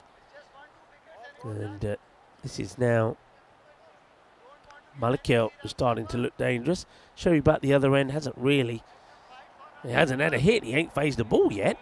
He came in at number 4. Since him, one batter or 2 batters have been and gone. Better. That's the ball. You can hear that from the keeper there, Shahan Aga, saying that's the ball. That's where you need to be. So good comeback delivery. And let's see if they can keep this going. Luke Belgium also saying to Shabir that these days helmets, they are obligatory. Yep. Thank you, Luke, for that. As Tina joins me back in the igloo. Welcome back. Yeah, thank you very much, Rico. And it's pretty much business as usual, isn't it, for Belgium? They seem to be impervious to the effects of losing a wicket. It must be so frustrating if you're Germany that you think, okay, we've got a wicket, we've got the momentum back. But then every time a new batter comes out, they come out firing. Exactly what's happened here. The 2 wickets, but the 4 of the next 5 balls go to the boundary, including 3 sixes. Again, it's just counter punch after counter punch from Belgium. This time being led by Mohamed Malik Khail.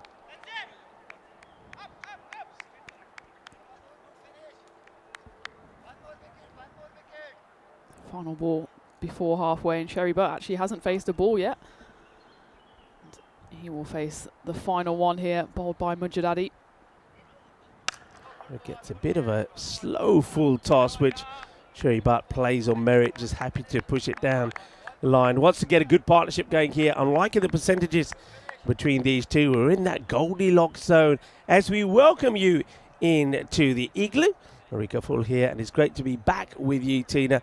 Looking forward to a very exciting game. Also looking forward to the start of the European Cricket Series here tomorrow. Now, we've got a graphic of the teams that we're playing tomorrow. What are your thoughts? What do you know about these teams? I know how to pronounce their names. Go on then. That would be good. VfB Gelsenkirchen against Köln CC.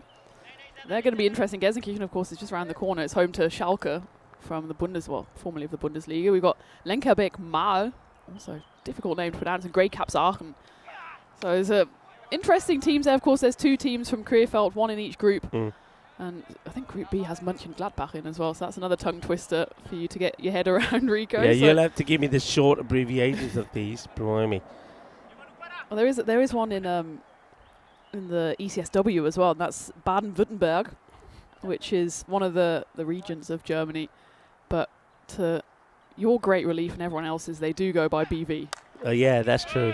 Because obviously, if V is W and W is V in German, or W is F. So V is F. V is F, and W is V. Pronunciation-wise. V is F. So V you pronounce as an F.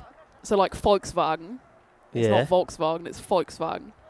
And a W is pronounced like a V, like in BMW or Baden-Württemberg. Okay. Well, now you got me thinking of all the words that have got those in them, and I think, well, okay, so all the German things like BMW. So BMW is actually pronounced how out there? BMW. Yeah, so it's like a V. Really? And Volkswagen is a big one because it's Volkswagen, so it's actually FV pronunciation-wise. It's a German language. What a joy. There you go, folks. You learn something new every day, as they say. But yeah, we'll definitely get some shortenings out, especially for Gelsenkirchen. That's quite a tough one.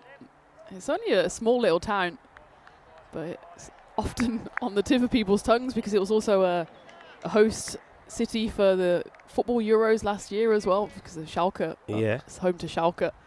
And of course, got a big cricket team as well, so looking forward to seeing them in Group A tomorrow. A bold, good delivery this from Hamid, so he's keeping it nice and tight. Is the captain. It's going to be the end of the over. Good spell from him. 2 for 24. But some of the other bowlers have been a little bit expensive, and that's going to be the concern. Still got one to get through. And that too shouldn't go for a boundary. It won't. It pops up. But it's a nice height for the ball to pop up to Nur. And gets good applause from his teammates as the score at the end of 6. 94 for 4. So though they have lost those wickets, they're going at a good rate. You've got two batters that are going well, especially Malik Kell. And, well, we're in the golden Goldilocks zone as well. Yeah, absolutely. It's the toss of a coin, which way this one will go. Belgium, well, every time they win the coin toss, they want a bat, don't they? Yeah. There's no doubt about it. In Sherry Butt's mind, he wants to get out there, and so he's very much out there in the middle. Hasn't found the rope yet. Two from two for him. Relatively well set here now, Belgium, with a platform to go big. That is huge. My word. Forget about even trying to find this ball. That has gone. I don't know what's the other side of those trees and bushes, but that's where this Grizzly has ended up. What a way to bring up the team 100 from Sherry Butt, the captain. That is a supersonic strike. Absolutely slaps that. You heard the sound off the bat. It was like a crack. And, well, we drove in that way this morning, Rico. I know you're in the second fleet of cars, and I didn't realise how close the road is that side. I've never been from that side. I've always come from kind of the Krefeld City side, and you come in through the sports complex, but the road is right there. Well, I think it's got a Grizzly on it. I think that's gone in the road. There's no doubt about it. Well, that one is going to be a swing and a miss. Good comeback here from Momand, who's had a bit of a mare so far in this particular match. We saw a bit of a blooper in the field from him, and then he dropped the catch.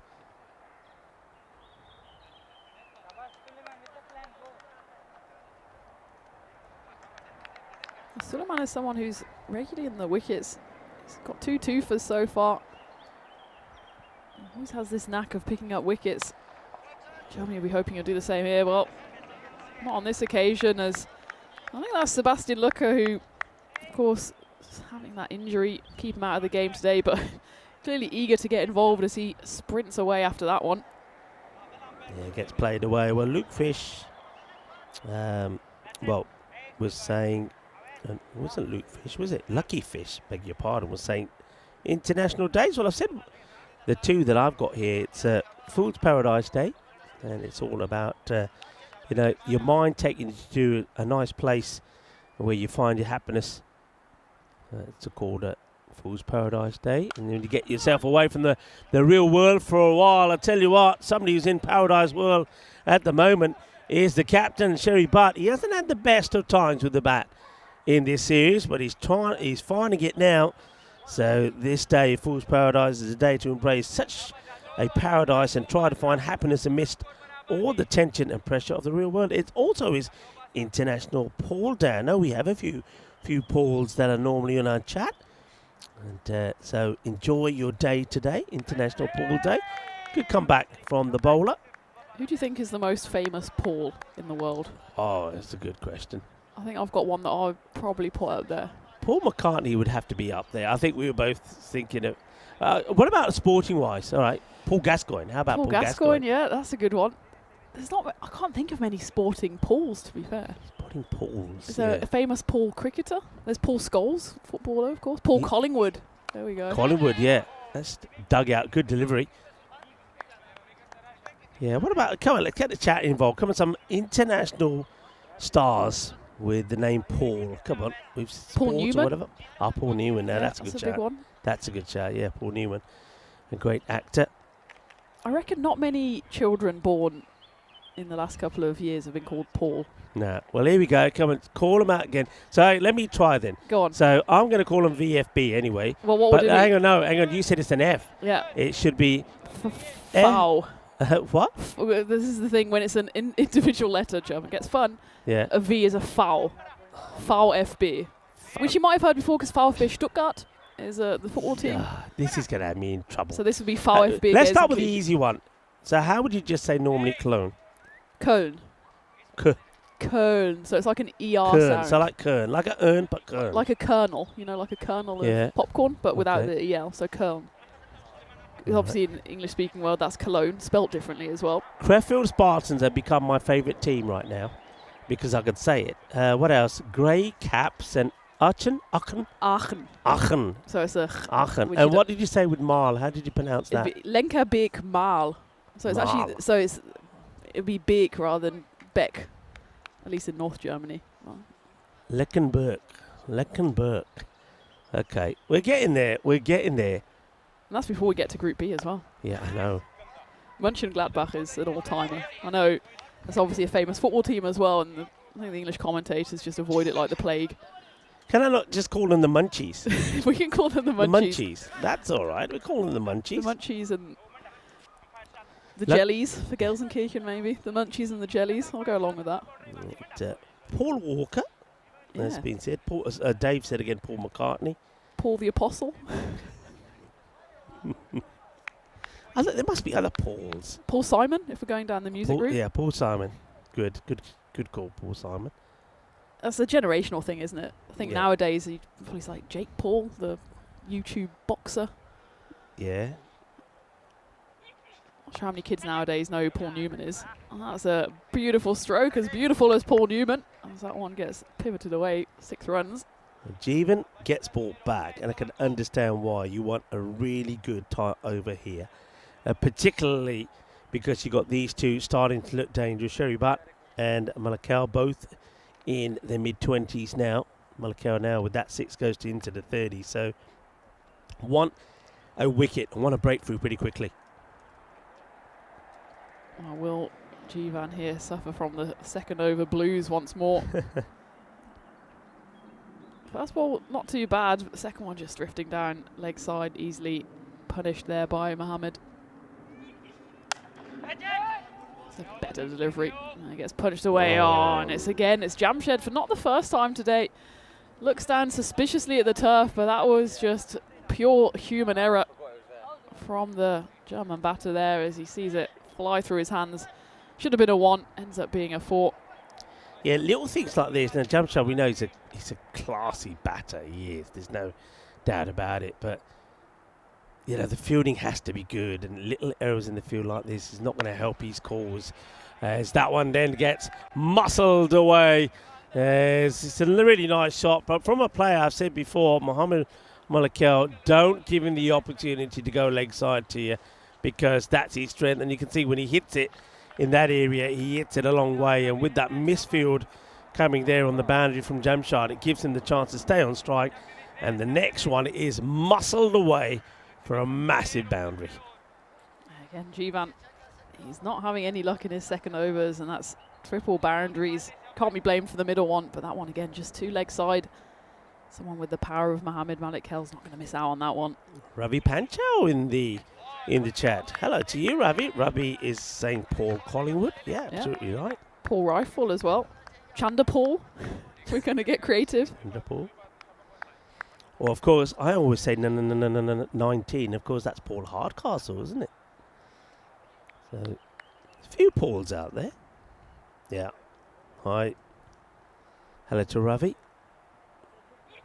I don't think I know that song, Rico, the 19 song. Oh, you got to know it. How can you got to not know it? It went to number 1 in 1985, that's why.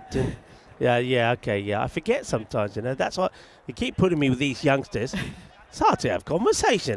Most of the things I talk about you wouldn't even know existed. Oh, you know, a bit of cross-generational bonding. Good job you weren't with me when we were getting all excited about the anniversary of the Sony Walkman. Oh, yeah. Just about got that. So the first piece of music I owned was on cassette rather than on CD. So I think I did go through the Walkman phase. I definitely had I don't know if it was a Walkman or some kind of knockoff, but I definitely had a portable CD player. It's okay then. So you all right? To blast maybe you're not as young as I thought then, if you know what the cassette is. I think I was blasting S Club 7 and Steps back in the day. Paul Young, that's a good one. Paul Young, wherever I lay my hat was my home. I remember whatever happened to him. He was huge at one point, Paul Young. It was like hit after hit after hit, and then he just disappeared.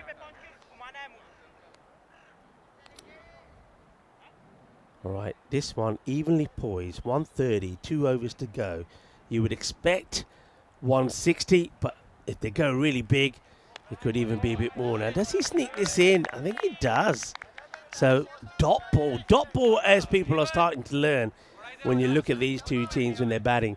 You get a dot ball in, it is gold dust. So, well done to Wais Zafar, who's, remember his first over, went for 27. So, it's a bit of a gamble going back to him. Jeevan, by the way, did go magical again in his second. Went for 21. That's hit in the air, but wide of one. And oh no. It's another error in the field. And this time it's Jeevan, of all people, who's run past this. So it's a miscue. Gets it past the infield. You would think the sweeper's going to sweep this up, but doesn't do so. It's going to be 4 more. Yeah, costly error for the Germans. This time just doesn't bend his back enough, and he ends up nutmegging himself, almost stumbles as well to add insult to injury. And it's 2 singles really that have been gifted as a boundary from Germany. Yeah, he's doing well here, is Wais Zafar. He's just toying with that wide line, but he's very much staying the right side of it. Remember, the wide line does belong to the bowler as well, so you just need to kiss that line on the way through.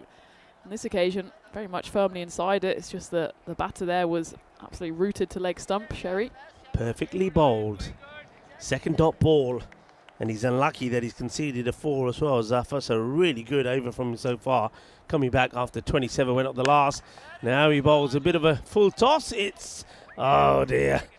Well, I didn't really see, I got to admit, I didn't see the ball go to the boundary, but I did see it was going to the fielder. So what's happened here? Is it another misfield, or is it the old Tortuga again? Let's have a look.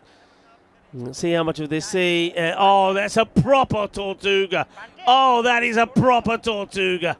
Show us that again. Have a look at this. Now, if you want to know what a Tortuga is we call it a tortoise. That is a tortoise bounce, and I'm telling you what, since when has a fielder on the boundary needed a lid? I don't know if he hits his cap off or the ball does. I like to think it was the ball just saying, unlucky mate, on the way through to the boundary. There's no luck about this one, as this one's going to fly up and over the commentary igloo. Ends up being a big over so far. 14 runs coming off it, still a ball to go. And again, Belgium not really interested in running between the wickets. They're just going for the boundaries, and Cherry moves to 40 off 17. I've done some Paul research.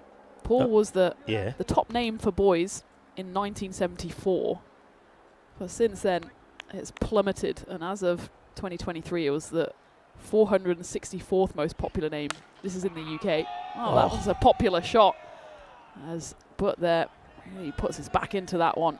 Cracks it for another 6 runs. Yeah, wallop. It's interesting you say that, because that must have been, I mean, it's been a while since I've gone to somebody who's had a baby boy and I've said, oh, so what you've called it? And said Paul. Yeah, I mean, I can't remember the last one. I think Paul's probably quite a common middle name, because the middle names you tend to go for parents and grandparents, don't you? And I think parents and grandparents are very much of the Paul generation at the moment. 20 of that over, by the way. So the last 3 have gone for 58 runs of the last 3 over, 17, 21 and 20. So Zafar started that over pretty well. He was unfortunate with the first boundary. It probably should have been dot, single, dot, but then after that it's gone 4. Again, another unfortunate one when it was Jeevan who got done by the Tortuga. Went for 4 and then 2 sixes. Both batters on 46. It's been a good partnership, and they've scored quickly. 1 over to go. Mamand, who's had no luck today, and he himself has been involved in a few mishaps. Going to be bowling it. And he's going to start with a wide to Malakal, but at least he's got the right idea. Try to keep him outside the off. This is a huge over. If this score stays around 160, I think my money's on Germany to get there. If they go big in this over as well and they take it to 170 something, 172, 175, then I think it's going to be hard work for Germany. So massive over this. And he gets a dot ball in here. Well done. Let's tell me some more Paul facts then. Well, I was looking about because obviously you talk about very common names in the UK, I guess we're talking about specifically, and apparently Paul Smith is one of the most common names that you can have. It's the 6th most common name, with Paul Smith. Apparently 3,904 adults with the name Paul Smith. Ooh, maybe just missing the line by a fraction there, but I'm liking what Suleiman Mamand is trying to do here. Paul Smith. Well, that's an unfortunate name, isn't it, Paul Smith? I think John Smith is probably up there as well. But yeah, it's plummeted in popularity. Some of actually the most popular names in the last couple of years for men. You've got the likes of Noah. Noah's made a resurgence on his arc. Not using his feet here is Malakal, so maybe he's been exposed here. Outside the off, he's swinging and missing, so 2 wides, 2 dots so far. 4 balls still to come. You want to try and muscle in here to Belgium. They know the importance of getting past this 150 and getting into a late 161, early 170 score. They know that Germany are capable of a 150 chase. And they're running here, whatever, and that's going to be out. And Sherry Butt just had to go here. Just had to go. He had to try and get on strike. No mistakes there from Aga. I like the way he does this. There's no panic. He stays nice and cool. Gets the throw in, underarm throw. We'll have a look at his side on.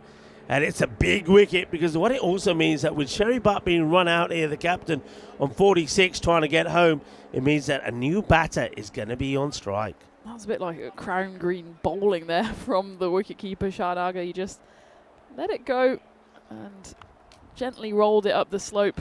That was enough to dismiss Sherry Butt, who just had to do anything to get himself to the other end.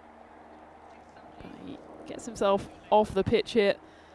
And, well, he seems to be limping there as well, does the Belgian captain. So we'll have to keep an eye on that one. He's being almost assisted off the pitch. I don't know if it's a touch of cramp. He seemed to be fine when he was running. I think he might have, what's he done, a cramp maybe? I think cramp. He's been involved in a lot of cricket. I think he's just got a bit of a cramp there. And, oh, this is another swing and a miss. What an incredible over this is. The only runs that have come off it. And you know what I think is great about this? All of a sudden, Mohamed Kell goes up to the batter and is giving him advice, who himself swung and missed at the first. Well, he missed 3 dots and also swung and missed at 2 wides. So he was there for four balls before getting Sherry Butt run out, because Sherry Butt thought, I have to get to the other end. So what an over. What an over this is. 154, 2 balls to go. It's another dot. And, well, look at him. You can't stop him. He can't stop running at the moment, man. He hasn't stopped running from the moment he's bowled this ball. Give it back to him and let him keep going. That'll be a first. A bowler hasn't stopped running and goes to bowl the next. He's still running. And he stopped. Well, what an over. Just 2 runs from it. And those have been wides. Nothing off the bat. Oh, well, he loses his run there, but look at the non-striker. Kell was ready to run. That partnership between Malik Kell and Sherry Butt was worth 94. It was going perfectly well until the start of this over. Suleiman Mamand, who has had, as I said already, a bit of a mare in this match in the field, well, he's made up for it in this over, I can tell you that. He clearly used up all his running on the way back to his mark, messed up his run up on that occasion, but he gets one on middle stump, but it comes out the middle of the bat as well. So it will be a final little flourish at least for Belgium. So they get to exactly 160. Maybe it's a bit of a psychological boost for them to get up to that 160 figure, but still it's going to be an interesting chase for Germany. It's not one that you'd write them off for by any means. They already showed that they can chase down totals as they did in the previous game. Remember, Belgium won the toss. They wanted to bat, and I think they probably feel that they're probably about 30 runs short from where they'd like to be. Yeah, I agree with you there. I mean, that last over goes for 8, and I was saying that they're probably looking for about a minimum 15. They'd like to go magical again. Remember, the last 2 overs before that did go magical, but for them to only get 8 from it. And I said at the time, you know, a score between the 150 and 160 is definitely chaseable. So this match is not over. Belgium, the way that last over's gone, have left the back door wide open for Germany to come through, get the win, and that's what all the neutrals, of course, want. Get the win, and then it goes down to the very last match. It goes down to a decider. So let's see how that goes. That 6 there right at the end there, though, from the new batter, that could be pretty key. That was Waleed, of course, who thumped that one away. So interesting and exciting match coming up. Of course, once again, probably all the pressure on Germany, the home side. They know that they've got to win this match. If they win it, then it takes it into a decider. And if it goes into the decider, then I feel that probably all the pressure then goes to Belgium, who probably will feel that, you know, all they had to do was win 1 from 3. And if they lose all 3, they're going to go down here to Germany. So very exciting innings coming up as we are watching the highlights. So a couple of errors there, and that's another one, unfortunately, from Jamshad. Let that one go through. Look, we're just reeling them up there. That was one that I think Jeevan should have done better. This one, though, oh my, that is as deadly as a Tortuga bounce gets to. And then frustration right there at the end. You can see that Sherry Butt, having seen balls being dotted up by his partner, Malik, decided he had to try and get to the other end. He gets run out. And the only good news for Sherry, the captain, is at least that Waleed was able to hit the last ball for a big 6 to take them to 160. But yeah, we did see Sherry Butt also go down there with, we feel it was cramp. Let's hope it's nothing more than that. So the players just doing a little bit of warming up there. I think Sherry's probably going to sit that warm up out. I can see him still on the sideline. He does seem to be taking it easy, just doing a little bit of stretching, but he's played a lot of cricket.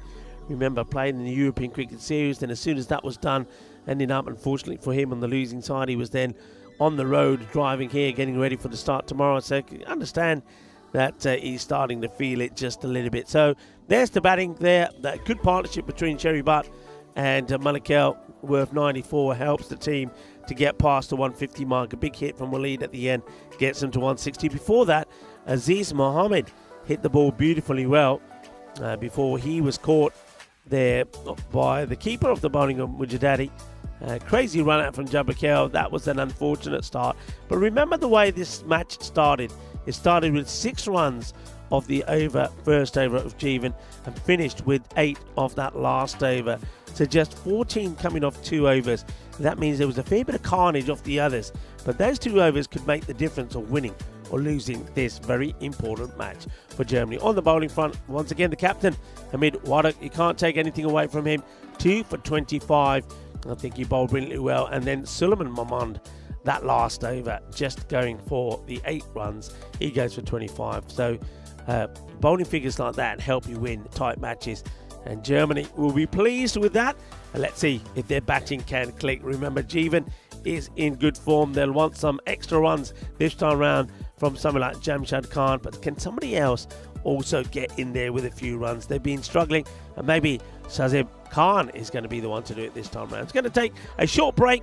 And after the break, do join myself, Rika Full and Tina Got back when we talk you through the action of this run chase, with Germany needing 161 for victory.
say, just you and me. Summertime, get ready, we are so divine. Blue water and yellow sand, let's live our dream. Summertime, get ready, we are so divine. Blue water and yellow sand, just you and me. Summertime, get ready, we are so divine. Blue water and yellow sand, let's live our dream. Summertime.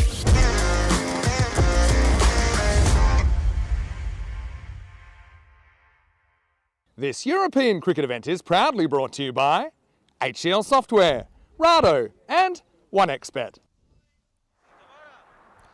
Hello viewers and welcome back. The umpire, Pasod and Guru have led the players out and we're expecting to see another good run chase. It's been a day where Germany are being put to the test when they're chasing.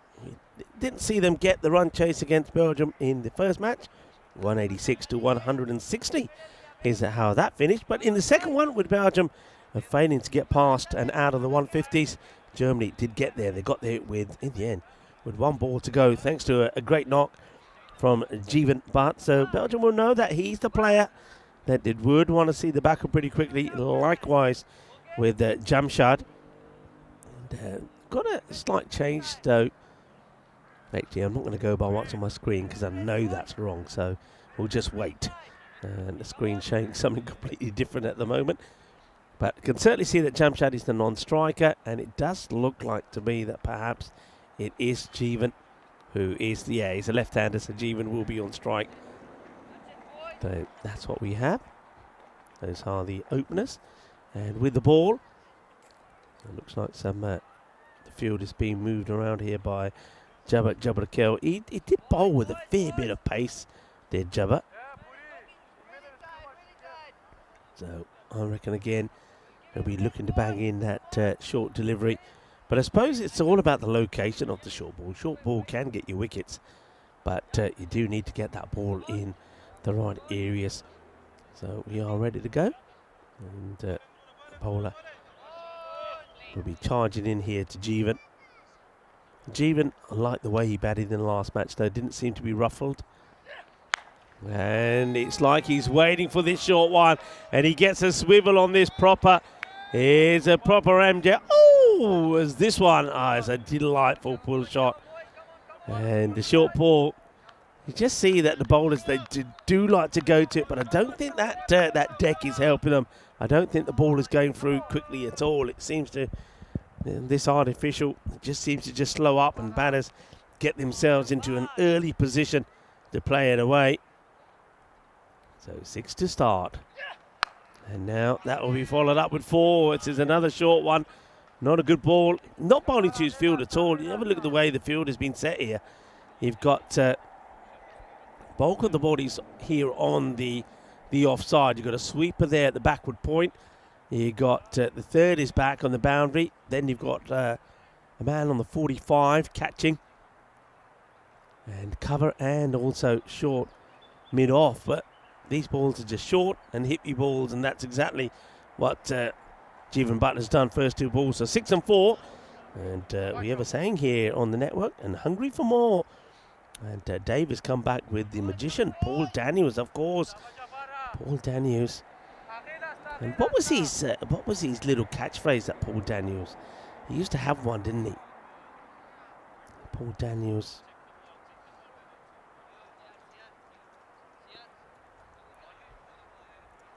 Okay, well, we need a little bit of magic here as well. For Germany, it will be magical if they get this win. Not if you're a Belgian supporter, of course, but if you're a German supporter or if you are neutral, we can then have it... the last to play and all to play for. Hit hard to the fielder, puts it down. Oh, puts it down, and then a better throw. Could have had Jamshad in trouble. That's a massive moment. I mean, this has been hit really hard. It was thumped. But at this level, the catch should be taken. It's at a nice height as well. But down it goes. And Niaz puts down a spicy chance to take the wicket off, but the bat dropped on 10.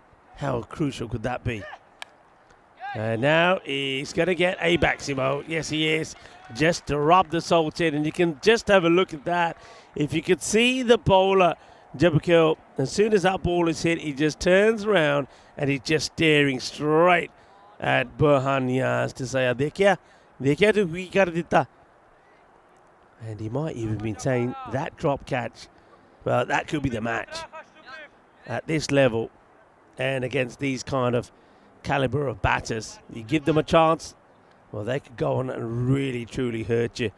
And Jeevan, after being dropped on 10, hits the next ball for 6, even though there was a fair bit of luck involved. But we've seen that a lot of times here today. If you're going to swing, swing hard.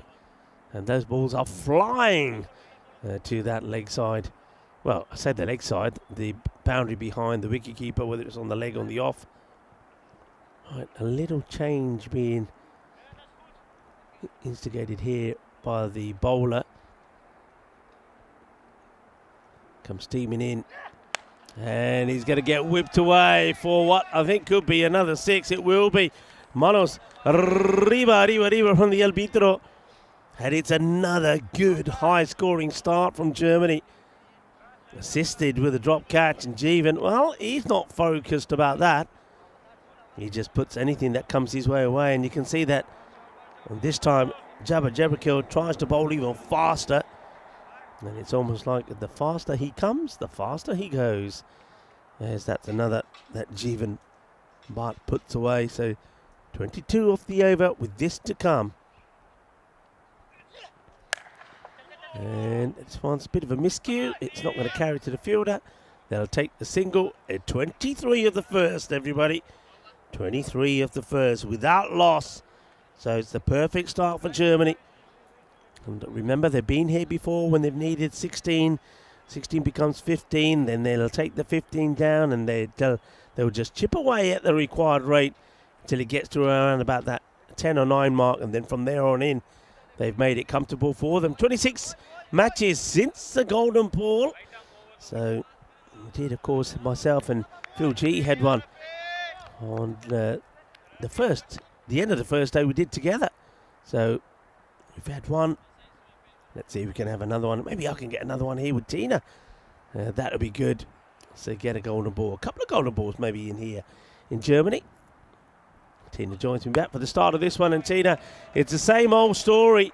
The short ball gets put away, and Jeevan Bhatt at the moment is just looking all class. Yeah, absolutely. The left-hander is doing the business for Germany, so much so that Jamshed Khan hasn't even faced a ball yet. 29 runs all coming off the bat of Jeevan. And that's a good sign for Germany as well, that Jamshed, he felt like he had to do a lot of the heavy lifting yesterday, but Jeevan, he stepped up today. Of course, big score this morning as well. Oh yeah, speaking of golden balls, I remember calling the first golden ball that Phil had in Portugal, and he's just got obscenely greedy since then, clearly. Yeah, he has. Of course, remember, okay, we had one, myself and Phil, the first one we got there, and then there was the very first match in Finland was a golden ball for, of course, for Vinny and Rhino. So you're due one now. Yeah, I don't want to say a drought, but you're due one. Yeah. I think my last one must have been back in Portugal. No, I started off pretty quickly with the golden balls in my commentary career, but since then, and speaking of starting quickly, it's called to catch it. No one's going to catch that one. It's more high than long, but still got enough legs on it to go all the way over the rope. Just drops about 2 meters over the boundary. And Jeevan on the march here. All the runs scored so far from his bat, and they've come off just 8 deliveries, 35. And Jeevan, if they don't get him out pretty quickly, then this is probably going to be a walk in the park for Germany. So Belgium, they are under the hammer right here. There he goes again. They're just bowling short stuff to him, and he's just saying thank you very much.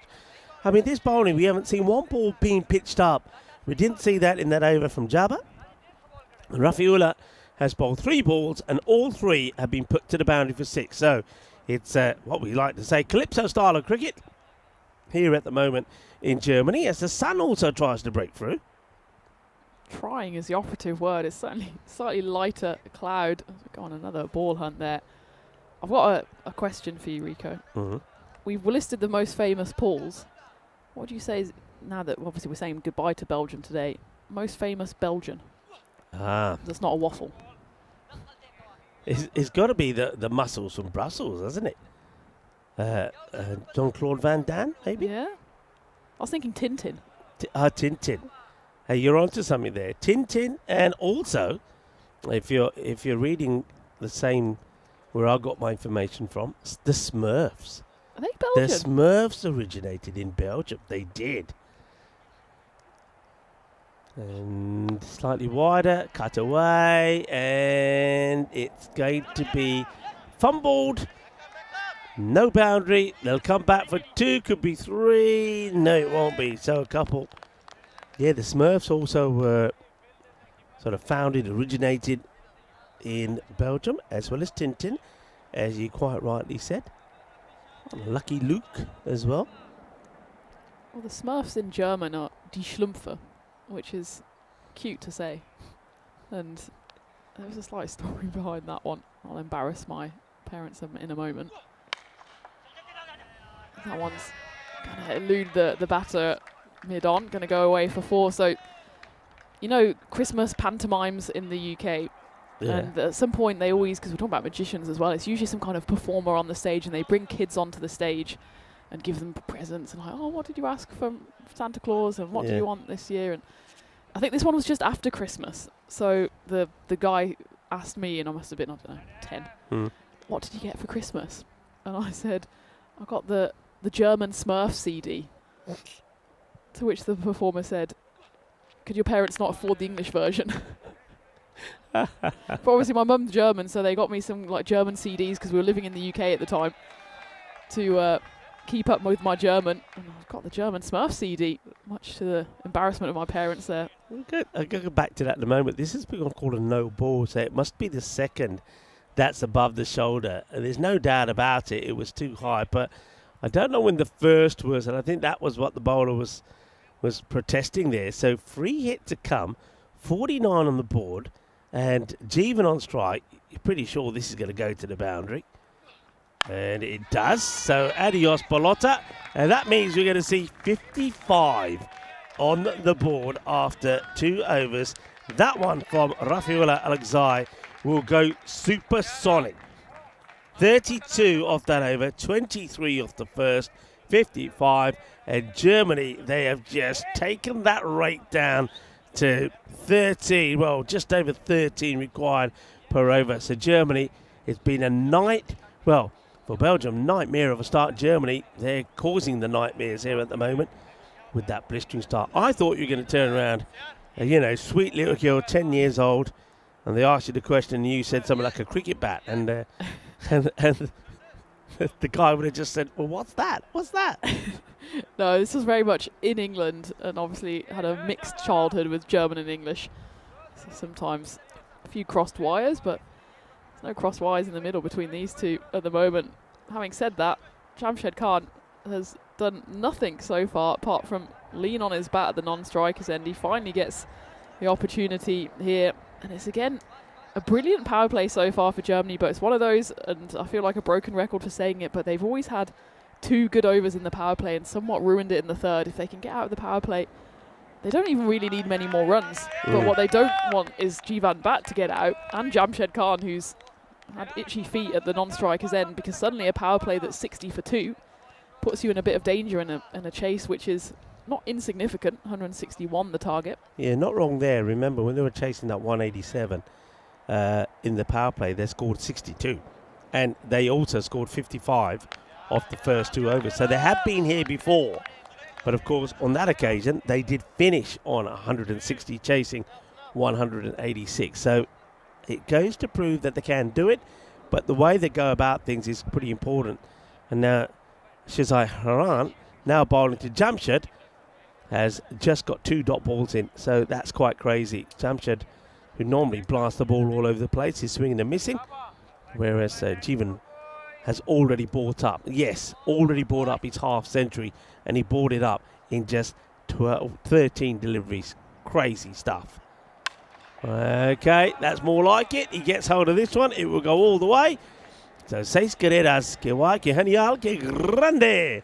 And now Jamshad is off and running. So, worrying times this here for Belgium. I might have to get Vinny on the phone to ask what's the longest an opening batter has been out there without facing a ball. I mean, 2 whole overs is no, we've had quite longer. something. We've had a whole power play where the one batter hasn't faced the ball. I think it's something like 20 deliveries or something of mine. So, oh, that's a little bit of something on this. And he's going to get through the keeper. It's an awkward one. Gets a bit of bat in it. And the keeper going across to his left there. And it's gone. I think it's gone through the mitts. That's going to be 4 runs, 4 more to Jamshad. 4 more on the board for Germany. They are racing along at the moment. I might even be looking at the first power point, bonus point win. We haven't had one so far in this series, which kind of shows how closely matched these two sides have been. They've been, in each individual game, one of the teams tend to have the upper hand, apart from that one game just now that went to the penultimate ball. So we've had a few big wins in either direction, but it's great to have a 7-game series and it's still being alive in the penultimate game. And the neutrals here probably hoping that Germany get their bats over the line and take it to the very final game, which will pretty much be a final. And as things are going, they are racing to the target. Another big 6. Jamshed Khan has seen Jivan Bat do most of the destructive hitting from the non-striker's end, but he wants a piece of that action. You knew after he missed out on the first 2 deliveries off this over that he was going to be looking to go ballistic in the next ones to come, and he did. 6-4-6. So 16 off this. Remember, 23 came of the first, 32 of the second. Belgium, looking at them here, they're just looking a little bit quiet. The body language doesn't look too good. I'm pretty sure that they're going to try and take the pace off. Maybe go to Akrami in the next over, you would imagine. It's going to go big as well. Oh, that's got a long way up, and it has the distance as well. Gets over the fence, gets to the other side of the field. Well, one ball goes over, and another one gets sent back. And, oh dear, this is just monstrous hitting. Germany, 77 off the power play. And they've taken that rate now down to just 12 required. And this is where, we've said this before though, this is where the batters can just relax just a little. Don't be so risque. And they can time their assault here to perfection without taking too many risks. But they don't play that way. No, absolutely not. Especially Jamshed Khan. Well, he fires from the off. Jivan Bat, we were saying in the previous game that he's not necessarily someone that goes big straight away. He clearly took that personally because that's exactly what he's done so far. At 53 not out for him so far. And Jamshed, it's not often that he plays second fiddle. That's exactly what he's doing here. And that's the best power play of the series by far, not only in terms of runs, but also the fact that they've come out of it without having lost a wicket, which I don't think has happened. I can't even remember it happening, to be honest. It's always been wickets falling in the power play. But Germany, knowing again that it's a must-win game, have come out firing. Played away, catch. I don't know who they're expecting to catch these. I mean, there's Murad bowls it, and then he straight away signaling he wants a fielder there. It is an interesting field to have first up to somebody like the slower bowler. This is Shafiullah Zakil who comes on to bowl. So they're trying Shafiullah here, but as soon as that ball is bowled, it gets played away, and he's saying, right, I want somebody out there. So Shafiullah coming in, of course, for Murad, who probably will have a break in this one. Pretty sure that he will play the next one, being that it looking like that's going to be the crunch match. This time there is a fielder there, and it will go to that man. A bit mixed messages with the field, isn't it? When you say you definitely want a deep square leg out, but you've also got deep covers out. Yeah. So he feels like he's trying to just hedge his bets a little, which you always feel as a batter you've got the upper hand. If the bowlers and the fielders start moving around, chasing the ball, you know you've got them exactly where you want them. For the right-hander, they again have deep square, cow corner and long on, as well as deep covers. That's lifted over the top, and that's a clever shot. because you just talked about the field there on the leg side. They've got the 3 boundary riders there. So the man who's on the 45 on the boundary, and then the 2 in the orthodox mid-wicket and long on position. That means on the offside, they just went with quite a wide long on. They did have third back. And now I get the feeling it looks like the third is going to stay up, and they're going to try and put probably the point and maybe extra cover back. I don't know how they're going to do this field. But at the moment, the batters are just playing shots to leisure. Hello to Lewis as well. Lewis Bowes. I know it's Lewis now. You told us the story of the Louia. What is the story? There was a typo when she was filling in when the name was being filled in. Could happen to the best of us. Could happen to the best. So instead of typing in Lewis, it went Louia. I'm often tuna. Tuna. Auto-corrected to tuna as well. Yeah, that's a good one. Hey, I forgot to ask you, how's the sleeping commentary going?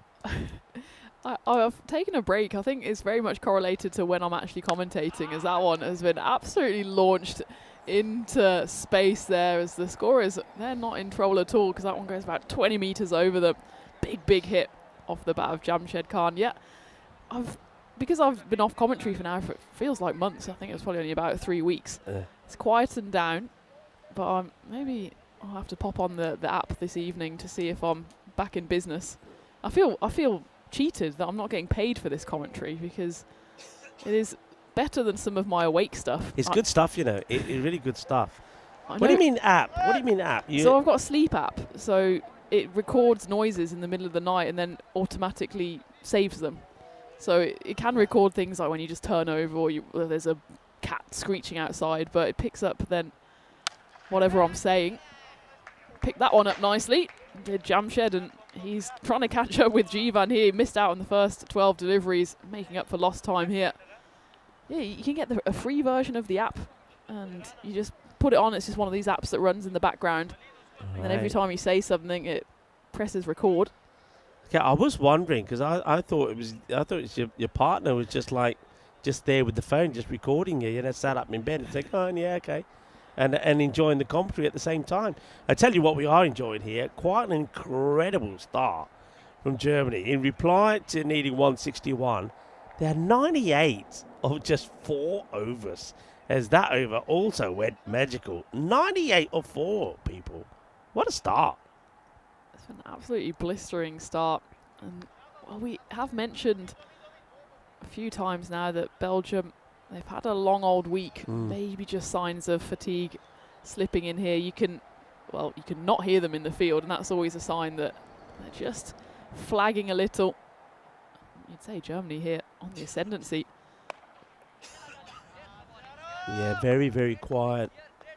And that one probably would have been a wide, actually, which got chased and gets a bit of bat onto it. And they will go now to...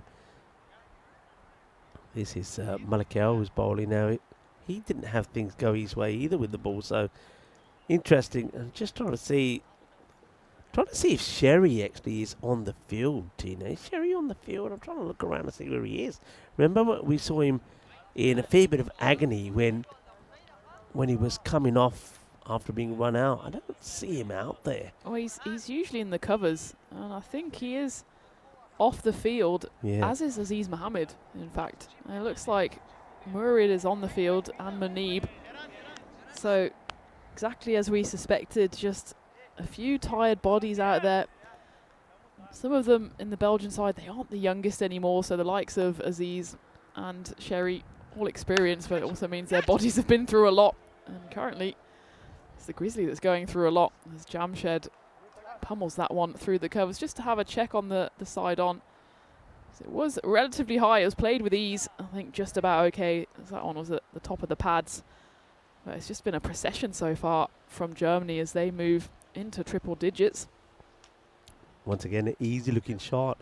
Over-pitch delivery, picks his spot, and fires it away. It's been a comfortable, really comfortable chase so far. There was obviously the big chance. We've got to talk about that, as this is going to be another one that goes for 6. Jamshed Khan, after dotting up his first 2 deliveries, now he's had 12 balls. So basically, of 10 balls, He's now scored 46.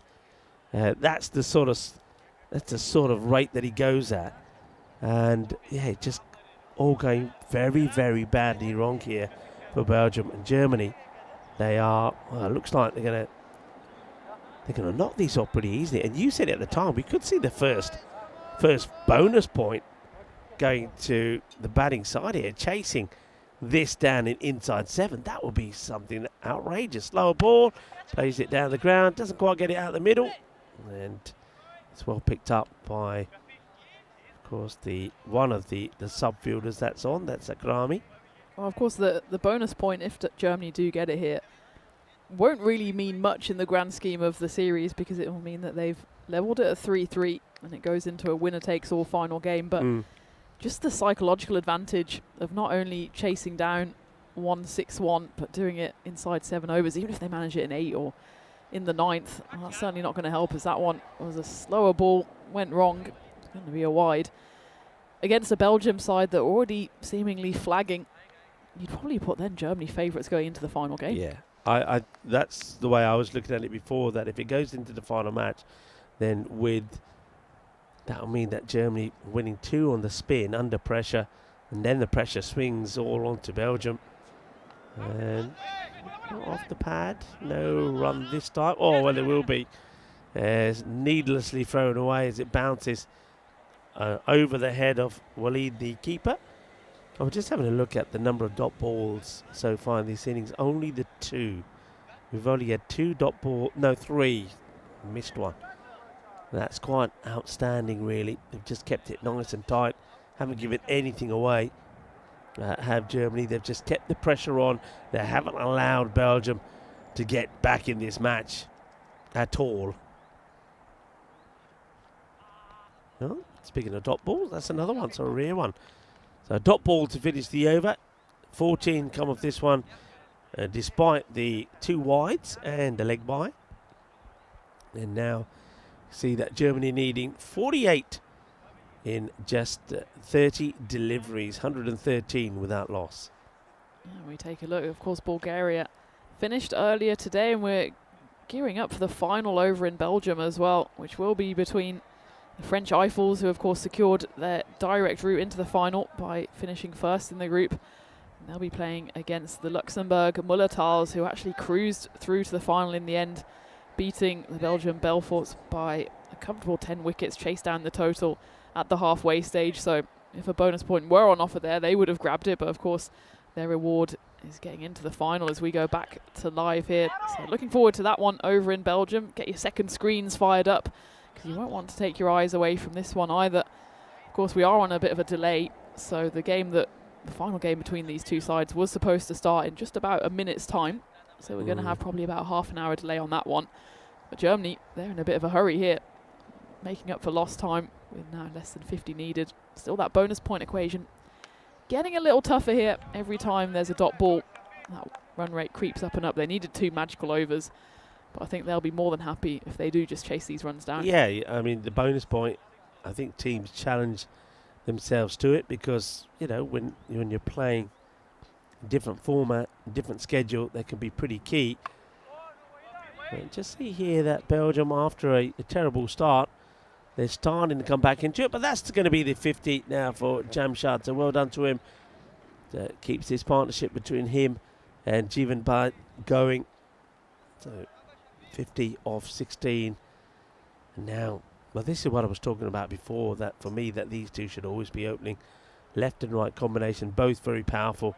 It's going to be a wide ball, and Jeevan Bhatt in this one shown that he can easily keep, not up, but maybe keep in front of the hard hitters around him as well, like Jamshad. Oh, he's had a brilliant day so far, hasn't he? He had a good first half of the day yesterday. In fact, scoring that 68 in the first game and getting a 2 for slightly early, but even maybe MVP chat. I think it will depend on how that final game goes. Of course, you've got some Belgian entries, I'm sure, as well. You look at the likes of Burhan Niaz, who's performed with bat and ball. Oh, it's going to be a wide, and it's going to be overthrows from the keeper, who tries to go for the stumping. I think actually it would be quite interesting to see how close he would have been to being out here. I think he was up the creek without a paddle here, but let's take a look.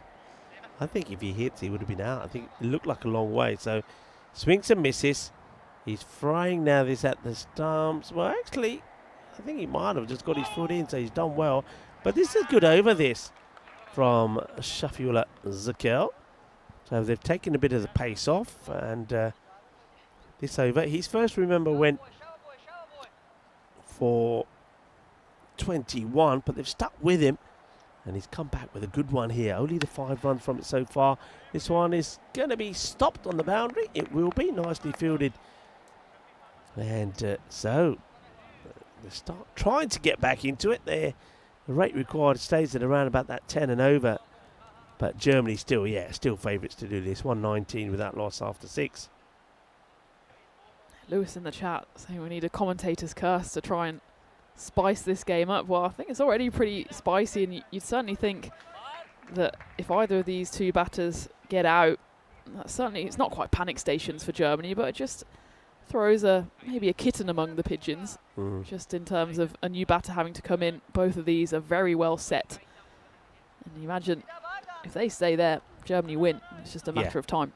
Yeah, and you know, you got to remember they've got plenty of batting still to come. So I think the thing about this match for me is, yes, we do go back to Rafiullah, who's going to start with that big heavy net now. I don't think there's no bat on this at all. He went for 32 in his first, so they're having to go back to some of these bowlers, and Rafiullah starts with a dot ball. But the manner of the defeat, I mean, how we already know that, as we've said, that some of these Belgian players are going to be pretty tired after playing in a hot and tightly contested European Cricket Series last week.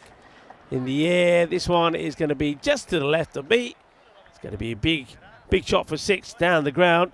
So Jamshad now looking to catch up and take over Jeevan. So yeah, after being playing that European Cricket Series, they've been playing here, they're going to be some sore bodies out there. So when you lose badly, like, well, it looks like they're going to here, when you put 160 on the board, that's really going to take a lot out of you going into the all-important final deciding match. So you're going to see just how strong-spirited they are. That's going to be crunched, and that's also going to go all the way. Bolle. As Jamshad now does overtake Jeevan Butt, and that one I think has hit our funky production office as well. Here it goes. And that's pretty close, because just the other side of where the players are is where the production engine room is.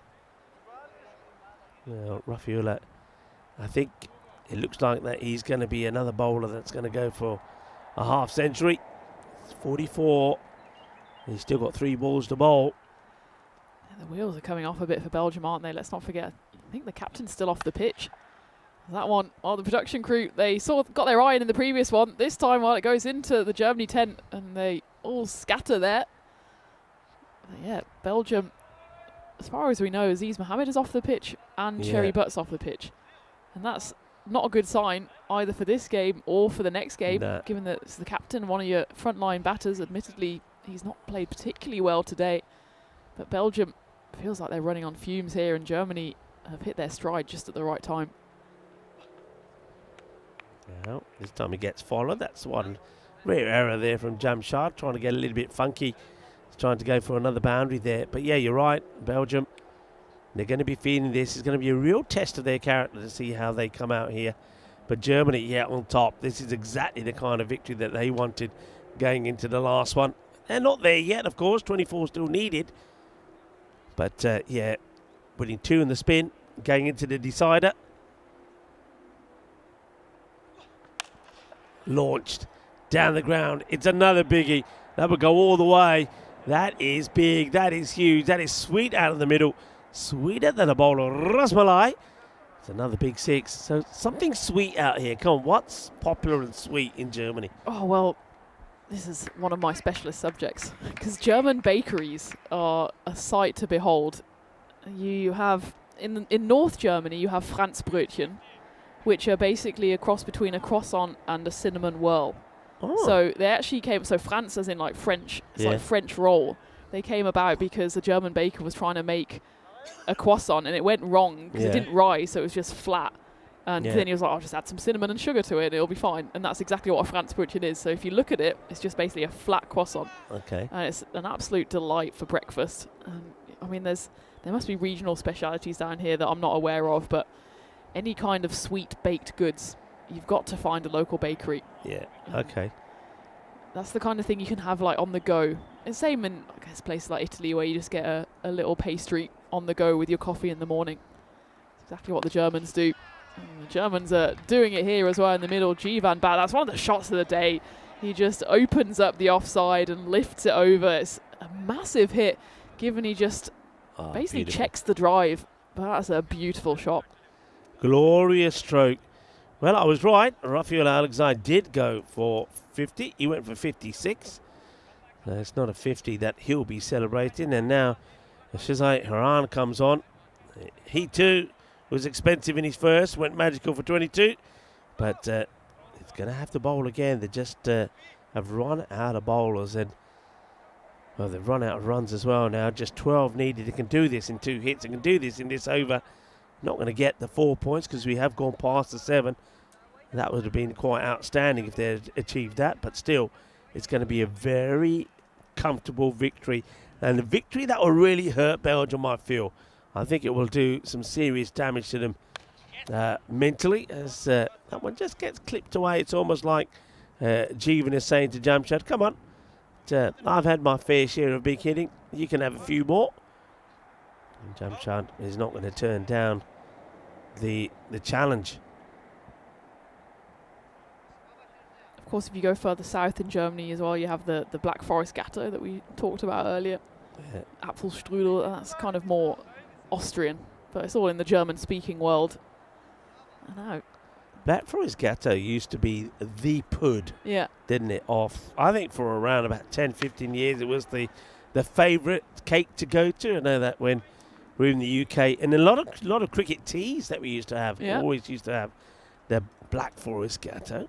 Oh, it's not one you'd want to bowl on after having a big old hefty slice of Black Forest Gatto, but it always, especially when you're growing up, it felt like a very adult cake, didn't it? 'Cause it's Yeah. got the alcohol in it as well. It would get you excited. Oh, Black Forest Gatto.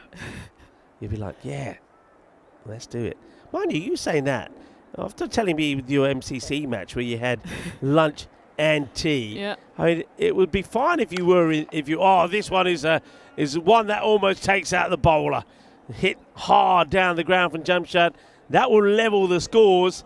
But, I think Shazai Hiran is grateful that he still has his head here because, that one almost takes him out and the umpire along with it. So scores are tied. It's going to be quite an emphatic victory. Look at this partnership. Worth 160 and surely the winning runs will be here. They decide not to do it off a leg bye. It's almost like Jeevan Butt at the other end says, no, buddy, no partner. We can't win it like that. Come on, you got to do it in style. And Jamshad now says, okay, I acknowledge you. A ball to go in this over number 8. And here we go, in it comes. And down the ground, and that will be it. We will finish with 4 runs. Jamshad Khan will move to 89. Remember, it took him 2 balls to get going, so 89 technically he scores there of just 26 deliveries.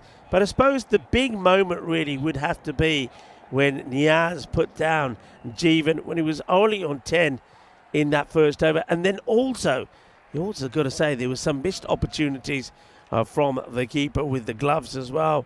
They never took those chances when they presented themselves earlier in this innings. And after that, these two didn't put a foot wrong. It's probably fair to say they never gave another chance. Oh, absolutely, and it's a crushing defeat for Belgium. One that makes you just worry for them a little going into the next game, which is coming away in about 20 minutes' time. It is, of course, the big final, we can call it now, as the teams are locked at 3 wins apiece. But while Germany are on the up, Belgium feels like they're running on fumes at the moment with their captain and one of their star batters missing in action so far. Be interesting to see if they come back in. They are listed on the scorecard, but they're carrying a few injuries, which is not a surprise given their workload over the last week. But certainly for Germany, they'll be looking to make the most of the confidence booster of that 10-wicket win, especially Jamshed Khan and Jivan Bat. They were imperious with the bat. Yeah, that hurts it. When you go down by 10 wickets, and also it's not just 10 wickets, but 12 balls to go as well. Yeah, that is a real sort of, what would you say, negative boost to your confidence. The confidence really is going to be low here now for Belgium. Of course, they need to pick themselves up pretty quickly. There's not going to be a long gap between this match and the start of the next. Normally will probably be about 15 minutes, if that. Remember, we are running a little bit behind, but yeah, it was just an incredible partnership to watch. It's one of those that if you want to see a partnership of brutal hitting, you know, sometimes you have one of those days and say, you know what I want to see? I want to see somebody hit some 4s and 6s to put me in a good mood and remind me what cricket and batting should be all about. Well, that's an innings you can go back and watch, because first of all, it was Jivan. But remember Jivan. Jivan had brought up. This is the peculiar thing about this innings. Jivan had scored 50 off just 13 deliveries, so the first 2 overs, and Jamshed hadn't got off the mark. Remember that. And then Jamshed finishes more than Jivan. All right, he faces 7 balls more. He finishes on 89, and Jivan Bhatt on 67. Brilliant partnership.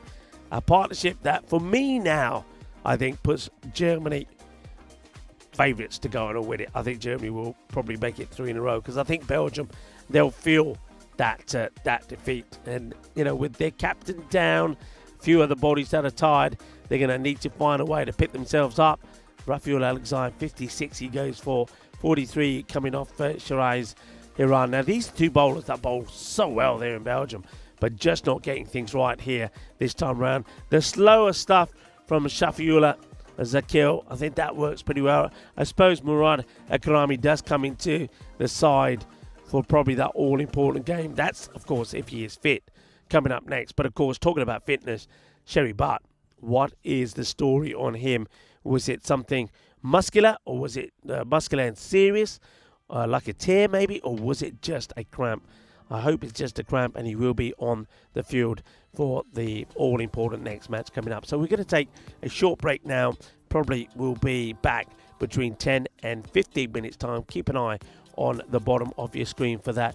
But an emphatic victory there by 10 wickets for Germany, who chased down that 161 and made it look easy. We'll be back in about 15 for the start of the all-important and the decider match number 7.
This European cricket event is proudly brought to you by HCL Software, Rado and 1xBet. Of silk.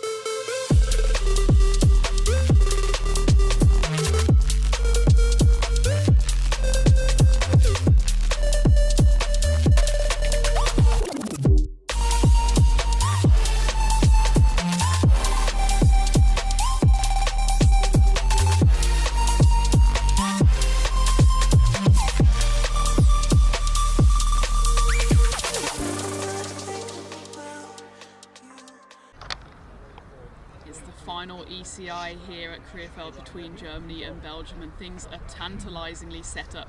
Both sides have won 3 games and it's all down to this one, a winner takes all final. And well, it's been an absolute feast of cricket so far in the last 2 days, and certainly for Germany it looks like they're on the way up. They've won the previous 2 games and certainly that last game was an absolute demolition job against Belgium. Belgium put on 155. We thought that was maybe a competitive score, but Jamshed and Jivan, who opened the batting for Germany, thought otherwise. Didn't quite get the bonus point, but it absolutely did not matter as they saw the Germany side home by 10 wickets. They didn't even lose a wicket on their way to that win. As for Belgium, well, it looks like they're kind of running on empty at the moment. Their captain Cherrybert, he was missing in that game. Looks like he's carrying a bit of an injury. Aziz Mohammed as well, he was such a key player for Belgium in that first day, of course, scoring that century. He hasn't quite fired today. He was also off the field in the previous game, so it's really a tale of 2 countries at the moment. Belgium, can they muster a tiny bit of energy from somewhere to try and stop the immovable force that is Germany? As for Germany, of course, they're the host team and they'll want to finish this series on a high and of course lifting that ECI trophy. So it's all still to play for. Don't know which way it's going to go, but I'm looking forward to it, and I know Rico is too, and Rico as well will bring you news from the toss. Hello viewers, and welcome back. Well, the news from the toss is that Germany have elected to field. Yep. Well, after pulling off 2 run chases on the spin, they basically have said to themselves, you know what, we think we can do it again. It's one which I think suits both teams. I think we've already seen that Belgium, when they win the toss, they do like to have a bat first. So I think both teams will be happy with this, which is just as well, because both teams gain happy into the last match is exactly what we want. But let's face it, the team that is going to be the happiest is going to be Germany. It's their day so far. Remember, they went down 2-1 yesterday in the 3 that were played, but here at the moment they are 2-1 up on the day, and but it comes down to winner takes all in this match number 7. Some changes there, so you can see that Cherrybert is listed to play, and Mohammed Munib comes into the side, the left-handed batter. And Hiran, I'm sure he did play the last match. Maybe I'm mistaken, but he does come back into the side. Yeah, he definitely did play. He did bowl, so he was playing anyway. Azman Ali comes in for Germany. So that's the changes, 53% to 47%. So you can see how the balance has changed. In the earlier matches today, it was Belgium that were always slightly favourites to win by those sort of percentages, actually. But this time around, it is Germany after winning the last 2. And both have been pretty decent run chases, chasing 152 and chasing 160, which were the scores that were put on the board. So basically, I think here that Belgium will be saying to themselves, if you want to win a match, then we've got to be looking at, like we did this morning, that 180 kind of score. 186 this morning was enough. Can they finish with a high score? They go with Aziz Mohammed as the striker this time, so he will face ball number 1.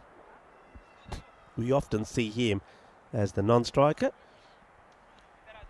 No change though with the ball. Jivan will be bowling it, and we know that he's often giving his team a nice tidy start. That's the one thing that Belgium will want to avoid. They'll want to start well and keep going well if they're to get a big score on the board. Welcome to everybody.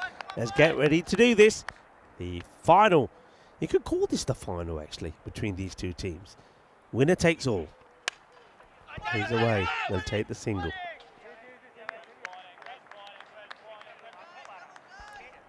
So single gets taken first up. So Aziz on strike to get the quick runs, to get the boundaries, but it's not going to be a boundary to start. Hello to George McPherson saying it's nice to have the T10 internationals back. Well, we're glad you're enjoying them, and it's our pleasure to bring them to you. And of course, more will be coming throughout the year as well. We've still got a big part of the year left to come. Field changes here to the left-hander, to Mohammed Munib. He too hasn't really made any impact in this series so far, and he may not either here. He could be out very first ball, and he will be. Easy catch taken, no mistakes from Jeevan Bhatt, and Mohammed Munib, he's a disappointing tour, certainly with the bat, comes to an end without scoring. It's going to be a golden duck for him. No mistakes at all from Jeevan. And Jeevan gets another one, and his day is just getting better and better. And of course, at the end of this match, we'll always have some trophies to give away. There'll be the winner's trophy and the MVP. And well, if he continues to perform the way he's performed so far in the day, then I can't find a way to grab that trophy away from Jeevan Bhatt at the moment. He's just been outstanding. Picks up another wicket. He was the player of the match, of course, in match number 5 when he scored that 69. So he just he's got better and better as the day's gone on. And it was in the last match they went to Jamshed, who just pipped him, even though Jeevan will be able to say to Jamshed Khan, can I just remind you that I scored 50 before you got off the mark? And that's exactly what happened. Jamshed hadn't scored a run while his partner had moved to 53. That gets played away. But it was Jamshed who gets the player of the match in the last one. So Jeevan, he's having a great day. Jamshed as well. He'll be certainly another one whose name will be in the hat for MVP. Just trying to think if maybe if it's a good finish here for someone like Burhan Niaz from Belgium, he certainly could have. But if it's going to be a player from Belgium, then somebody's got to do something spectacular in this one. That's played away. It's just going to go to the field. It's well attacked. Really good bit of fielding. Well fielded, well attacked, thrown in hard there as well. That's Arubzai coming in from the boundary. Yeah, so if it is going to go in the way of Belgium, then it needs to be somebody who puts in a spectacular performance in this match. And yeah, somebody like Burhan Niazi certainly has got his name up there. Aziz, I suppose if he scores another big score here, the man who scored a century, that's hit beautifully. That's crunched nicely. Burhan Niaz, well, we're talking about him. When he starts flowing, and when I say flowing, I mean striking the ball fluently without trying to hit it aggressively. Nobody hits the ball cleaner. And just every so often he does try to hit the ball a little bit too hard, and then he gets himself out, normally caught on the boundary. So let's see if he can get a good finish in here for him and help his arguments for the MVP. Been a good over though from Jeevan once again. Just a 7, and this, which will be a dot ball, over is called. So good over indeed. Picks up the wicket as well. So 7 runs on the board, 1 wicket down. And the wicket that's gone is that one from Mohammed Munib, who doesn't trouble the scorers. So nice start. Still got Argo, who's behind the stumps, who's always geeing up the bowlers.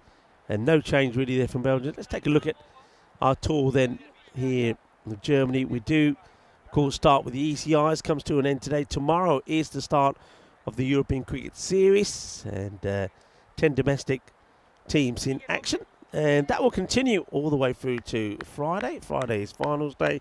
And then on Saturday and Sunday, we have the European Cricket Series Women's here in Germany, where 3 teams will take part. So plenty of cricket still to come. And I think we're going to enjoy every moment of it as Awais Zafar just pulls up as he charges in to bowl his first over. Rico Full here, and alongside me of course, is Tina Goff. Good start again for Germany, getting that early wicket. And Belgium, they've not been immune to those power play wickets, have they? It's been a feature of Germany's batting yesterday. Of course, they've gone up a gear today. As for Belgium, they haven't quite ground to a halt, but they're certainly struggling along in first. I think we can show them a bit of grace. As we've been saying repeatedly, they've had so many games under their belts. Not as a national side necessarily, although 7 in 2 days is a hefty shift, but of course a lot of them playing in the ECS last week, and I think the cricket workload is just slowly catching up with them here. That one just, again, a bit too wide. I think Away Safa maybe just struggling a little bit with his run-up. He pulled out of one delivery on that occasion. He let it go, but too wide for the umpire's liking. And as you were saying, the win predictor, it started off very much in Germany's favour before a ball was bowled, and then of course it swung heavily towards Belgium. But ahead of this final, before we got underway, it was just pointing Germany as favourites. I think we probably would agree with that as well, based on the destruction of their guests in that previous game.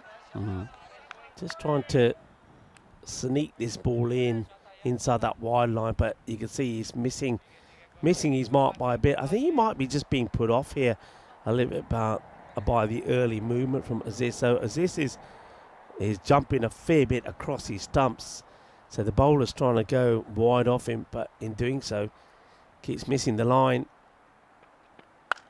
This time he gets the line right, but he is picked off by Aziz Mohammed, who hits that one away for his first Maximo of the innings. And well, he was off the pitch for a long time in that previous game.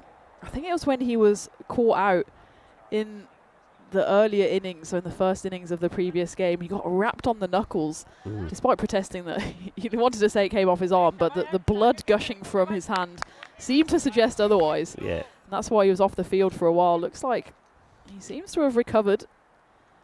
And he's got a big job on his hands here for Belgium. Again, low full toss, and that's one of the biggest hits we've seen. That's been absolutely smashed. Luckily not quite into the car park. It stayed this side of the field. It might even be a 7-up here for Belgium. Yeah, the umpire has signalled no ball, so that's a 7-up. And just remember that today on 2 occasions, Aziz Mohammed, the full toss has been his downfall. So when he got this one, he was determined to send it away for a biggie. So free hit after the 7-up. This one goes away as well. Not quite at the meat of the bat. It was one of those low full tosses that have been Mohammed's downfall. Of course, this one was a free hit. It goes all the way. So it's the classic 7-up no ball followed by the 6. And Jeevan Bat must be feeling a little frustrated that all of his hard work in the first over has been undone relatively quickly here by Zafar, who's gone for 22 off just 2 legal deliveries. But in theory, he went for 9 off one ball, and then he went for 13. Well, make that 14 off the next. It's quite, because he went wide, 6. So that's 9 of 1 legal delivery. Then it went no ball 7, so 6 plus the no ball 7, and then the next ball went for 6. That's the 13. Now, with that wide, not a legal delivery. So, of 2 legal deliveries, 23 have been scored. Yeah, it's been a crazy couple of balls here for Zafar. He slows it down to try and find his line, but again, it's just too short. And Mohammed there just sits back. He's got all the time in the world to just guide that one through. There's no one on the boundary down there. There's another 4 runs. And what's turning in to be quite a nightmarish over here for Germany. Yeah, we were talking about certain things before, all kinds of things about the difference between things. I remember, you probably don't because of the age difference between us. Do you remember the Live Aid concert then, which was the benefit concert, which was simultaneously held in Wembley, London, and in the JFK Stadium in Philadelphia in 1985? Any memories of that? No, given I was born in 1994. I knew I'd get. You see, people, I have a weird and wonderful way of getting the data I need. I can write that down There you now. go. Put that into your... 1994. Yeah. You see, that's what a gentleman does. You never ask outright. He finds another way to get the answer. I've got an ECM profile. You could have just looked it up. I could have done. Incidentally, I've just noticed on my profile I'm named as Christina Tina Goff, which the ICC did during the World Cup qualifiers. So good they named me twice. Oh, well. This is a... Has he nutmegged himself here? That's off the bat, you know. That's off the bat. It's 4 more runs. Let's take a look at this shot. Well, I don't know if he... Did that go through his legs? Can we see it again from behind the bowlers? It's gone all the way to the boundary for 4. Yeah, here we go. It's one of those ones where the batter is absolutely going to claim that this was intentional. Well, I think... It's gone through his legs. He certainly wanted to put his bat on it. I don't think he quite knew where it would end up, but it ends up racing away to the rope, and this misery continues for Zafar. Can he get out of it? No. He absolutely can't. So that's a 41-run over. They might have to check this for height as well. I think he's probably okay, because it was on the way down. It wasn't one of his quicker deliveries. Let's take a look. Oh, I think my instinct is he might be just okay. Maybe they'll show mercy on him here, Rico, because he's already gone for 41. And no mercy. No mercy. It's another 7 up. So the over's gone for, well, what's that now then? 42. 42? And a free hit coming up. Oh, my word. Oh, my word. 42 of the over. Free hit to come. It's a biggie. It is a huge over. 49 for 1. And Aziz Mohammed, 38 of 9. Can he make it? A 48 run over. Well, actually, it might be 42 in a wicket. No, I hope for ways. Oh, yeah, it's a free hit, isn't it? Yeah, free hit. So free hit amnesia sets in again. Yeah, free hit. So 43. Yeah. 43 off the over, everybody. Yes, you heard it right.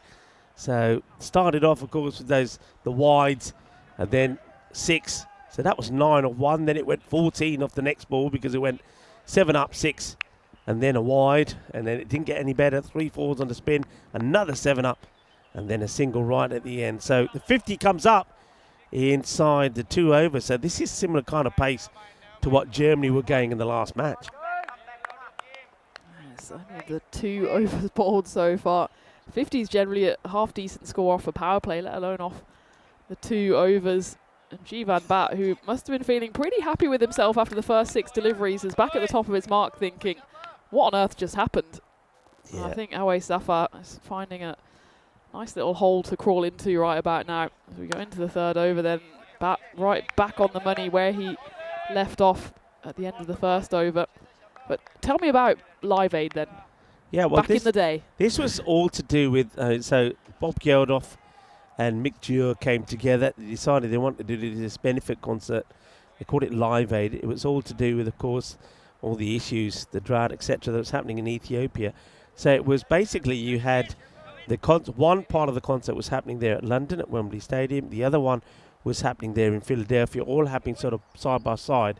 And you actually also did have some artists that flew from London after doing a gig there and then going and performing in Philadelphia. It was quite amazing, and an estimated 1.5 billion viewers watched it on television worldwide and raised millions of dollars for famine relief in Ethiopia. So it was something special at the time. It really was. It was huge. Didn't they do some kind of remake of it in the 2000s, 2010s? And that was it called Band-Aid? There was sort of. I mean, yeah, because Band-Aid, of course, was something that was also part of Bob Geldof. Hasn't got this out in the middle, but they haven't got anybody back there who's going to get to the boundary. Yeah, Band-Aid was the song that was released during Christmas time, wasn't it? And I think maybe even the original of that when it first came out, you weren't around for. But I think it's been done, remastered a couple of times.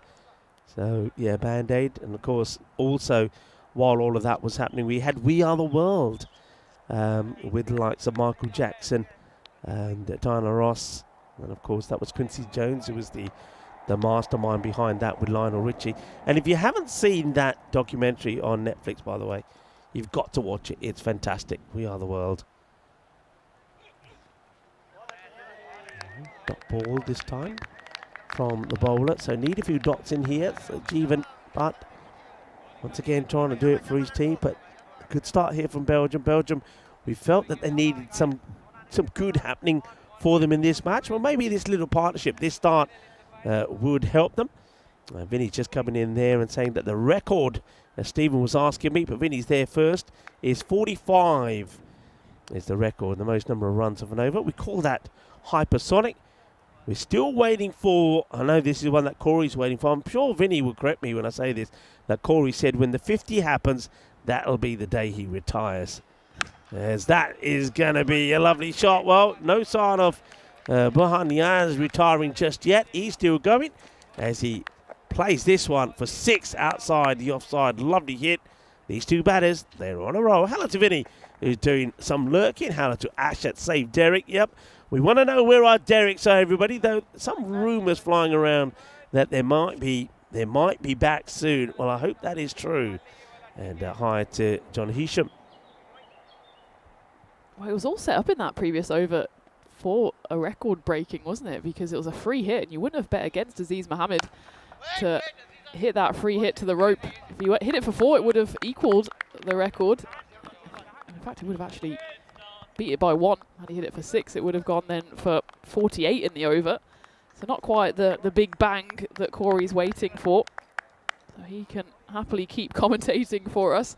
In the meantime, though, Jeevan Bhatt, he finishes with a very credible 1 for 22 off his 2 overs. It's been a Jekyll and Hyde kind of performance so far for Germany. As for Belgium, they can be pretty happy with where they are after the power play. 65 on the board. And again, they'll be looking at a total around 180, 190. That's something they'll feel comfortable to try to defend. And of course, we look at the Manhattans. It's really just the one skyscraper there amongst a couple of bungalows and 1 or 2 story buildings. Yeah. A few people keep reminding me that you weren't born at the time I'm talking about some things. And a few people also did remind me, John Hisham and Jacob, that it was Phil Collins that flew via Concorde. Now, I'll probably say you probably don't know what Concorde is now as either, do you?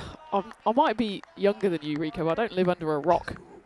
I don't know what the Concorde is. I think... I'm just testing, because I don't want you saying, how am I supposed to know what Concorde? Yeah, Concorde, of course, which, of course, not flying anymore. The supersonic jet.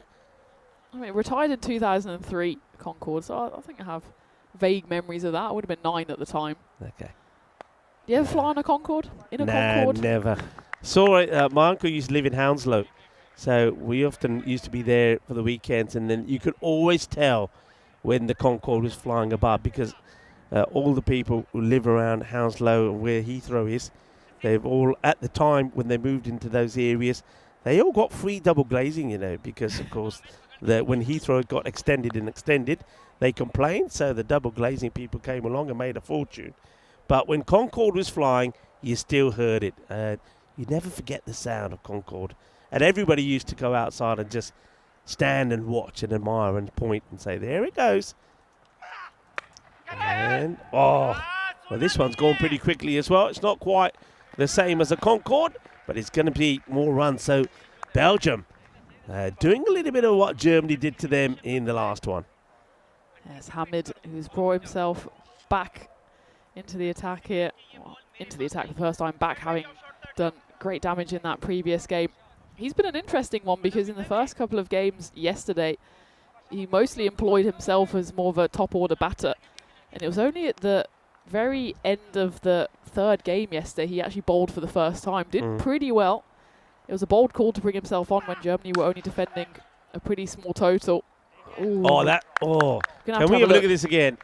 Because Jamshad touches the rope with his back foot, but I don't know how much of this we'll get. Was he in touch of the ball when he just there? What do you think? We'll have to slow this right down. Touches, releases, then touches.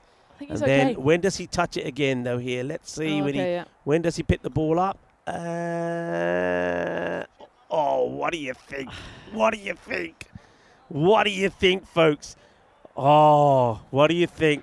They're calling it 4. They're calling it 4.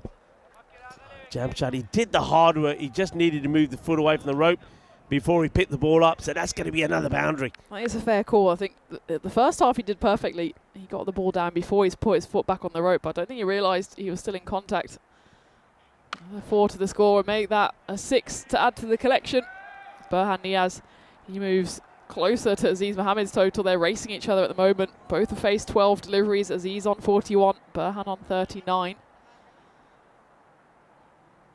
Well, it's all happening pretty quickly here. We're certainly seeing the fireworks. देख लो आज ना चंगे पटाखे चल पे दोपहर इतने Germany the which, yeah, the fireworks have started, and it's fair to say that the bowlers are getting a bit of a hiding. Yep, bowler no na sari no changiyan juttiyan pairiyan. They're just not getting it right. All right, even Hamid is struggling this time, and he's going to go for a magical. This is going to be another crash bang boom as it goes all the way over into the car park. It's another big Maximo, massive hitting, great hitting. So Burhan Niaz joins Aziz in the 40s. And this partnership is just as brutal as the one we saw between Jamshad Khan and Jeevan Butt. Those two putting on 164 runs. And Tina, as you pointed out, not quite the highest that we've seen. No, not quite. Just a bit of correction there for Luke, because of course 164. Brilliant opening partnership for the German men. We did sneak in a 170 against Czechia in the ECCW Challenger in December. I never remember any of the records apart from the ones I was involved in, which kind of says all you need to know about me. But yeah, it was a brilliant run chase for Germany in the previous game here. And it's already shaping up like if they want to win this one, they're going to have to go big, probably even bigger than 170. Yeah. Don't know what the expected score is as it comes up on our screens. 186, there you go.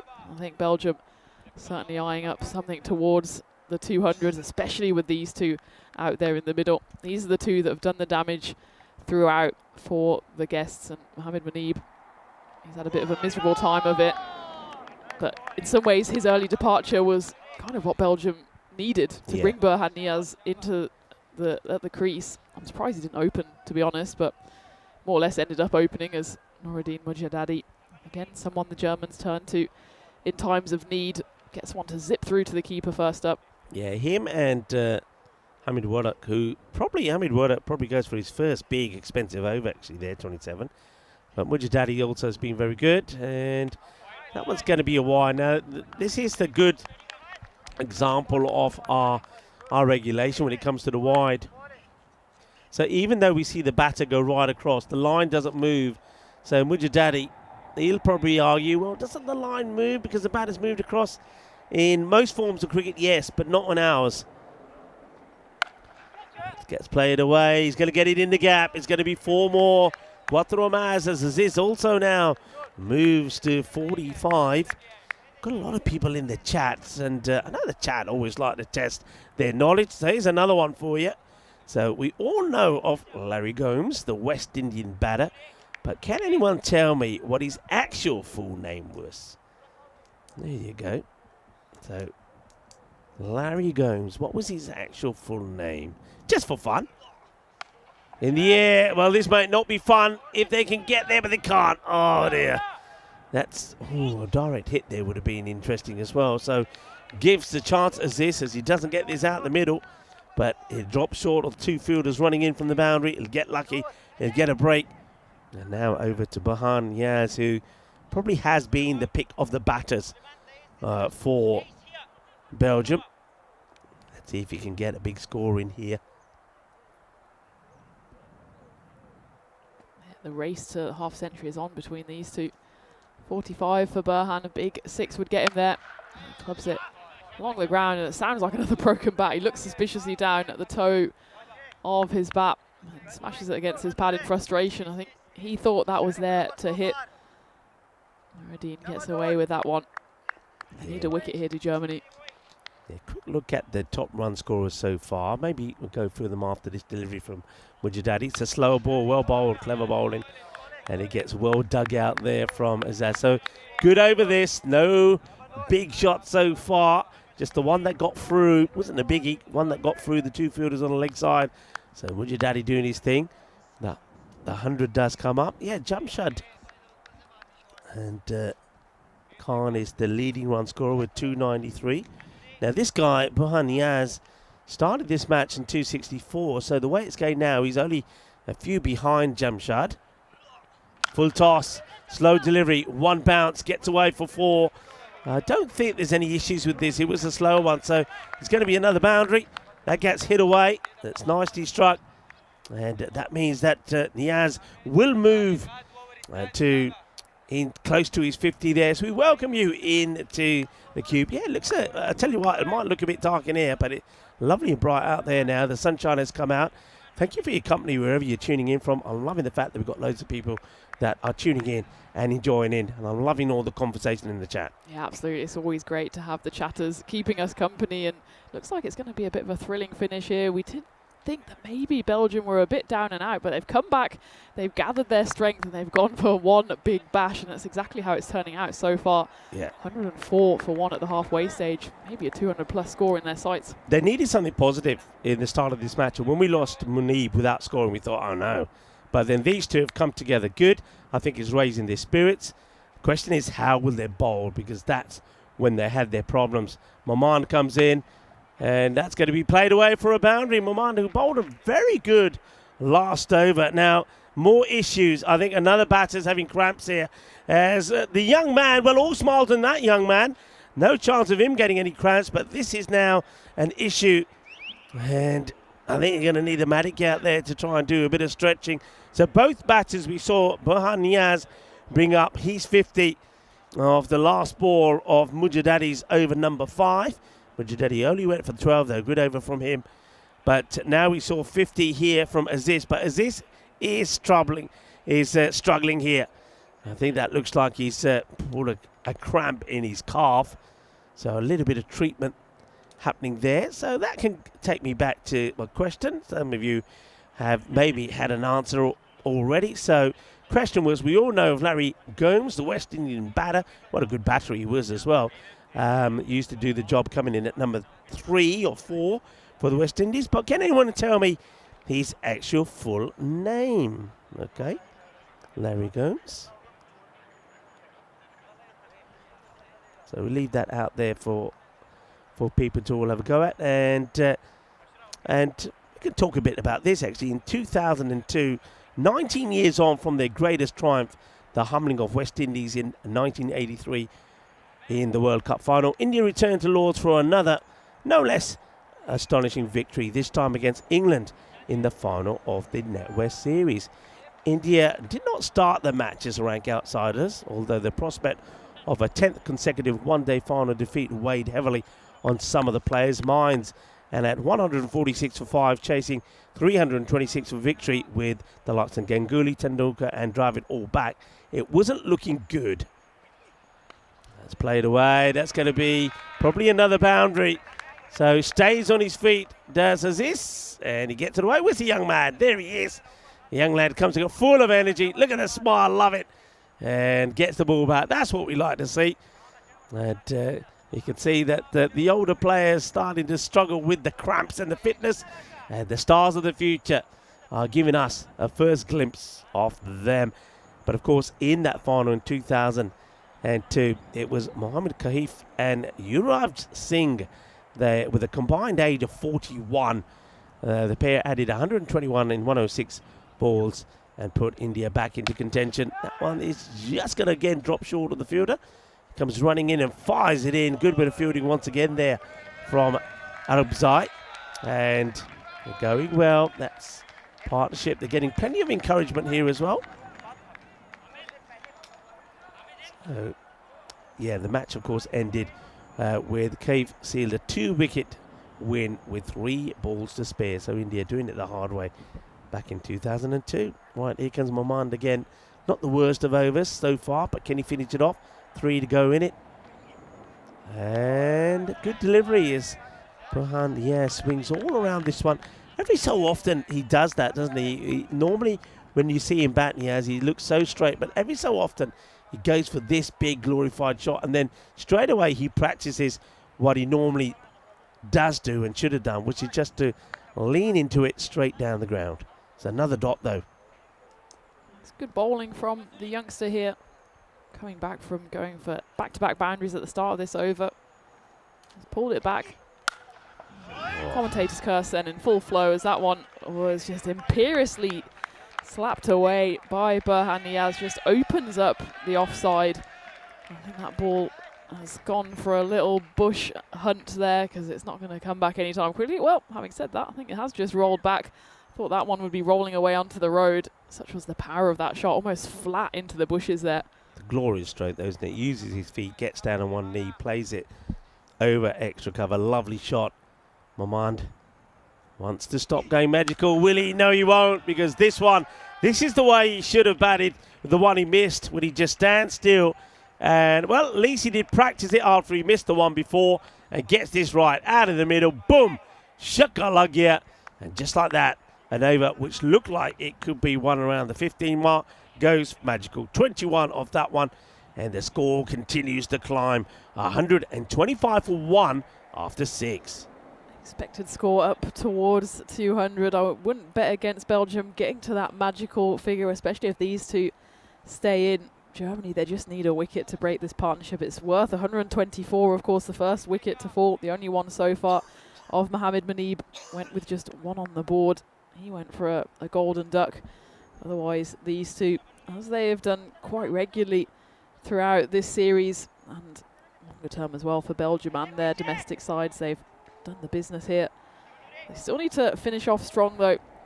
Wouldn't count against Germany if they get 1 or 2 more wickets, trying to keep it down below 160, 170. They need a wicket sooner rather than later. And they've bowled their fair share of good balls. That's another really nice one. At the start of the 7th over, it's Noureddin Mujadadi has come back in. He bowled first over well, didn't get a wicket.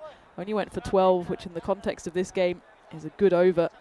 He starts off well with one that zips through to Shahanaga with the gloves. I'm just wondering here if Aziz, remember he just got cramped up when he got his 50. He's back on his feet again now, but he must be feeling it. He doesn't look very comfortable out there. Well, he does hop across though and play that one nicely as Mujadadi tries to once again beat him outside the off, but it looks like Aziz reads the mind of the bowler, gets himself in a good position and plays it away. Hey, I've got to say thanks to Ash, by the way, for this information.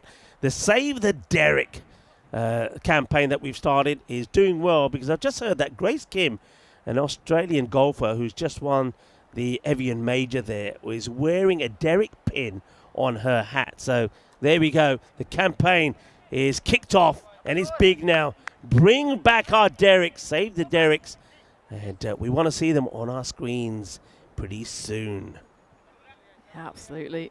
It's been an ongoing saga, hasn't it? Surely it's come to an end as we await news on our dear Derrick. Meanwhile, though, just it seems like he's trying to target the legs here of Aziz Mohammed. Maybe thinking, if he's not moving too cleanly, if I can just get him pinned in front maybe, or just land a few body blows.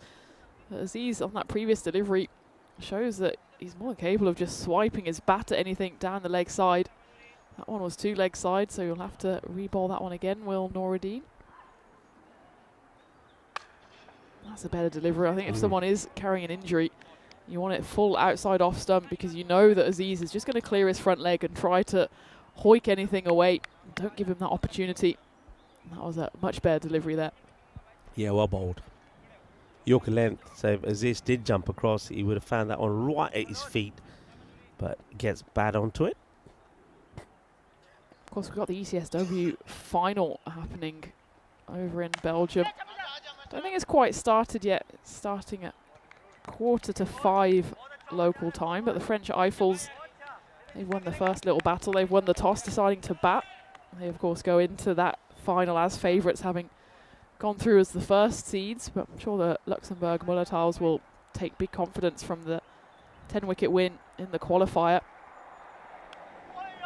Well, confidence is flowing through Aziz Mohammed at the moment. Germany just giving him a few too many freebies as the young lad sets off for the ball. I think this time... Look at him go. Oh, let him get it. If he's going all the way there, he's going to have to go back. Well, Sebastian Look is a kind of young lad in his own right, and he's having to throw the ball left-handed, kind of reverse throw, because his right hand is all taped up in plaster because of that broken knuckle that he suffered yesterday. There he is. He's so keen there. Well, he's having a bit of a rest now after running all that way and coming back. But he's just waiting to pounce on anything that goes that way. And I'm pretty sure there may be some coming because, Mujadadi, you're right, he does seem to be targeting the legs. There's another one. And this time it's missed out on by Aziz. So we'll finish the over with a dot. Not a bad spell there from Mujadadi. He's been good. 25 of his 2 overs. The problem has been that all the others have gone pretty expensively. Even Jeevan, he'll be pretty happy with these spell. Got 7 of his first 15, but there's been some big overs in there. Of course, the biggest one was Awais Zafar, who went for 43. Now, I wonder, we have seen bowlers go big and then being brought back. I wonder if they bring him back. At the moment, though, you can see the man who's coming back to bowl. He's second. Is Hamid Warak, who also went magical. He went for 27. As we have a quick look at what's going to be happening here tomorrow. 5 matches, the start of the European Cricket Series. Yeah, looking forward to that one, Gez, and kicking us off with a double header, and Grey Caps Aachen rounding us out. The last 2 games of the day, of course, we're going into the big shifts again. 5-game days. We've been spoilt this weekend with 3 games yesterday and 4 today. But back to the whole hog tomorrow. Looking forward to that one. It's going to be 2 days of Group A action, 2 days of Group B, and then the standard format finals day on Friday before we go into the ECSW over the weekend. So plenty to look forward to. Belgium currently enjoying their time out in the middle. Their last hurrah here at Creerveld, and Aziz Mohammed Burhan Niaz certainly making the most of it. Again, just not bowling the right areas. Hamid, left-hander going around the wicket, just straightened up a bit too much, and Aziz Mohammed's not going to miss out on that. Yeah, well, we did see a fantastic partnership, 164 from the 2 German openers. And these 2, they've now put on 144 themselves, with them coming together with the score just on 1 when, remember, Mohammed Munib got caught and bowled by Jeevan. So it's now Germany's turn to feel the brunt of a really good partnership. And then Hamid Warak, he gets hit for 6 of his second delivery. It looks like that one, he hit that so hard he broke his bat, and we've seen a proper bat bust, haven't we? Yeah. And now again, I think I've made a note of that. I will add it a little bit later on into we've got a little section where we put some of the key moments from the day, and some of them are picked, and we'll make the sort of highlight reels on the social. It's a full toss, and shouts to catch it, but nobody's catching that. It's over the field. It's 6 more. Well, the young man who's got his arm in plaster, he's definitely not catching it. Got feel for him as well. Broken knuckle after doing some fielding yesterday. There he is. And not a great time of year to have an arm in plaster either, is it? No, absolutely not. Sebastian Lücker, he's born in Germany but grew up in Devon. So I don't think his club side in Devon are going to be particularly pleased when he rocks up with half a mummified hand. Hopefully it'll be a quick recovery from him. He is right-handed as well, so the right hand being in plaster certainly doesn't help. If there's any doubt that he was right-handed, you could tell by the way he threw the ball with his left hand just now. But yeah, really unfortunate for him. It was a dive that, in hindsight, he didn't really need to make it because the ball was gone. It went to the boundary, and of course, just in a moment of youthful exuberance, he went for the dive, jarred his finger, and broken knuckle is probably as nasty as it sounds. I haven't heard that injury too many times, but unfortunate for Sebastian. Hopefully he's back soon. Why they're turning down the single? In the end, they will take it. And if they'd run well straight away, the misfield that occurred, they would have been coming back for 2. So just missed out on a run there. Got to be careful here, Belgium. I know, look, they made a great start here, but they still got to be thinking 180. Remember what I said. I think score 160, 170 is chaseable. You want to get to 180 like they did in the first match today, match 4, and hope that's enough. So you don't want to fall away from it now. You still got to keep going big guns. That's really well bowled, though. Hamid Wada, the captain, gets a terrific over in here. He went for 2 big 6s, but he's come back well. 17 come off the over. Score 155. Still 12 balls to go. This partnership now has been worth 154. But they want a big finish here. They want that 180 on the board. Got a couple of minutes to try and get this over through as well. And they are going for a pace bowler. Mamand will bowl it. There's been a lot of wides, 7 of them so far. So they've pretty much already bowled the 9 overs, but they're going to have to re-bowl all of those. Big 2 overs coming up. Firmly hit, but to the fielder. No mistakes from Munjadadi. Gets the frame quickly. And they will take the single. But singles don't hurt you. You're trying to stop the boundary. Sulaiman Mamandi's last over, it wasn't a bad over. It went for 21, but it was only because it finished with a couple of boundaries. The first part of the over was pretty good. So let's see how he goes here to Aziz, who's an 81. A big finish from him. Could be another century for him, you know. He's on 82, but he's at the non-strikers end at the moment. It's Burhan Niaz. I don't think Niaz is in any sort of mindset to do any favours to Aziz to try and get another ton. He's going to be trying to blast his own way into the 80s. Yeah, absolutely, and both of these batters surely in contention for MVP as well. Both of them have piled on the runs.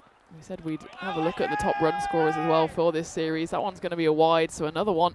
Doesn't help the timer. Take a look at that. Yeah, About it a doesn't minute help. left. It doesn't help. You're right, Tina. It's another, I think it's a good call for the umpire. The ball just keeps on going. I don't know why. I think the appeal was probably just to try and distract the umpires from doing their job. But I think our umpires are too good for that. Umpire Guru and Nicole, who are out there. Launched high, mighty, 6. Boom. Shaka Lagia. Another one that goes all the way. So Burhan Niaz now moves into the 70s. And Sulaiman Mamand is going to make sure he doesn't bowl another wide or anything here, because there could be some penalty runs coming up. Look, the clock has stopped there while the ball comes back. So it will start here. I don't see him making this. I do not see him making it. I mean, he hasn't helped himself by bowling 2 wides in the over. So that time is going to run out before this over is completed. So 5 more runs look like they're going to be added on to the score. A wicket could help the cause. And he ain't going to get one, not yet. That's going to go a long way. Bolle, bolle, bolle. Ginna sona, ginna burda shaka. Says Garidas Maz. Burhan now moves to 77. And I'm pretty sure that as the bowler runs in here, the timer will go. That is going to be the sound of 5 extra runs. And here we go. Look at the umpire. Can we focus on the umpire for a moment? There you have it. 5 penalty runs being added on as well. And Belgium, they are on for a big score here. That takes it to 175. Yeah, Germany just wilting a bit in the heat here. Clouds have cleared, and they've just been too slow. They have been chasing a lot of leather. This time there's another chase on, and it's dropped. It's, I think, Ace out there in the deep. He does the hard work, gets the ground, and now to add insult to injury, they're going to run through for buzzers. So what could have, maybe should have been a wicket in the end. I think they run through for the 2. As he gets his hands to it and he almost does a Burhan Niaz and picks it up onto the floor. And claims it, yeah. But he was unlucky there that it didn't kind of pop into his body somewhere. And then the throw comes into the non-striker's end, flashes through, and they get through for a couple. Flat bats this onto the leg side, bobbles away. Here comes the big arm throw there from a fielder's bowl who's fielded so well out there, Arbzai. So checking his bat again now. Niaz moves to 80 right. Aziz Mohammed, he will get to face 1 ball of Mamand, who's 18, has come off this over. But don't forget, you've got to add 5 penalty runs onto the over as well. Not entirely his fault, but bowling those 2 wides certainly didn't help. He had 2 minutes 22 to bowl the over. And launches at it. Fielder is there, but not going to be able to stop it. Jatana bowler no sare bowler jera bhi bowler hovi juttiyan khadiyan changiyan juttiyan khadiyan chopper ke putte hath diyan siddiyan. The ball has just been flying all over the place. 184 for 1 with 6 balls to go. And if Belgium don't put the 200 on the board here now, they certainly will be pretty gutted.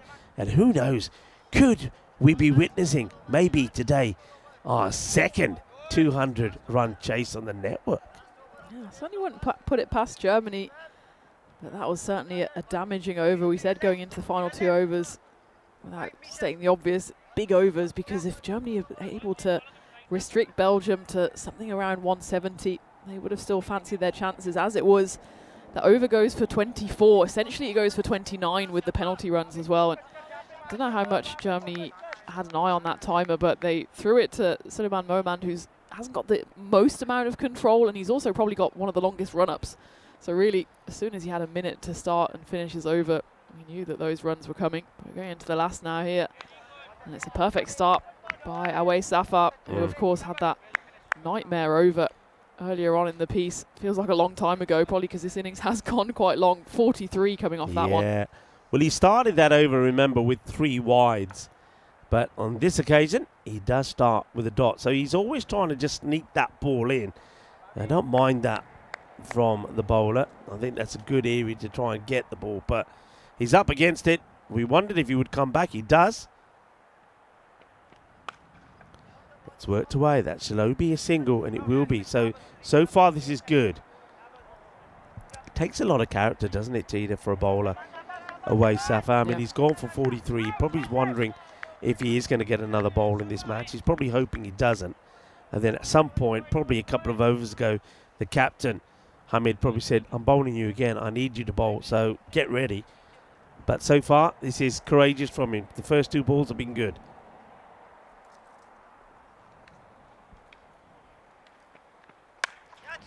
It's over the top. Is it going to skid away from the fielder? Great save. Really good save.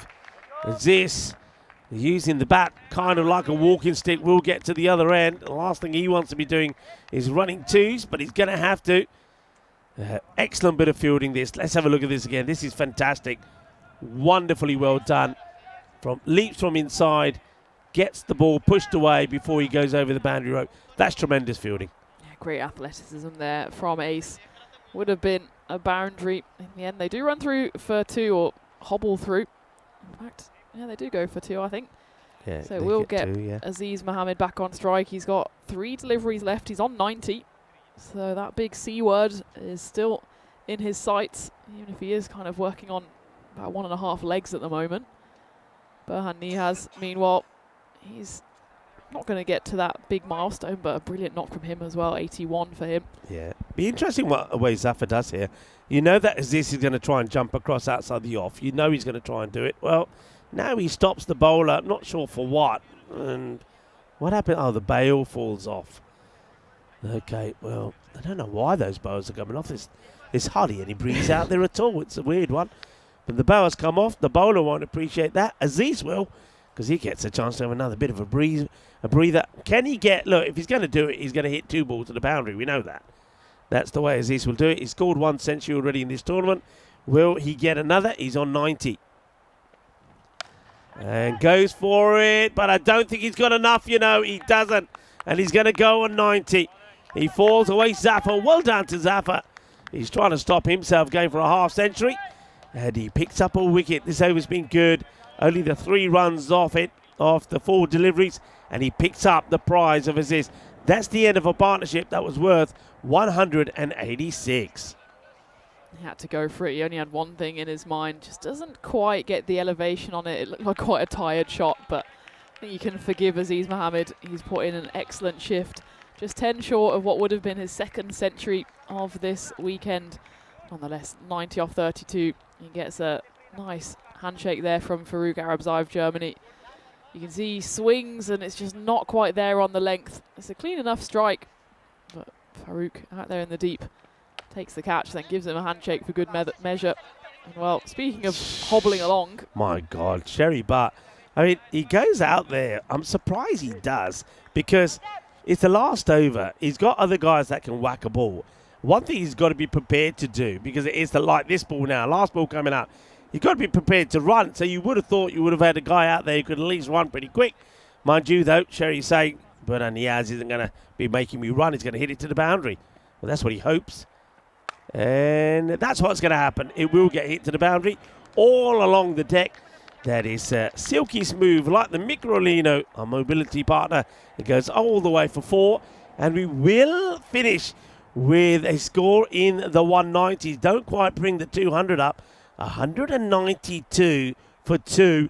Thanks to that great partnership between Aziz Mohammed and Burhan Niaz.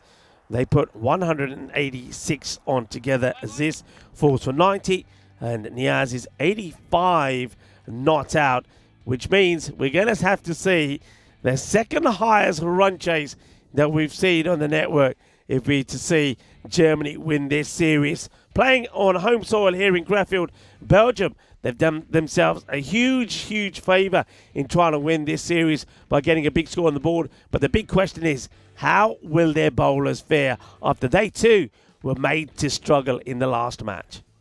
It's going to be an exciting one. Wouldn't bet against Germany just quite yet, given the confidence that must be flowing through the veins of Jamshed Khan and Jivan Bat. Surely those two have to open again and pretty much repeat the trick of Aziz Mohammed and Burhan Niaz here. Burhan finishing on 85 not out, and Aziz Mohammed, oh, he didn't quite get over the line, but he finishes on a glorious 90 to go with the exactly 100 he scored yesterday. And well, it was all pretty much going at snail's pace for Germany, and that's what transpired there with the penalty run. So adding insult to injury, total that would have been 187 boosted up to 192. Not that Belgium needed too much help. They were doing most of the boosting themselves, but that one was one big hit too many for Aziz Mohammed as he was finally caught on the rope by Farouk Arabzai. That brought out the captain. Oh, Cherry Butt isn't moving the most smoothly, so it'd be interesting to see where he goes in the field, if he has to hide himself somewhere. But these are the few little things that Germany have to hold on to. Belgium, in that previous game in the field, they looked pretty flat. They looked tired, and they've put in a good shift here, so they've got to find about another 40 minutes of energy from somewhere. As for Germany, they need their big guns to fire from the very off. The likes of Jamshed Khan, he knows exactly what has to be done here. As we've been saying, it's pretty much a straight shootout here. It's 3 games apiece going into this final game, and it is pretty much the big final. And as for now, Belgium have done exactly what they needed to do, and that's get runs on the board. Remember, Germany actually won the toss on this occasion.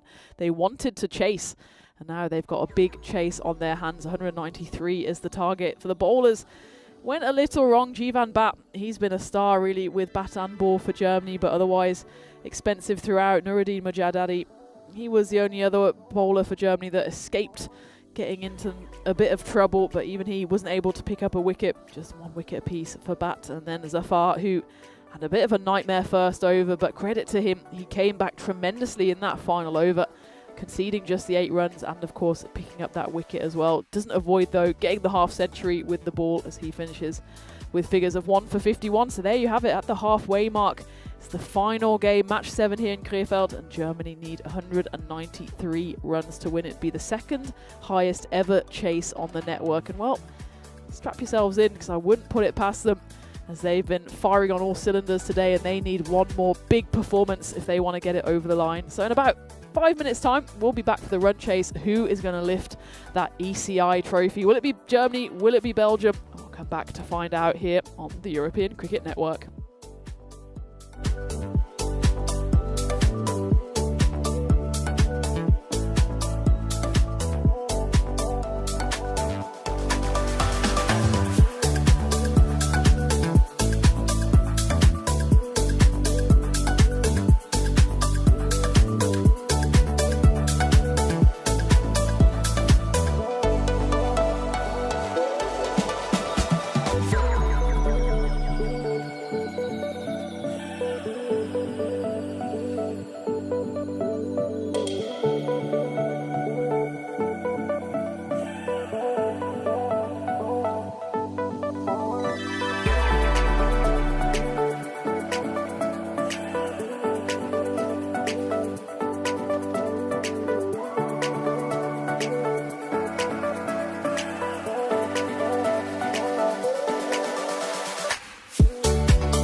yellow sand, just you and me.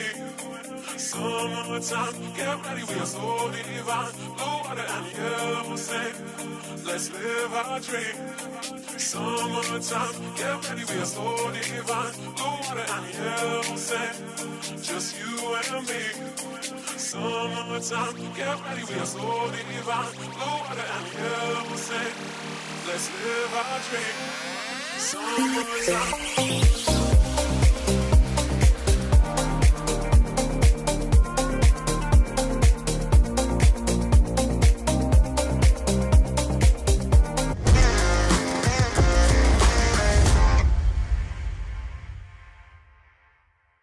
This European cricket event is proudly brought to you by HCL Software, Rado and 1xBet. Welcome back to the final run chase of this ECI series between Germany and Belgium. Well, if Germany want to keep that glorious ECI trophy here in Germany, then they've got a record-breaking run chase on their hands. 193 is the target. Of course, the bonus point pretty much immaterial. It is still in play because this is still a group stage game. But of course, the winner takes all here. And well, if Germany do manage to chase this down, it would be the second highest ever chase on the network. You wouldn't put it past them. Of course, that biggest ever chase, the only 200 plus chase we've ever had on the network, was just about 2 months ago now. Time flies over in Jersey as the Central Commanders knocked over the 207 scored by the Southern Spitfires, even with a ball in hand on that occasion. Well, here, Germany, they've got a chance to write themselves into the European Cricket Hall of Fame. If you want any two batters out there to try and do that, then it's those two who have strode out for the Germans. It's Jamshed Khan at the non-striker's end. Jivan Bat, the tall left-hander who's taking his guard there, surveying the scene, looking around where the fielders are, because they need to know exactly where the obstacles are, and more importantly, they need to find the boundary as soon as possible. They can't afford really, on a run chase like this, to have any slow overs. So it's down to them to see if they can do the unthinkable. Meanwhile, ball in hand has Sherzeh Hayran. A decent start as the ball is thrown in. Jivan just had to put the afterburners on there a little as he jogged off for an easy single, which became not quite as easy as Sherzeh Hayran went tearing after the ball. They do get through for a single, and the left-hand, right-hand combination has been so successful for Germany to date. So just rotating the strike can also be key, but of course, as I was saying, they need boundaries more often than not here with the run rate just a touch under 20. So they need magic throughout here, do the Germans. And this one's up in the air. This is already a big moment in the game. It's taken. Jamshed Khan, he falls on the very first delivery.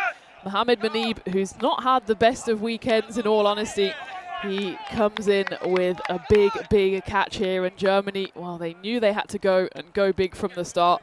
Jamshed Khan tried to do exactly that, but didn't get a hold of it at all. It's the first wicket to fall. Germany 1 for 1. I don't quite want to write them off yet, but that's the exact opposite of what they needed here in this big run chase. As for Belgium, though, of course, that is the perfect start. I reckon here, if they can knock over Jivan Bat as well, then they've maybe just got one hand on the trophy, which is a real turn up for the books, given that after the previous game, which Germany won so imperiously by all 10 wickets, I thought the Belgians might be done and dusted here. They might not have anything left in the tank.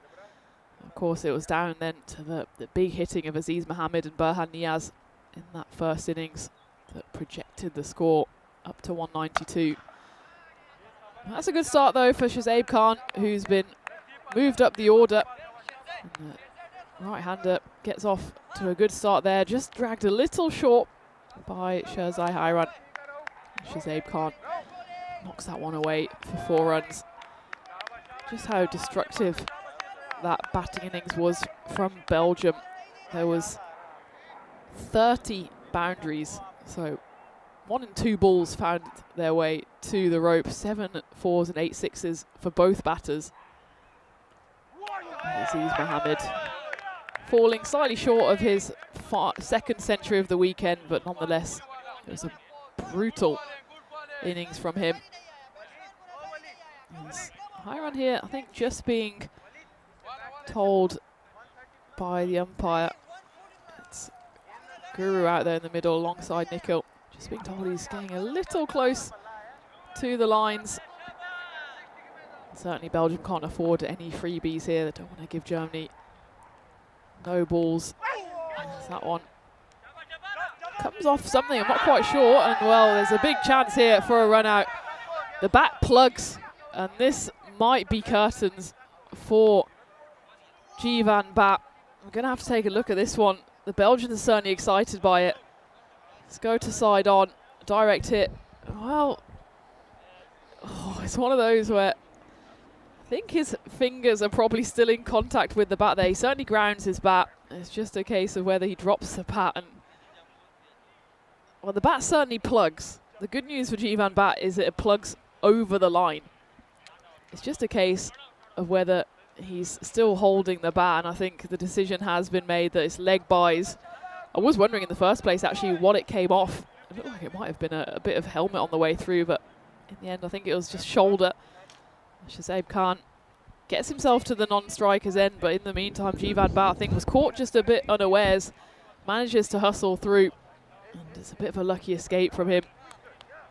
As the old bat plug almost comes back to haunt him. That would have been an absolute disastrous start for Germany if they lost both their openers in the first over. As it is, though, it's still been an outstanding start for Belgium, with just a couple of runs, handful coming off the first 5 deliveries.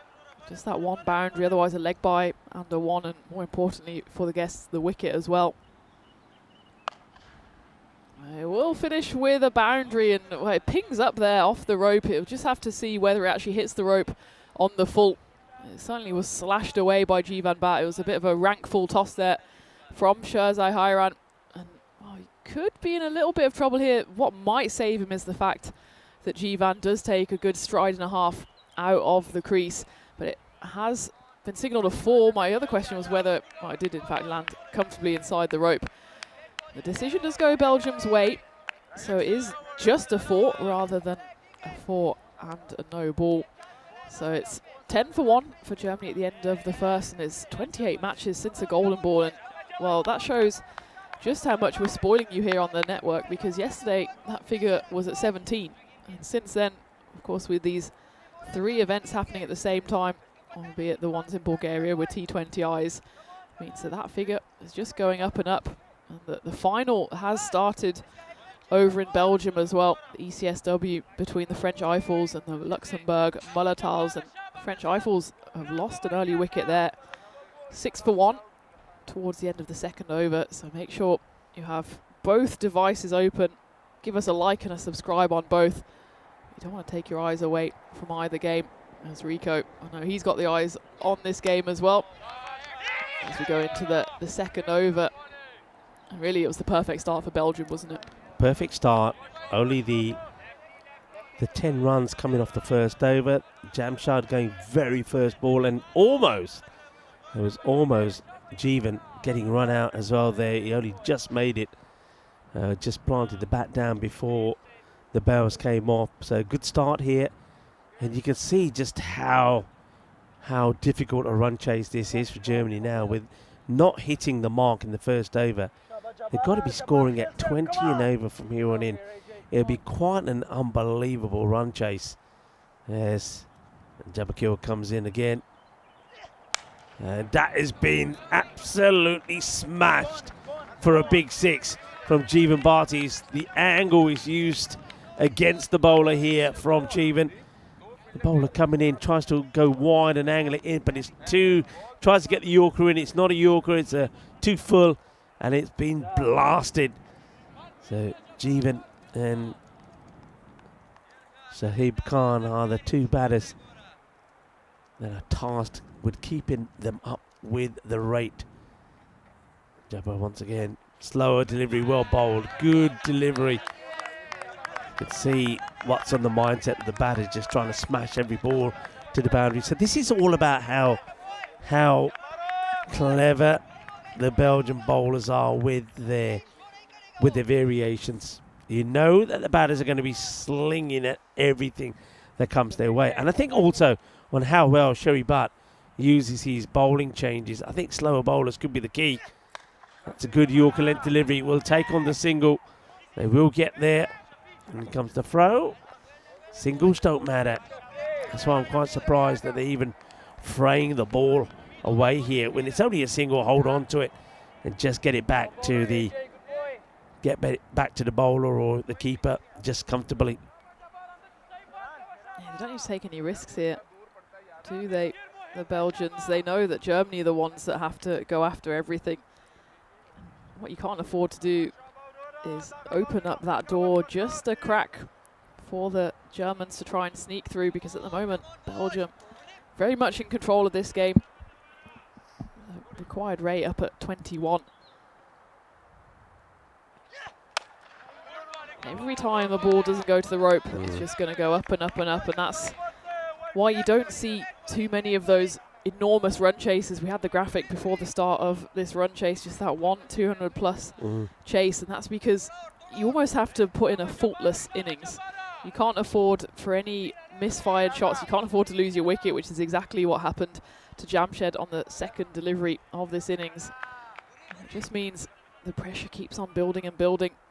Currently the sun shining down here in Creerfeld, shining down on the Belgians as well. That one has been hit right out the screws, and there's a car there. Oh, I think that's the caterer picking up the food and almost had an extra grizzly to add to the curry.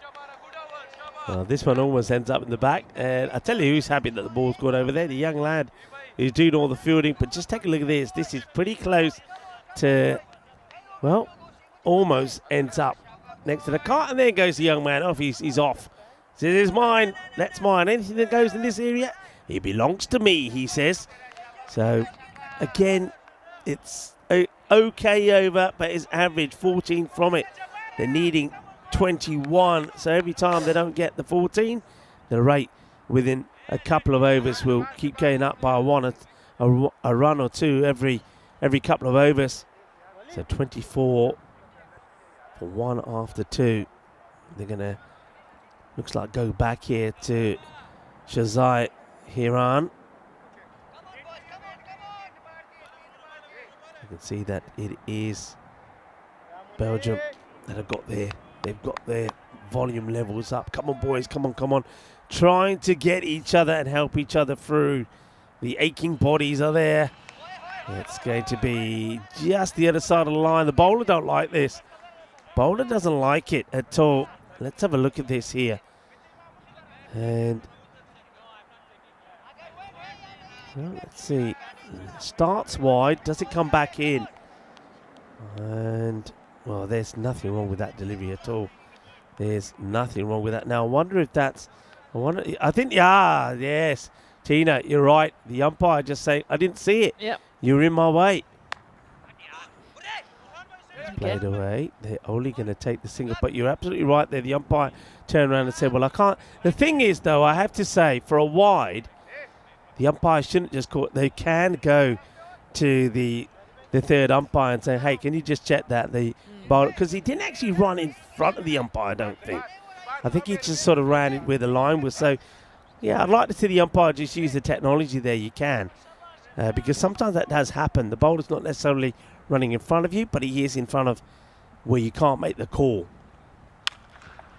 Shot. Goes all the way. Manos arriba from the arbitro. 6 carreras. And Shahib Khan knows his role here. He's got to feel the role that's been left vacant with Jamshad getting out for a first ball golden duck.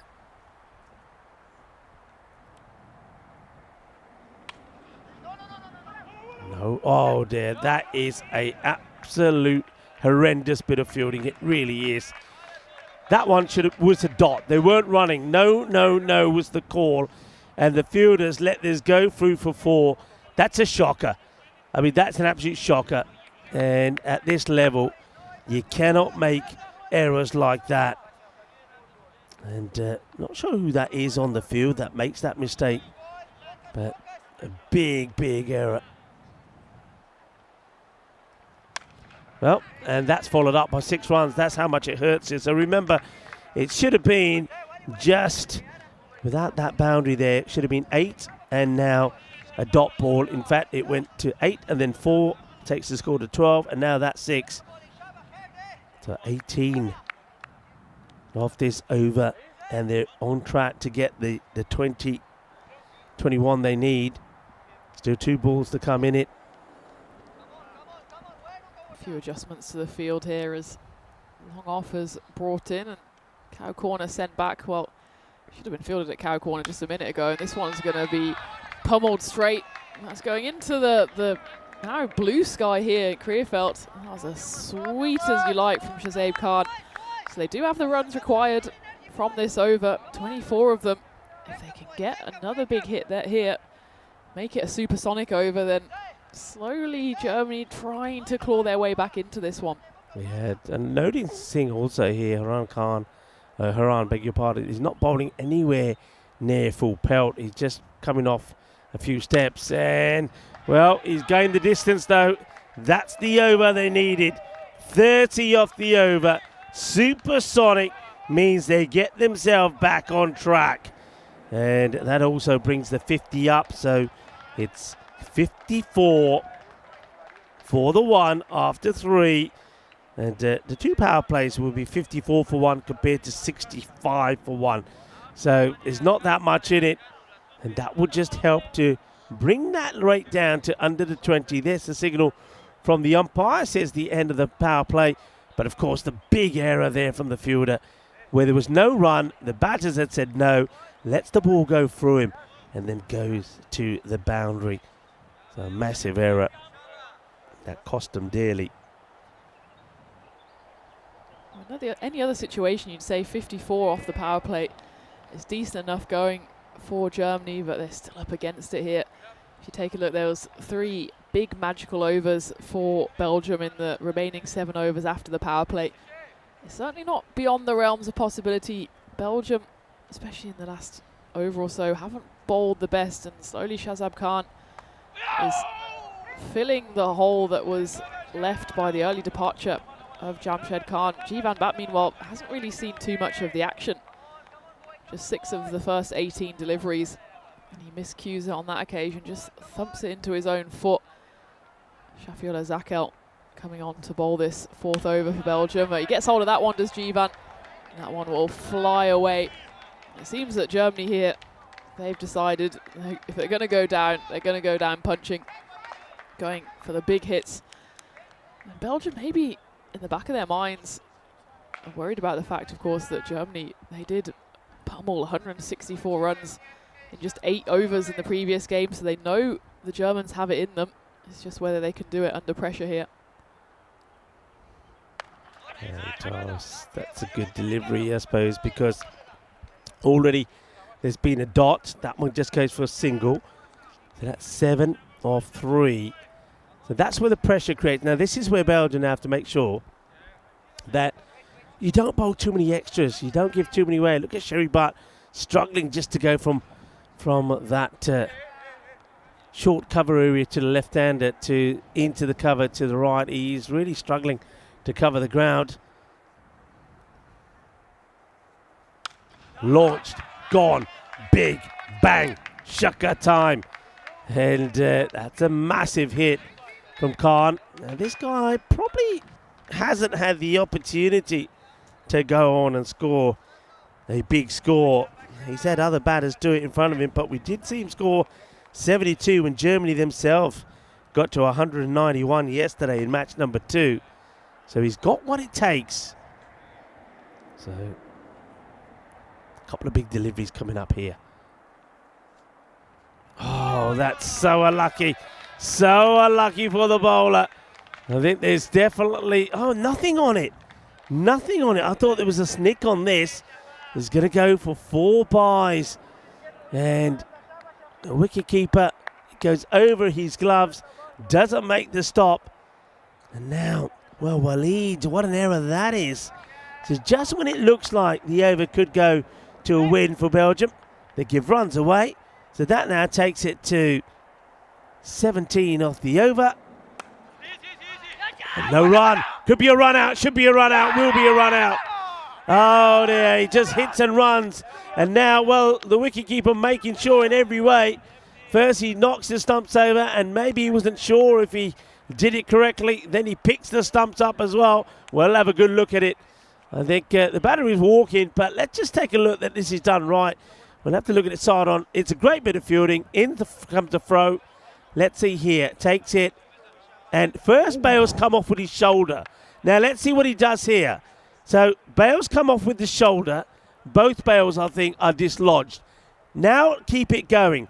Keep it going. What does he do afterwards? Keep it going here. I want to see what he does here next. So the stumps are down and picks them up together.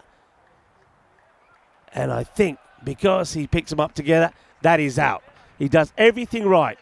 Everything right. So he realizes he breaks the stumps. So he knows he's got to think quick. And then as the stumps are down, with the ball in hand and the other glove, he picks the stumps up. So there's the error. He realizes, then together he picks them up and says, here, I've got him. How's that, umpire?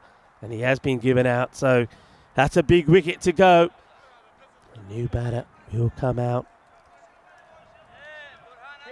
So just when Germany was striking back, another wicket does depart. So 71 for 2, end of the fourth over. There's the captain that's come out for Germany, Hamid. Was hit the non-striker's end there. Should have and probably could have been 2-2 there for Belgium, as that one pops straight in and straight back out of the hands of Sherzai Hairan. He's at a short third. It was just squeezed off the side of Jivan Bat's bat, and in the end the chance goes down. But it was an excellent piece of wicket keeping in the end, wasn't it? It's not about the mistakes you make, it's how you atone for them. Exactly. And that's exactly what Walid did there. He did extremely well, it has to be said. And that over from Shafiullah also goes just in the end then for the 13. Well, that one's been clobbered. So it's almost like, it looks like Germany are going to win an over. They start well, they're hitting well. And Sahib Khan is certainly going very well. And then at the last moment, they just end up losing a wicket at the wrong time. And that's what's happened here. So Jivan is still there, though. That's just going to be the wrong side of the line. It's the right call here. Aziz Mohammed, he's protesting. I don't know why he's protesting. He's clearly missing the line. Clearly. They just can't afford to get sloppy here, Belgium. Again, it's a case of they're very much on top of the game. Don't want to give any opportunities. Well, this one's going to come in front of us to the commentary igloo, just to the left of us. Again, not quite cleanly hit by Jivan Bat, but enough to see it soaring over the rope. Hamid, captain at the moment, hasn't had to do anything at the non-strikers. It's just a case of Germany once more seeing if they can not even hit the run rate, but just stay there or thereabouts. Yeah. A couple of overs that go for 17 or 18. Suddenly they feel like that they can at least take this game deep. Well, that's going to go, I think, over the fielder. Yeah, it is. So it's another boundary. Thing is, though, we've seen massive overs in the day. We've seen already in this match. Remember, we saw an over go for 43 from Awais Zafar. That was the second over of the match. Then we've seen already a 30 go in this one from Hiran over number 3. So you just feel that if that score stays around about that 19 and over, and they can take it that way towards the end, that there is going to be a twist here, as this just goes too wide again, has to bowl it again. Extras has been key, though. You can tell that there's some tired bodies out there from both sides.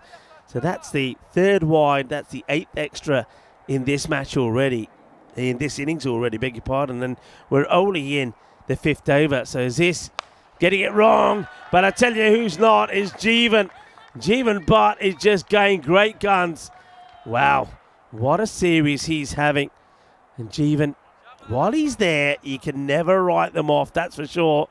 And Aziz, well, he's gone for 19 or 4 deliveries, still got 2 more to bowl, and those 2 he's got to bowl because of the 2 wides he got in. And he comes again. And swing and miss this time. Asking the question, and that's the end of the over. So 1 wide gets punished, the second one not so much. 26 off the over. And at the halfway point here, Germany 97 for 2. If you just look at the pure maths, they're pretty much there or thereabouts when it comes to the run rate. It's just whether they can keep up that kind of momentum with 2 of their big hitters already back in the shed. Shazaib Khan, well, he did go in a calamitous way in the end with that mix-up in the middle, but he's kind of the blueprint of how you've got to go. 45 off 14. If someone like Hamid comes in and matches that pace, then suddenly you're getting ever closer to what would be the second highest ever run chase on the network. As we take a quick look at the calendar as well and all the treats that are left to come this year on the network. And still in for a treat here into the final 5 overs, and that one goes all the way. Just goes to the left of the scorer's hut. And Hamid, well, he's read the memo. He knows he has to go from the start. He's had a few fits and starts, has the German skipper, but now would absolutely be the time for a captain's innings. He's someone who loves to use the depth of the crease, and that time he sits right back on top of those stumps and carves it away for 6 runs. Okay, with Rafiul Alexai here, I think a slower option probably would have worked better for them, but maybe those options just don't exist. They went with Aziz, that didn't quite work out right. Miscue, but sometimes you need a little bit of luck, and we saw a few of these. Let's be fair, all is fair in love and war. We saw a few of these when Belgium were batting, a few miscues that didn't go to hand, and that's one now that Germany have. It is a miscue. That's the right thing, though, I think, for me here. You get a boundary, takes a single, and now you say to Jeevan, okay, back over to you. Now, where do they bowl to Jeevan? He's just been so good at crunching the ball to the boundary. Yorker length, hit hard, well watched by the fielder, makes the stop. They don't want the second. I think it was probably on. Oh, well, all sorts of things happening there in the field, but the fielder, he still somehow manages to keep him just to 1. It was a tricky one. Got a little detour there. You see, he does really well. It's a good stop in the end from Jabba. All right, so 2 batters have a little talk in the middle. Captain is out there with Jeevan. Hamid now back on strike.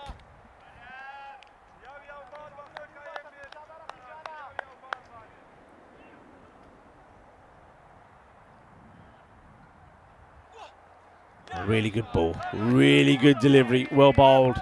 We haven't seen this length bowl too often.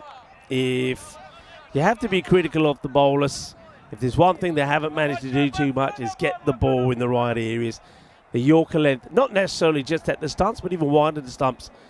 Bowlers haven't been able to execute that, so it's a dot ball. This over could be very crucial as that rate starts to go back above that 20 mark. Rafiula. Right, up in the air, catching chance. Huge moment. And taken. Really good catch, taken on the move there by the fielder. No mistakes at all. That's nicely held. Never easy, these. But Mohamed Malakel makes it look easy. He's running in from the boundary, so he's not getting a chance to stop. He has to keep on moving. Up in the air it goes. And that will be the end of Hamid Warak, the captain. He'll go for just 7 or 4 deliveries. But more importantly, for the contents of this match and this over, that is only going to be a dot ball. So it's only the 8 off this over so far with the ball to go. That is massive. It put so much pressure on the new batter, Ace Prus, to hit his first ball to the rope, which he's done on a previous occasion. It's all on him now after that solid catch. It was in the air for a long, long time. Again, Hamid just sat back in his crease, tried to give himself as much time as possible, but only managed to loop it up into the air. And that is the 3rd wicket to fall for Germany. Can Ace find the winning hand here?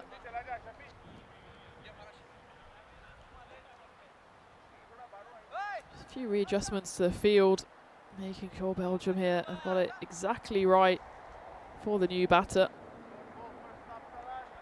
Well, you can't accuse either of these sides of rushing through their overs necessarily, so maybe you have to have a slight eye on the timer again.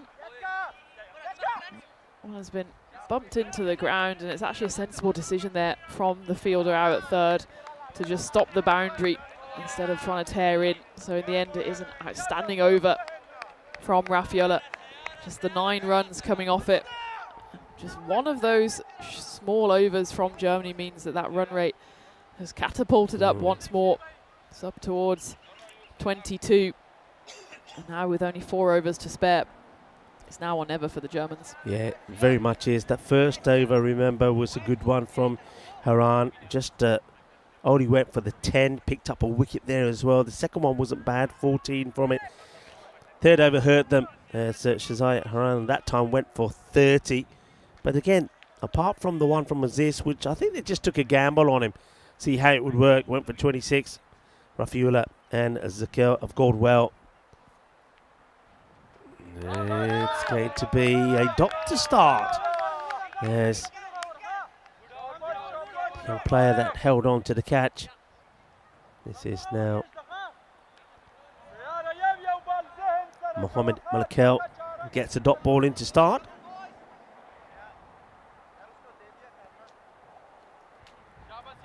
Can't afford another low scoring over here.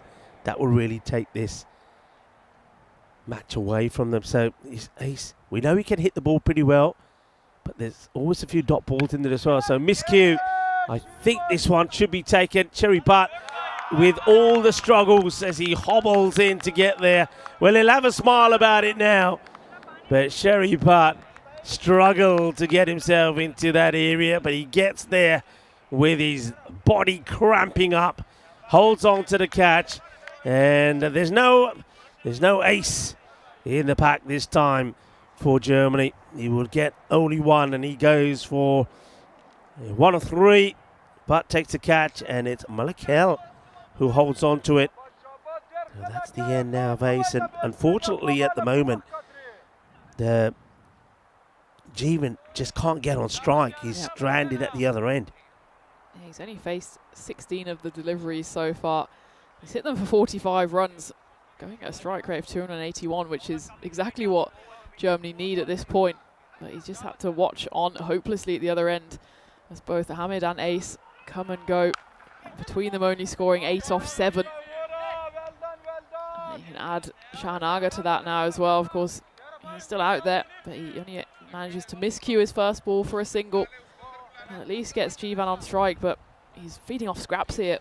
3 balls left in the 7th. And you're pretty much at the stage where he's got to send every single one over the rope. Yeah, massive pressure really now on Jeevan, but he's been there before though, we know it. He's had to do it before and he's having to do it again here now. And it's going to be a wide, or does it catch anything? It will be called a wide by the umpire.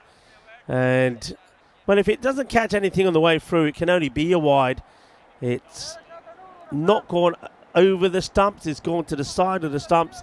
And as cruel as it may sound, even though that ball has missed the stumps by a whisker, that's what Malakel says, it's missed the leg stick, it's got to be called a wide.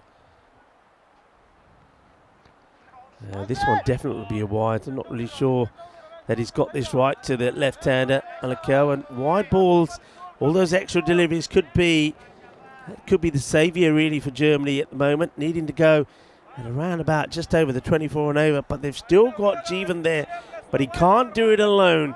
Somebody else is going to have to come out there and blast a few boundaries as well. And at the moment here, Mohammed Malakel just struggling to get the ball outside the off stump to him. Let's see if he can get it better this time. Not really. It's a bad ball down the legs, but this time it's almost like the batter says, I'd rather take the 6 than have to take the wide. I wonder if he'll try and come around the wicket or something just to get his accuracy a bit better. Gets blasted away. It's another half century. And Jeevan Butt, I know that I think our scorers, along with the tournament referee Tyron Peters, has got a very difficult job to do later. And that's to decide who's going to be the MVP. And this guy, his name's got to be in the hat. He's just been Mr. Reliable, Mr. Consistent for Germany. Another half century then for Jeevan. Yeah, he's been excellent throughout, hasn't he? And even if he ends up on the losing side here, he can certainly leave with his head held high. Well, I do like sometimes an MVP going to not the winning team, because sometimes it's the case that a player's just not had the luck on his side or hasn't quite had the help of his teammates. And Jeevan, as he scored a goal there, I think it's gone through the football net as he flicks that one away through backwards square. And well, if he does manage to get Germany over the line here, I don't think we even need to have a discussion for MVP. No, if they win this match and he goes on to put a big score on the ball, which is what you feel that he's going to have to do, then a lot depends on this. This over, not quite going to plan. That's another one that gets blasted away, and it's another Maximo. And what a great bit of striking this is from Jeevan. So that over with, well, it's, I don't think, is it over yet? What's happened in that over? What we've gone dot, wicket, one, wide, and then I think we've had then the two big sixes. So we're just waiting for the score to update. I think it should be now 127. That's what I've got it at, 127. 4 wickets down, and the rate around 22. This is the look at of our 2025 calendar, and of course things coming to an end there in Bulgaria today, also there in Belgium. But we continue. We start the European Cricket Series tomorrow. 5 matches tomorrow that are going to be happening here at the start of Group A. 2 days of Group A action. We'll have 2 days of Group B action as well before we have the finals day on Friday. And then, of course, we have a weekend of a European Cricket Series featuring the women as well. So plenty of cricket still to come. They go back to great delivery, top ball, and that is just class. So that's going to be the end of Shahan. Gets that right on the money. Yorker length delivery, knocks the stumps over. Jug the Fatte. We haven't seen too many of these, and Rafaela Alexei, who bowled a brilliant first over 1 for 9, gets it right on the money to start off with. Yeah, absolutely brutal Yorker. It's not too much Shahan can do about that. At the last minute, he realises he just has to try and defend this one to keep his wicket. Isn't able to stab his bat down on it, and it's been quite slim pickings actually for Shahan throughout this series. He's someone, of course, we know has an enormous amount of ability. We've seen him play for the Asian 11 in the Western Shield earlier this year, but just hasn't quite ticked for him with the bat, and he has to depart. It's the 5th wicket to fall for Germany, and again Jeevan just looking on from the non-strikers end, just willing now the new batter Farid Arabzai to get bat on ball and either hit it over the rope or get him on strike. Just waiting for the field to get set, and they just, I think at the moment they're not worried. If a single gets taken, they'll take that. If that's what the batter wants to do to try and get on strike. What they don't want to give away is boundaries, and that's the only thing that hurts them here. So it's a good start from the new batter. This is Arabzai, gets a bit of a full toss on his pads and he puts that away. And as long as somebody else at the other end is hitting boundaries, that makes Jeevan Butt's task a bit more of an easier one.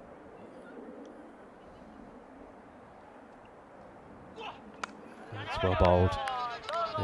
He wants 2, but not going to take it. I don't think Jeevan's going to risk giving his wicket away. Yeah, I suppose it's still got to balance up here between risky running but suicidal running, and for now Jeevan knows that couldn't do much more on that one apart from try and steal the run. Now we're looking at a run rate towards 25 for Germany. Huge delivery, sees 3. Jeevan knows what he's got to do with them. He's got to dispatch all 3 to the boundary. And this one is not going to go to the boundary unless it's a misfield, and it won't be. It's a good pick-up. Early throw on the stumps, and it's a good job that they don't take it. On the money is the throw from the fielder out in the deep. No mistakes there from Omid Rahimi. Just reminding the batters that if they do decide to take his arm on, they better be sure just a single. Remember, the question earlier was, we all know of Larry Gomes, West Indian batter, but can anyone tell me his actual full name? That answer coming up after the next couple of deliveries. And have a go now if you want. That one's going to be just out of the reach of the fielder. So Alabzai gets another boundary, it's 4, but you feel that even 4s now, Tina, are probably not enough. No, absolutely not. When that run rate's now even above 25, you know you're in trouble when you score a 4 and the run rate goes up. So that proves that they need 6s here. They need them quickly. And it's just a case of Germany ruining the fact that they haven't got Jivan on strike enough in this run chase. Oh, great fielding. Brilliant fielding. And, well, they're going to take another here. In comes the throw. Will be out, I think. Well, one end is going to be out, surely. They've had to go at both ends. Both umpires are giving the replay signal. Both umpires want to have a review. This is going to be exciting. It might take a little bit of time as well. First, let's have a look at the bowler's end where there's a direct hit. And the question here is the bat down? Let's have a look. So that there, not out. Now we're going to have to turn our attention on the other end. So he wants to now say, let's go again. This side is gone. So it's not going to get back to make the 2. That is going to be the end of Alabzai. So another one will go. Good work there from Belgium. They are tiring. Their bodies are aching. But still, they're alert. And they're alert to this match. They want this victory over Belgium in this all-crucial final match. Everything to play for in this one. The series is tied. 3 apiece. Winner takes all after this one. Excellent work there from, you've got to say, from Rafael Alabzai. He gets the throw in. It is the end of the over, 138 for 6. So the answer to the question, 1953. An unsung hero is born of the big shots of West Indies heavyweight of the 1980 side, Hilary Angelo Gomes. Well, there you have it. So it was Hilary Angelo was his name. So you can understand why you preferred to be called Larry, and was one of the most likely to escape the autograph hunters. But he added crucial elements to the batting lineup, and he was watertight coming in at number 3 or number 4, and probably had his best time in 1984-95 there in Australia when he averaged 70. Goes for the big shot. Will get this. They need a massive over here now, don't they? It needs to be, well, you almost feel that he needs to go and do something special here. So that last over from Alabzai, just the 11 coming from it. There was those 2 wickets that fell in the over. So they're needing over 27 and over. Jivan trying to do the impossible. Miscue. This one should be out. And, oh, I can't believe it. They don't take it. Now the run out, they don't take that either.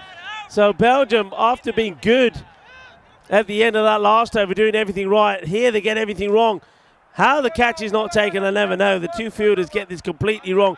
Should always be the fielder that's running in. Then it's a casual throw from the same fielder. That's Rafiula. And then the wicketkeeper, Waleed, gets it all wrong. The end result, 2 runs to Jivan. And that's exactly what Germany needed. Still very much up against it, but at least Jivan somehow got himself back on strike.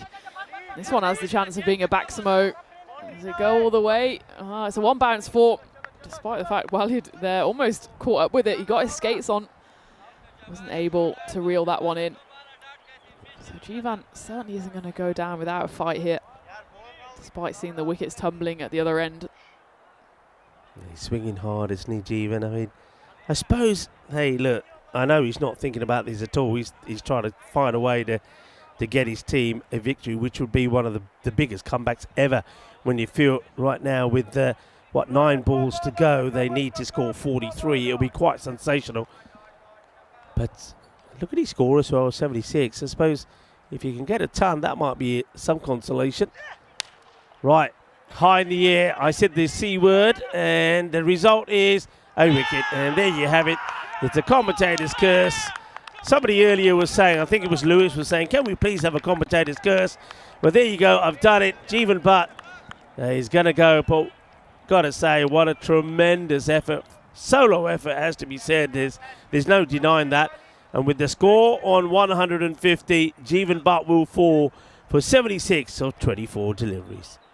Spirited performance nonetheless from Jeevan, who again just seemed to run out of partners, run out of momentum. It was only really Shazaib Khan early on in the piece that was able to give him any sort of support. He can leave with his head held high. That one went very high in the air, and it was Mohamed Manib settling underneath it for his second catch. I have to say, Belgium have taken their chances on most occasions in this innings. There's been a few really high steepling catches. They've taken them well. Now it seems Germany's race is run with 43 needed now in 8 deliveries.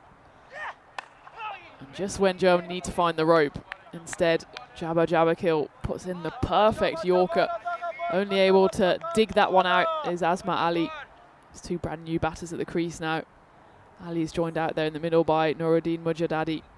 Those Yorkers seem to have come late in the day for the bowlers, but you could just see how important they are. We saw Rafiullah Alexai bowl an absolute peach earlier to get the wicket, and now we see another one there. So this is Jabbar Jabakil, who's bowled with a bit of pace, and sometimes that pace does go against you. As Mujadadi gets his first runs, is a wild swing, gets an edge on this, but it goes for 4, but even that doesn't really help the cause here.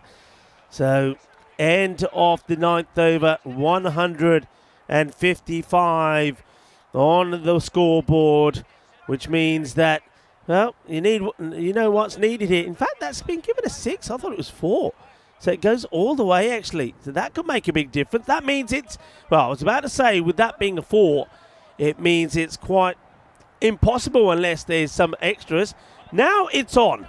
Now 36 required on the last, with a score 157. So the perfect over. Well, we saw 6 sixes in Bulgaria from Manan Bashir. We saw 6 sixes in Belgium from Aziz Mohammed. 2 batters have done it pretty recently. Will we see it done again here? Asman Ali is the guy who's got to try and do it. Hits this well, and he won't get a 6. He gets it over the dive of the fielder. He gets 4 runs from it. So now it gets to a point where they're going to need some help. They're going to need some extras. And if Belgium, if they don't put a foot wrong, and I literally mean that because the bowler does not want to be bowling a no ball here. If they don't put a foot wrong, then they will win this series. And what a thriller it's been. 161 for 7. A high-scoring, entertaining end to this day 2 of this international series between the home side Germany and Belgium.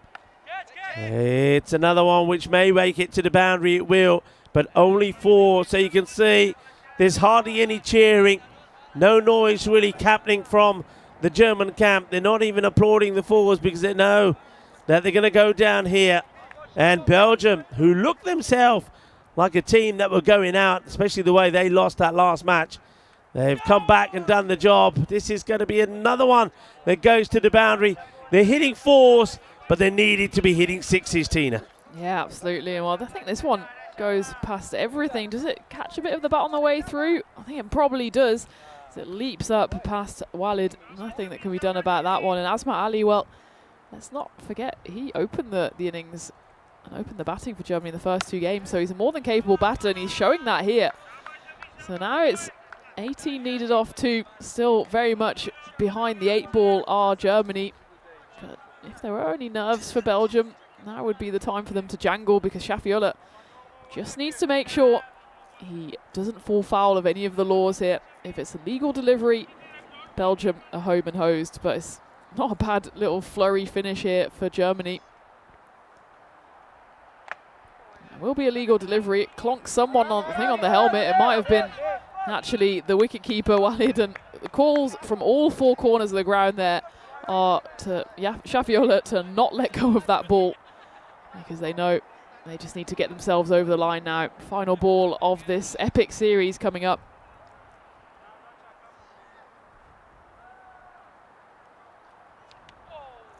We'll finish with a dot, so Belgium win the series. I think it's just about dawning on them now. Certainly Shafiola Zakel breathes a big sigh of relief. He went for 4 boundaries on the first 4 deliveries of this over.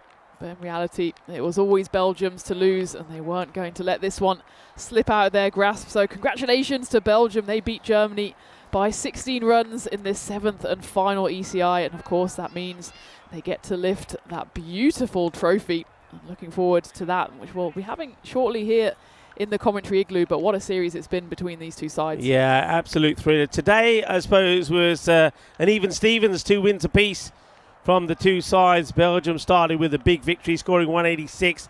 And Germany then came back with 2 very good run chases, with a 153 and a 161 chase. But then 193 was always going to be a push.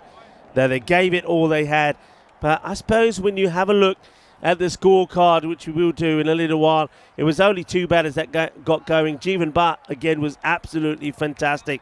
And Sazib Khan made 45. But other than that, no other batter really clicking. Azmat had a little flurry there towards the end when he hit the 3 4s or 1 big 6. But by that time, the match was already done. So congratulations to Belgium. They are the winners. Remember, we're not done here by any means. We start the European Cricket Series here tomorrow with 5 matches going and happening. And that's going to be the start of Group A. 2 days of Group A action, and we'll have 2 days of Group B action as well. So as the players shake hands after a really hard-fought battle in this decider, it will be Belgium that'll be coming in here a little bit later to pick up the winners' trophy. And, of course, some work to be done for the scorers. And I think the tournament referee, Tyrone Peters, to have a think about who the MVP is going to be. That is not going to be an easy call, you know. So it'll be interesting to see what they decide on. Handshakes all around. Let's roll the highlights. They needed a good start, but it wasn't a good start because Jamshad would go for a golden duck. It was a big moment. Munib didn't just take 1 crucial catch, but a couple. That one was only just in. That one was only just wide off the goal. That was only just wide of the car. That one was a shocking mistake from the fielder, which went for 4, and that allowed that over to go for 30. And just then we thought, well, maybe things are going to happen. There was that run out. That was quick thinking from the wicketkeeper there, Waleed. He knew what he was doing, and that was Sahib Khan who gets run out. So big moment there as he would go.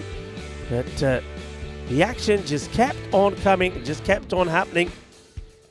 And somebody though needed to give some, just give a little bit of support there really to Jeevan at the other end, but nobody could. That was another run out which happened. So it was just a pity there. And when you think of where they finished with the score, 176. So you see what I was saying when Belgium were batting. I was saying there, Belgium, they know. They don't want 160. They don't want 170. They had to get that 180. And in the end, they did get it. And of course, it was a massive over there towards the end. Towards the beginning of the innings actually. And there were some big ones towards the end as well. But that one that went for 43 from Awais Zafar, that was the one that caused the issues. Have a look there at the scores. That's the scorecard. Jeevan Bhatt again, sensational, not from him. 76 he scores. He got some support there, but it came a little bit late, didn't it, from Shahib Khan. He scores 45 off 14. And then after that, the bowlers just started to get those Yorker deliveries in there as well. Quick look at the bowling figures there. Rafiullah Alexei, a really good little spell from him. 2 for 20. When you consider the number of runs that have been scored in this match, that's excellent bowling figures there from Rafiullah. Yeah, absolutely. And he's one of those dark horses as well. He's always popped up with wickets at the right time.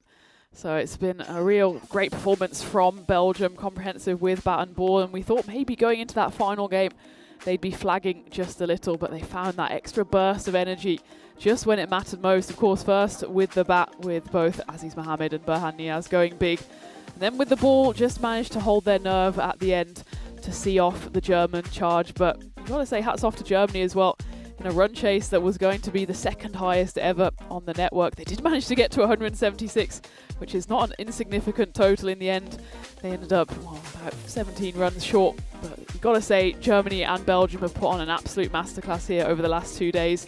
And it's difficult to call a winner, but in the end it will be Belgium who take home the trophy. And of course, looking forward to maybe chatting with both captains and of course naming the MVP. As I think a lot of these players deserve the plaudits for what's been a long week and a long weekend for them.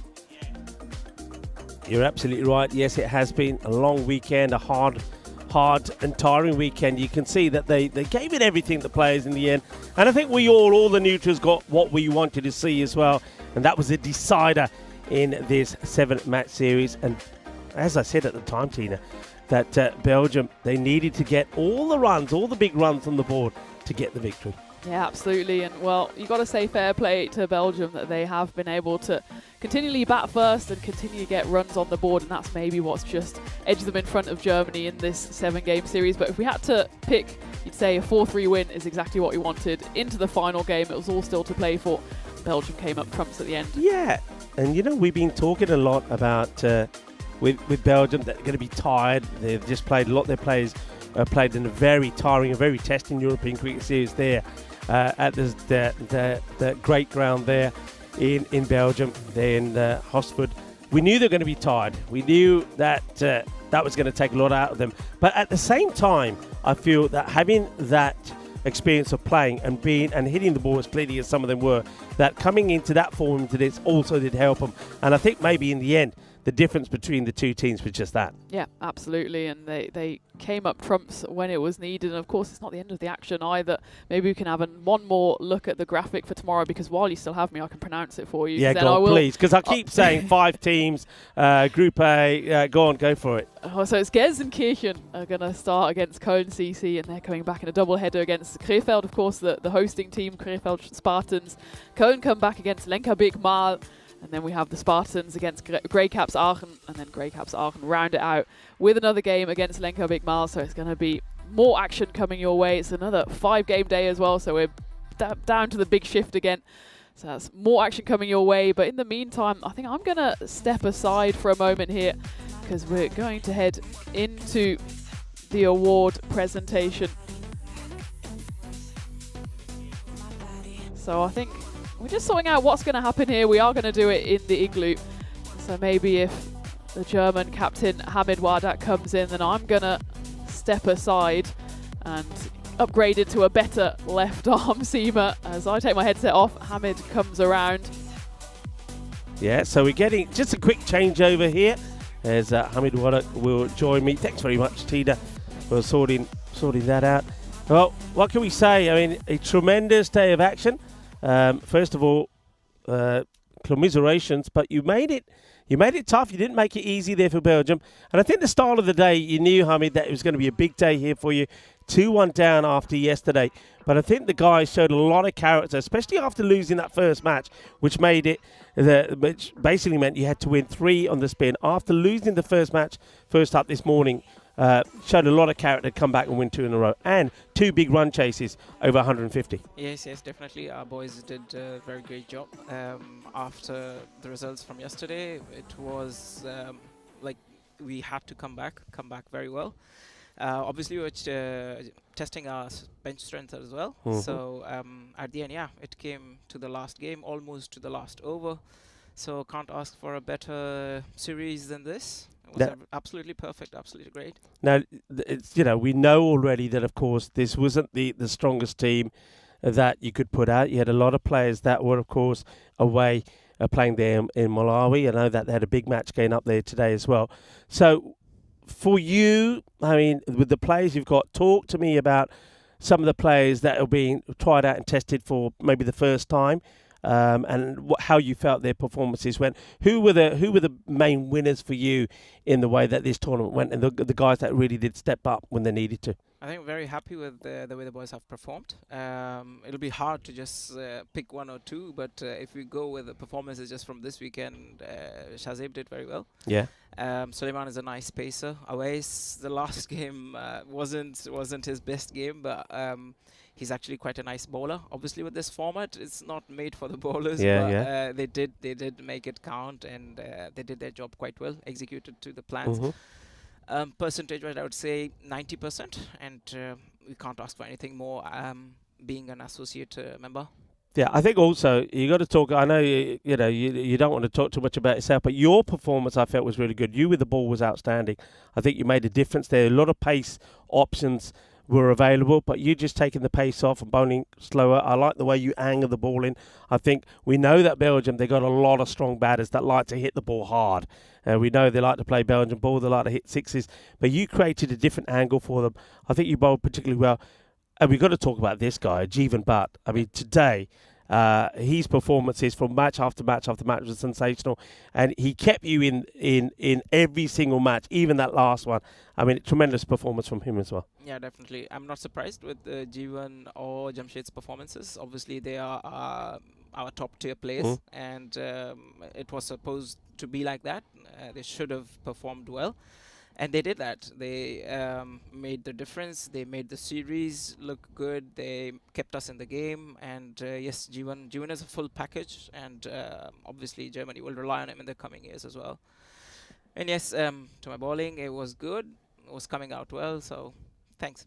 No, you're welcome. Look, it's never nice to finish second best, but you put some good performances in there. I think you should be proud of the way that not just you played, but the way you led the team. I think the whole team should be very happy with the performances. And I know that we're going to see a fair number of the players playing in the European Cricket Series also that will be starting tomorrow. So looking forward to seeing some more action from you guys. Well done. Unlucky this time around, but really good performances. Thanks a lot. Cheers.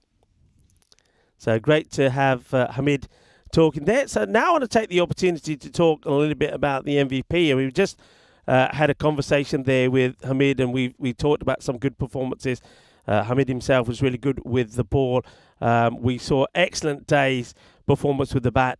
Also there, what can I say about the innings once again there? A man that just keeps on performing. Jeevan Bhatt was absolutely outstanding. He had a good day. Jamshed Khan, unfortunately, probably when he mattered, when they could have done with another quick fire 40 or 50 runs from him, it didn't quite work. So not an easy call this. I'm glad that I weren't making this decision because it could quite easily go either way.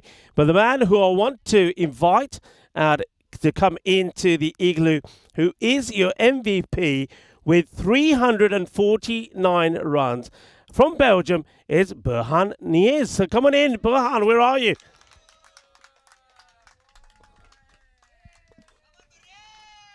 And, but understandably, Burhan is taking his time to come in here. Come this side for me, Burhan. First of all, congratulations. A really, really good performance from you. Would you like to say a few words? Well, let's get you ready. And I'll switch you on now. So, I've already said congratulations. Great performance from you.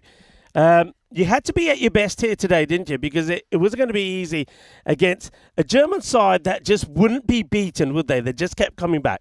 Yeah, we had a great few days here. Great cricket. Germany was a very competitive side. We as well were missing a few players, but it was a very competitive series, and we had a great time here. All right. Your batting, sometimes, I mentioned this when I was commentating, sometimes when you're in and you're hitting the ball and you're hitting the ball so well, I mean, you seem to be hitting sixes for fun without any effort at all. I mean, once you're in that frame of mind, I mean, what are you thinking about? Is there anything particular? Are you a superstitious kind of player? Are you counting your runs, or are you just thinking one ball after another? One ball after another, exactly. I just try and watch the ball till the end, and then just try and middle it, not try and hit too hard, and yeah, that's about it. It feels natural to me, and yeah, that's about it. I know there's some aching bodies in your camp at the moment. Yours is probably one of them as well, because you had a tough European cricket series there in Belgium as well. But I know that this will certainly ease the pain. So once again, congratulations, MVP. Well done, well played. Thanks a lot, Rico. Appreciate it. Thank you. You're welcome. Well, there you have it. You have your MVP. And now the last person that I'd like to invite up here, of course, is the winning team captain. So I know this might take a bit of time. Come on, boys, help him up. Carry him in. Sherry Butt will make a slow walk in here. And I hope we got the camera adjusted because Sherry's a big, tall man. They always put me in with the tall people. Right, Sherry, you'll have to bend down. Right, there you go. Sherry, congratulations. Thank you very much. Now, first of all, I mean, was it just cramps? Is it anything serious or just some cramps? I hope it's not serious, but I'm feeling really in pain. You're feeling in pain, but surely now some of that pain has been eased now that you've won this European Cricket Series. Congratulations, by the way. Thank you very much, Rico. And yeah, I'm very happy. This pain is going to remind me maybe another couple of days that we've been here with the young side and they perform well. So I'm very proud of my team. Talk to me about the side. You mentioned young side. Any particular players that were playing for the first time? That it was a bit of a, let's see how they go, let's see how they perform. When you're thinking about the future, I think we had 4 debutants for this tour, and a couple of other guys didn't play enough for the Belgian team. It was a mixture of a couple of senior guys who just played some games, and all the squad had some youngster just give them chances, and another guy who just back home some injured, and it was not easy, and I'm very happy that I let the youngsters. No, I know it wasn't easy because when we spoke, and it wasn't that long ago, in fact it was on Friday night when you had the disappointment there of losing in that European Cricket Series, going down to the Bashers, but this I'm sure makes up for it. But when we said our goodbyes, we said, well, it's goodbye, but we'll see you soon. You were literally packing up and driving here for the start yesterday for this international series. I mean, that also must have taken a bit of a toll on you. You must have started yesterday, maybe a little bit tired, maybe feeling that you need a good night's rest. So, I mean, talk to me about that experience, because it's not easy. I mean, just finishing one tour, travelling, starting another, I mean, that must take a bit of a toll, not just on yourself, but some of the other players who were also involved in that series. Yeah, exactly. It's not easy, but you need to be feeling hungry for playing cricket, so I'm very hungry to play any day. Yeah, it wasn't easy for us to play 5 consecutive days and 2 other day here. But thanks to ECI and thanks to BCF, they're just organizing and giving the chance to the players who can just perform and show their talent. End of the day, we are very happy that just play some good cricket with this youngster. Very good cricket indeed. And of course, I know it's a proud moment for you, because one of the things that you were pretty excited about when we said our goodbyes there in Belgium, that you said you were captaining here as well. So, I mean, what does that mean to you when you're captaining? You're not just representing your country, you're leading them as well. So, I mean, they must have some highs and lows and some additional pressure. Rico, it's always been a pleasure, for me. I've been captain in past, and I've been involved with the other captains. So for me, whenever the team is winning, for me, it's a good win-win situation for me, for myself. Obviously, being a captain for a country, is a huge thing, and I'm very proud of that. And I'm very thankful of those people who just trusted in me and just give me the chance to just lead the side. Well, you led them really well. A marvellous performance. I know perhaps your own form itself probably wasn't as you expected. You didn't quite score as well and as freely as you did there in Belgium. And I know 1 or 2 others, probably someone like Ahmed Rahim, you didn't quite click. But those batters that did, I mean, you can't take anything away from Bahan Niaz, the MVP. He batted brilliantly well for you, always scored runs when you had to. And somebody like Waleed came good when he needed to. Even the likes of Malik Zell, who I know is a very exciting young player. Great performance, and I know that you're going to be a very proud man to receive this and be celebrating later with your team. The winners of the European Cricket International Series here in Germany. Belgium, well done, Cherry Butt. Thank you, Rico. Well done, congratulations. And I know you're a tired man, but do enjoy those celebrations a little bit later on. I will. Well, there you have, folks, a very short little presentation there. Congratulations once again to Belgium. Well, why don't we just remind you, first of all, that we have got cricket, which continues tomorrow. And, of course, that's with the European Cricket Series here tomorrow. But for now, it's time for me to say goodbye. But I can hear the music playing in the background. That's what's coming up tomorrow. One more time, 5 matches. The European Cricket Series starts with Group A with 2 days of Group A action and 2 days of Group B. You can hear the cheers in the background as Belgium continue to celebrate. It's been a wonderful day here. The music is playing. Let's get ready for the highlights of the day. Be good, be kind, be safe, be happy. Shukriya. Thank you for watching. Hasta mañana, mi familia.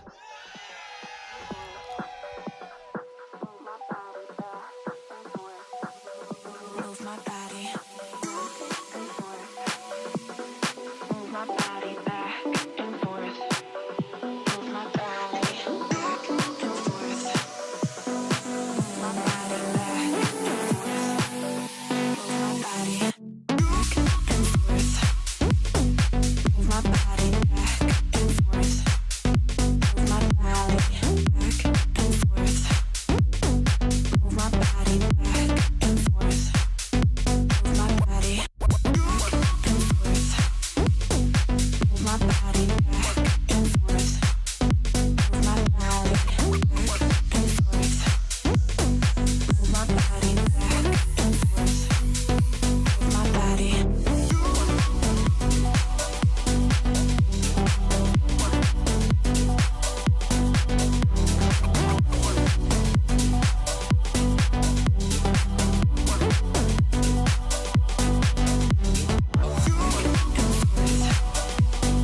body back.